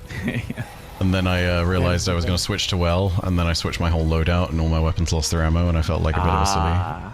That's fine. Good times, It's good not times. big. Not a big deal. We're the best. This is not day one. Thank God this is not day one. Yeah. Wow, this night is all up in my chili. He's the lore daddy, chat, not the rally daddy. All right. I don't need ammo. I just need to speak at them. Remember that. Tell them to stop. Command with some indignation that you stop. Oh, There we go. Go T, go. Oh, it's me again. Yeah. I'm gonna let somebody else go in there first because I don't want him beating my ass again. One Nah, sec. you're the It's someone best. else's You're turn good to to get go. their ass No. No. Alright, I'm gonna jump in. I'm in. Oh, hey, dude. I'm All also right. in. All right. You're a legend. Alright, lights are up. Right. I got none over here. T, if you need it, call for heals. Looking for the We blight got on a my blight on side. left. It's, So uh, okay, I broke it. Broke it. One more, broke it. one more, one more. We have one somewhere. in middle. I'm killing it now. I'm Dead. killing it right now. I'm killing it right now. It's dead. Shoot head. Right. Shoot head. Nice, Nice everybody job. Cross, we are triangle. If you want to go and bring yours down to the bottom when the time is right. Tell me when, The T. Tell me motherfucking when. triangles. That's Actually- cool. I'm cleaning up. Sending it now, bud. I am ready. Yeah, you can All right, send I'm it. gonna send it right now, guys. Alright. Actually, Your way. Cross, go ahead and collect It's all done the now. stuff at the top. Longin? I'll grab 2 circles and then get a triangle third, Send if that makes back. sense. So I can lock it Send. correctly. Okay. You said we were triangles, right, Gigs? Yeah. Yeah. Oh. Bouncing back. It's bounced back Okay. to you. I think that bounced Gotcha. back to you. I want to say that bounced back to you. No, it did not Then- bounce back correctly. Throwing it back right now. Going back to you one more time, Is- Gigs. Might need a hand is over here. subjugator on you? Yeah, I might need a hand down Yeah, I'm here. gonna probably close it. I missed it. I tried Yep. to finish Oh, it. wait, Thank you, close. guys. Not gonna let me on. Okay. There we go. Are you okay? All right, cool. Yeah, See we're what- we'll good. see what it changes up to. Yes, indeed. All Wait, oh, no, we're not. I'm Okay. sitting in here now. Can you It's- close Oh, it? yeah. close it. Yeah, I'm I'm just sending- I'm just sending it right now, circle Gigs. across. Or Oh, wait. is it locked? Oh, never mind. What the hell? Why didn't it Sending it close? out. Yeah, it didn't close. I Yeah, don't know send why. it. Send it when you can. Cross. Huge. Nice, Yeah, nice, it's nice. sending you. Nice. I can't Good send shit, it. man. One sec. Right, well, Oh, I've got okay. one. I've got one. I'm coming to help. We're good. Got him. Did you? Okay, well, I'm a- I'm a- I don't think I sent it. I don't know. Oh boy, oh boy. make sure you lock the Hold triangle. me. Yep, get it, get the box, get the box. buster, baby. There's no way. All right, we're going to bank. We're going to bank. We're going to bank. Oh my gosh, that was Did something. everybody deposit? Did I everyone deposit. I just Yeah, make deposited sure just you now. deposit, make sure you deposit. Yeah, I just deposit. Just deposit. Okay, there we go. There we go. Yeah, we're the best. Huge. Barely. Not Oh, I even forgot worried. my Pirate Gale. No way. Oh well. I'm gonna refresh everyone's pack hunter in a sec, but we're at lost stand. The second I'm out of this mall, I'll tractor again. Cheater. forgot Fire Gills. Cheater. There we go. He's tractor. Nice. Dead. That's What nice, is- guys. What a GG. save. Easy peasy, not even worried. Honestly, wasn't even close. No. We had like 2 extra seconds than we needed. Yeah, we were It was good. fine. Yeah, see, we got this. It's fine. It's fine. Not gonna lie, I'm actually genuinely astounded that we got that. That was fantastic. Well done. Well, we I didn't was get trolled camping by the that box chest. that was, it didn't take its sweet time spawning like it likes to sometimes. It didn't register ours closing, which was weird. Hmm. What happened? Was it T and Gray on middle there? No, it's For the me and save? Gigs. But I don't know I what stepped happened. on the Gigs play yours. and then I shot the thing and it just didn't. It I mean, it somehow- didn't register. You guys Yeah. got the save in time, so GG, Yeah, well we played. Well Did done. our best. There we go, Gigs. Every day Goats. doing the best. No. Not even worried. Now I'm gonna go ahead and rally on something, or go and do something different so that I can actually rally on the correct things this time when I go into the next encounter. Haha, totally not me. Would never be me. Ah. Because we want microcosm. Because, yeah, this next encounter is fun without microcosm. So fun. Oh god, so much fun. Right. Heading up into this next area, by the way, for those who don't have it, there is some lore that you can grab. I'm sure a bunch of you have it I already. will. I I do will not. I show. definitely did Hidden not. apple. Yeah. Yeah. Which, by the way, definitely some references there to the first cutscene / the trailer for the final shape, Oh, crawl. where the little kid drops the apple. Yeah, it's exactly the same. Fine. Oh wait, I do have that. Yeah. In here somewhere. I Yes. You are vaguely in the correct direction. It think. is. Oh, great. Yeah, think it's probably it's here. about here-ish. Yeah. Somewhere near one of these pillars. That kind of area. Look for the apple. It is right here on me because I don't have it. It's right There where we I'm go. standing. Huge. For those who do not know. Yeah. Boink. Not much to be really said about the stuff here. Everything that's been calcified very much seems like it's meant to be a representation of someone who has accepted the final shape. If that is true, then there are some guardians in here, which says some terrifying potential things about that. Which is why I say if, because I don't know. The stuff calcified here within the witness could be a representation of something else. But there's a lot of statues, as you can see. I was going to say there's a lot of them. And actually, I didn't even really notice until just now. But if you look like way up in the rafters towards the light, like each row is another row of statues. There is a lot within the monolith. Also, in the center, back looking towards the encounter, you can see more of the roots and brambles heading upwards and kind of attaching itself to a part of the monolith. Say attaching itself to a part of the monolith, maybe being carved around a part of the monolith is a more appropriate way of saying it, but regardless, the corruption is still there. You can see it all climbing upwards. That's where we're going to go next. Things But get if I had a weird question, from here. chat, Yeah, hit me with it. if you're able to explain the concept of the winnower. Oh, that's a very good question and very appropriate because it's coming up. So we might as well go ahead. I think that's why it was asked. Yep. Yeah, that's the big thing that happens in this encounter transition from 2 to 3. So let's talk about that. There is a lore book from way back in Shadowkeep when we knew next to nothing about the pyramids, the darkness, the light, where it was clear that some of the story was still being written. But it's from one of the artifacts that we originally got out of the first pyramid we entered, which appears to be some kind of conduit by which beings of darkness can communicate with us. When we first touch it, we see a communication from someone that is quite clearly meant to be the witness. However, after we go to Garden of Salvation and find the statue of the dissenter there, you then start getting further messages from that, and it's communicated to you every week by Eris in a lore book called Unveiling, right? And in that lore book, it's a completely different person talking to you. It doesn't use we like the witness does for its pronouns. It uses I, right? It's very specific because it is definitely a singular being at that point. And it talks to you about a story that appears to be from its own perspective. It talks about a story of the beginning of time, the beginning of everything. How supposedly there was a garden before time and two beings within that garden. One of them, called the gardener, who every day would build life and would let it flourish in all its different forms, and another being called the winnower, who at the end of every day would reap and would kill anything that wasn't strong enough to survive. Kind of like somebody who grows corn or maize or wheat, and then the farmer who comes along and reaps the crop at the end of every day. It's basically this cycle of growth and then death. And this cycle went on forever and ever and ever. Keep in mind, the garden is both real and an analogy, so that applies to the next bit I talk about as well, which is the game that the gardener and the winnower played, which is called the flower game. It's this game of possibilities where basically they would play out a simulation of the universe itself. It has its own selective rules, but you can actually create a copy of the flower game as they say it, and within the flower game, if you build it out big enough, you can build almost any pattern. But they would play this game out constantly, and it created a single pattern that would succeed every single time. This ultimate perfect thing that would always win, and which there are hints to that might have been the Vex, right?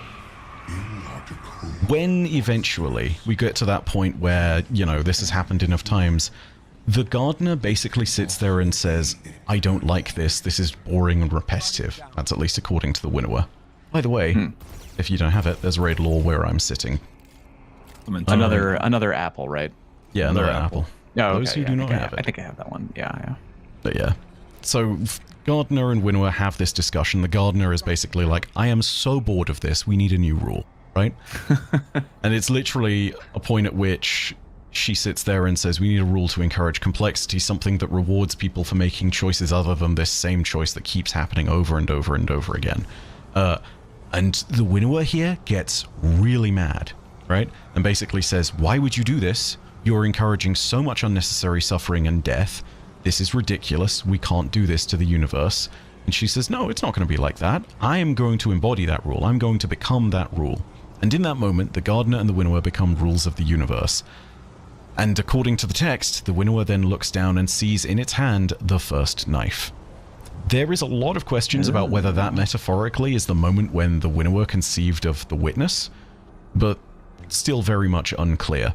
The point is, the Gardener and the Winnower then start fighting within the garden. And this becomes a really pressing moment because this is the point at which they burn down the stump and the Tree of Silver Wings. But by this point, two other big things happen. The Vex escape, which is the pattern fall that happens where they fall out of the flower game and into the real universe, and some of them still persist. And then also, the moment where they burn down the Tree of Silver Wings. The Winnower itself, much like the Gardener, becomes a rule of the universe. In this instance, the rule is sword logic. In order to survive, you have to be brutal. In order to survive, you have to be stronger. It is... I mean, the simplest way of putting it, I think, is basically just get good personified, but... Yeah, baby! So that's kind of the idea. And if you want an idea of whether or not the Winnower is, I mean, real or collected properly within the lore or not, there is actually a couple of things that happen. The first of them is the Witness up ahead, who is going to mention the Winnower, spoiler alert. And the second is there is a ship that was released as part of the pre-orders for Final Shape, and it only just got a lore tab added to it. I called it Na'Krey. I don't think that's meant to be the pronunciation of it. I'm pretty sure it's not, but whatever. But it is literally a ship that contains a message from the Winnower to us, and it is fascinating. It's so cool. You have a massive moment here in the lore because it basically sits there and confirms, hi, I'm still out there. I am the original big bad, kind of. Everyone is still making my choice. I think that despite the suffering of the universe going on, this is fantastic. Everyone is still choosing the logic that I put forward. Toodles. I'll see you at when some did point we soon. receive this message? This was Final Shape's pre-order. If you got the pre-order ship, that's got a lore tab, which has that in it. So if you did pre-order it, if you go to equipment under episode echoes, it will be there. Okay. Yeah, the ship's name is Na'Krey, which I'm sure I'm pronouncing wrong. Someone in the chat is telling me what it is pronounced and what it's supposed to mean, but I'm not sure if it's correct or not. Yeah. I know what I looked it up. The actual thing itself is meant to describe the kind of inside of certain oysters and the kind of shimmer shine that you have on the surface of a pearl. It's the specific combination of carbonate molecules that you get, which like, gives you that mother of pearl kind of iridescence to it. Yeah.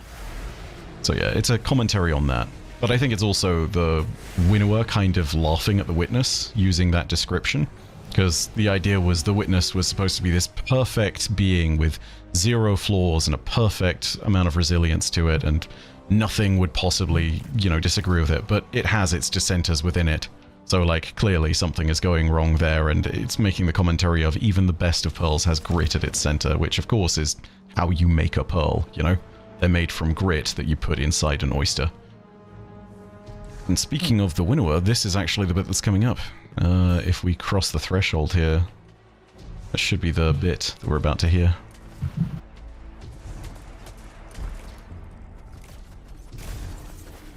Guardian down. There we are. You fear answers. Fear the truth you claim to seek. Look beyond this dying garden, or rot in entropy. Each child we save from the game, you again force to play. You call us Winnower. We are not. But the first knife clutched in its hand. Gods forged us both.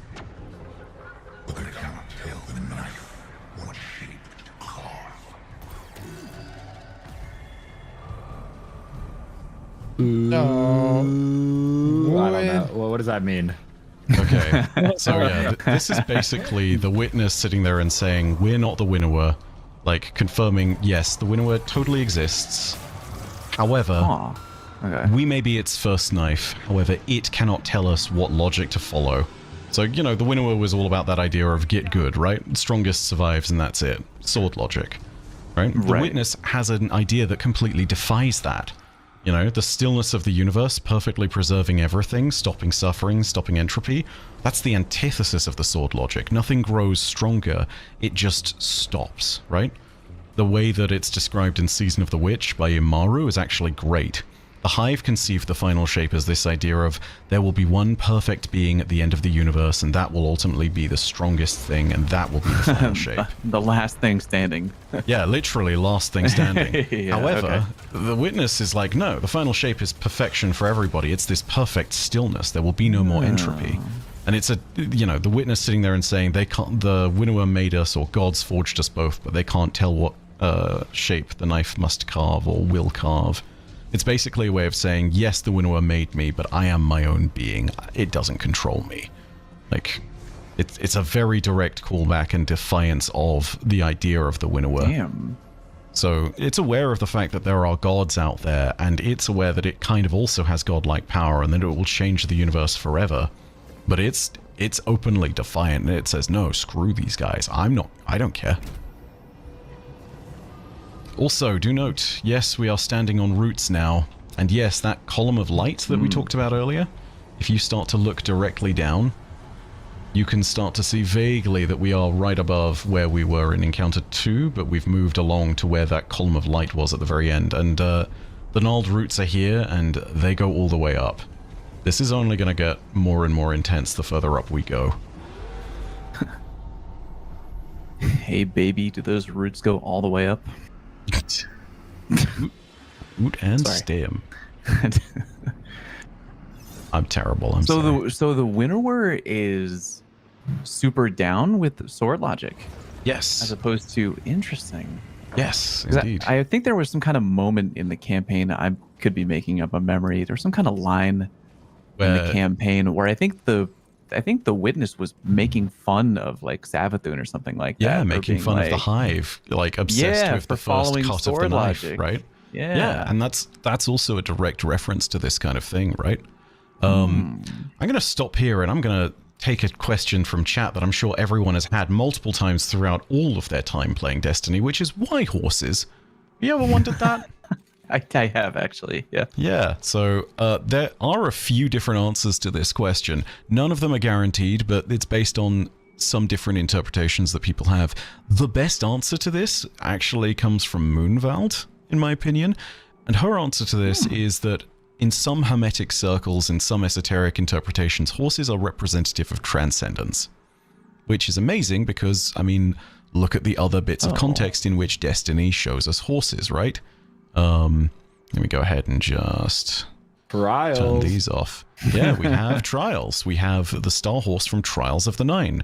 In particular, you take a look at the goal of some of the Nine and why they've been sending things through the Cocytus gateways, such as Zur, I believe, and potentially the Emissary. It's because they are trying to find a way to become more than the dark matter they are. They are trying to turn themselves into something more. They are trying to transcend into our physical universe. Equally, you see horses in Valve the Disciple, the horse with many asses, as people will put it. Yeah, uncertain of what that's meant to be with regards to the many asses, but it may be the case that this is a demonstration of the fact that when you jump in with the final shape and the Witness, you will transcend, and that you will become a part of this perfect stillness, much like the statues that are there. And equally here, inside the monolith, we see this big broken up horse as well, which is a thing unto itself, but, I mean, you're looking at something which might again indicate transcendence. Something which the Witness is about to achieve, something which it has then been able to finalize properly. This could alternatively be a representation of the Nine, and saying they will also be a part of the final shape. The sad thing is, there is no concrete definition to it, there is no concrete explanation, but this is the best that we have at current, is just transcendence. The alternatives are that horses are meant to be representative of war. You see a horse and there's a likelihood that you think of World War I and everything that happened there. Also, in various depictions of it, horses are commonly seen as the four horses of the apocalypse, you know? So if you sit there and remember all of those, that's kind of a herald of something terrible coming along. All of these are different interpretations you should have, but in my mind and for my money, I think transcendence is the one that fits the best across all the different iterations. And considering it's a literal mechanic in Final Shape, I think it's just too perfect to sit there and ignore. Like, you're literally looking at this thing and saying, like, hey, you know, this is representative of the power that you've just learned to use light and dark together perfectly. I've also learned this thing and I've used it to make the final shape. Just come join it already. And in fact, that's a lot of what the Witness says throughout all of its dialogue. In most of the instances where it's talking to you, it's directly coaxing you and telling you, like, hey, look, listen, enough of this silly game. Just join the final shape already. I am waiting. You have kept me waiting long enough. Your idle contest is going nowhere. You keep trying to resist. It's not happening. Like, guy, please get over it, you know? So yeah, that's kind of where we're sitting with all of this. I hope that that gives at least a few answers to things potentially, but like, I understand as well that, again, like I said at the very beginning of all this, everything here is mostly interpretation. I'm not going to be able to give you concrete answers on things until a Bungie dev sits there and says, oh yeah, I'm from the narrative team and this is what we meant by horses, you know? Oh, dude, I would be so hyped if they did like a deep lore, like a Bungie dev lore stream, and they had like you and other people on there. That'd be great. But it would be like a 10-hour stream though. I'm going to let you know I'm not doing anything that's 10 hours long for a while. that's not, come on, that ain't that's your happening favorite again for a number, while. buddy. Wait, is there a red so border much thing? work. No, we've got the red border thing. We've done it. Oh, already done? Yeah, I did it. Maybe. I went and we did the nailed thing. that. Yeah. Ah. He did only have to the do 3 of them. thing. Yeah, you only need to do... That's incredible. Yeah, you need to do 3 of them, but the I've gotten all the ones that we need. And the... Okay. Yeah, the 4th and 5th ones, which you get in the transitions between 2 and 3 and 0 and 1, you will you get both of those, and you also get your mod and your extra lore. Which sadly, I didn't do the Verity encounter and the Witness encounter special triumphs, so can't unlock the chest for that. But that's fine. We get red borders at the end of this. That's the important bit. Word. Yeah. I have Wait, a so in order to question. get mods, you have to do the triumphs? Yes. Yeah, you get the triumphs. Yeah, I gotcha. I have a question as far as the Witness becoming the first knife. Yes. Did they seek the veil because they realized that they were a pawn? Like I would assume they were the first knife even before they discovered the veil, right? But would it be unknowingly? So like, as in, did that discovery not occur, or that epiphany not occur until they encountered the veil? I hate to say the answer to the question is I don't know, but that's also because it's such a great question. Like, this is the core thing of we don't understand the perfect intersection between like the Gardener and the Winnower and how the precursor lore works, right? Because clearly, if the story of unveiling is correct, the Gardener and the Winnower came first. So it could be that the plan of the first knife was the first thing that was conceived, and then the actual first knife itself of the Witness was then realized later when the Witness was created. As for why they went seeking the veil, initially it's for purpose. I don't think that they had the idea that they would be the first knife in their mind when they were initially looking for it and bringing it to the Traveler. But if this was all a long-winded plan of the Winnower that it was trying to put into action over however many millennia, then yeah, they would unknowingly have been the first knife the whole time. It's a great question, though. Legitimately fantastic question. Because, like, yeah, the interaction between these ancient gods and this one ancient civilization, totally unknown. Like, it's all up in the air, and until we discover more about the precursors themselves, there's no way we're going to easily be able to dissect that. Seriously, though, that's a fantastic question. I have a question as well along those same lines. Yes. So then how specifically does the Winnower fit into the Witness's final shape? Like, is it a concept so far beyond the Witness that like it just exists outside of the realm of this final shape, therefore doesn't need to be like understood or dissected or removed from entropy? Potentially, but I think it's also worth remembering that there is an opposite to the Traveler in the form of the Veil. The best current theory is that the Traveler and the Gardener exist, as does the Veil and the Winnower. Yeah, it's basically this... Sorry, one sec. I'm just going to go ahead and do a /clear. Sorry, L came in and reminded me to do something. Yeah, so if it is the case that the final shape is... if it is the case the final shape is there and is just, you know, incorporating everything in the universe into that perfect stillness, there is a chance the Winnower gets involved, but also it seems wholly unbothered by it. So I don't know, maybe it would be above those things. It's a law within the universe as well, according to its own words, right? Like, it becomes the law of the sword logic as the gardener becomes the law of growth and complexity. So, not totally sure on that one, but you've got to assume that if the witness can harm the traveler, and if the traveler is somehow connected to the gardener, then it's entirely possible that the winnower would also be at risk. So, like, yeah, just don't know, but it's a really fascinating question. Also really good. Thank you, teacher. I have one more follow-up question. All right, hit me with it, yeah. Are we in fact one of the Winnower's knives? I think at this point in the universe, a lot of things are the Winnower's knives, right? Like, there's that reference in the lore tab of, like, you know, everyone is making my choice. Like, here at the very end of the one ship. This great beloved cosmos, always decaying, always finding that same old lovely pattern, despite every candle flame burning amid the flowers, a billion electrons taking the path of least resistance. In darkness or in light, someone is always making my choice.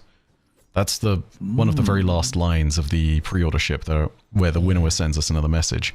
So, like, clearly there are some characters that fit into that description better, right? Like Xivu Arath, definitely up there with that. The idea of the Hive under even Savathun, who still practice sword logic to an extent, even though they have the light, definitely one that's up there. Anyone who practices brutality in the way that we do, yeah, probably knives as well. The question then becomes, is there some great plan for all of these interactions, or is it all just there to prove a point, you know? I think that if there is a great plan, and if the Winnower did plan for all of this to unfold in the way that it was going to, that's some supervillain level stuff right there.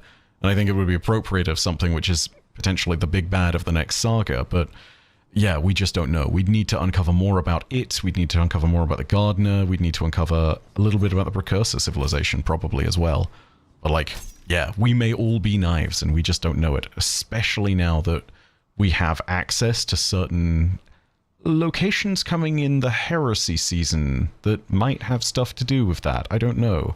Feels like that's the kind of direction they're veering with the Dreadnought. I don't know about you guys, but that's my interpretation at least. Anyway. Well, plus, like, with all the lore that Micah had about, like, you know, translating or being almost a speaker as well, like, the very interesting question was posed of, like, the Traveler, like, when the Traveler makes things, it's always like animals, like it's life. Yeah. So I think it kind of lends more credence that, like, the Traveler might be the only thing not playing the game by the Winnower's rules, at least. Because, like, we might do it because we don't see a different way, but maybe we're just not quite strong enough to uphold a different method without using the knife, so to speak.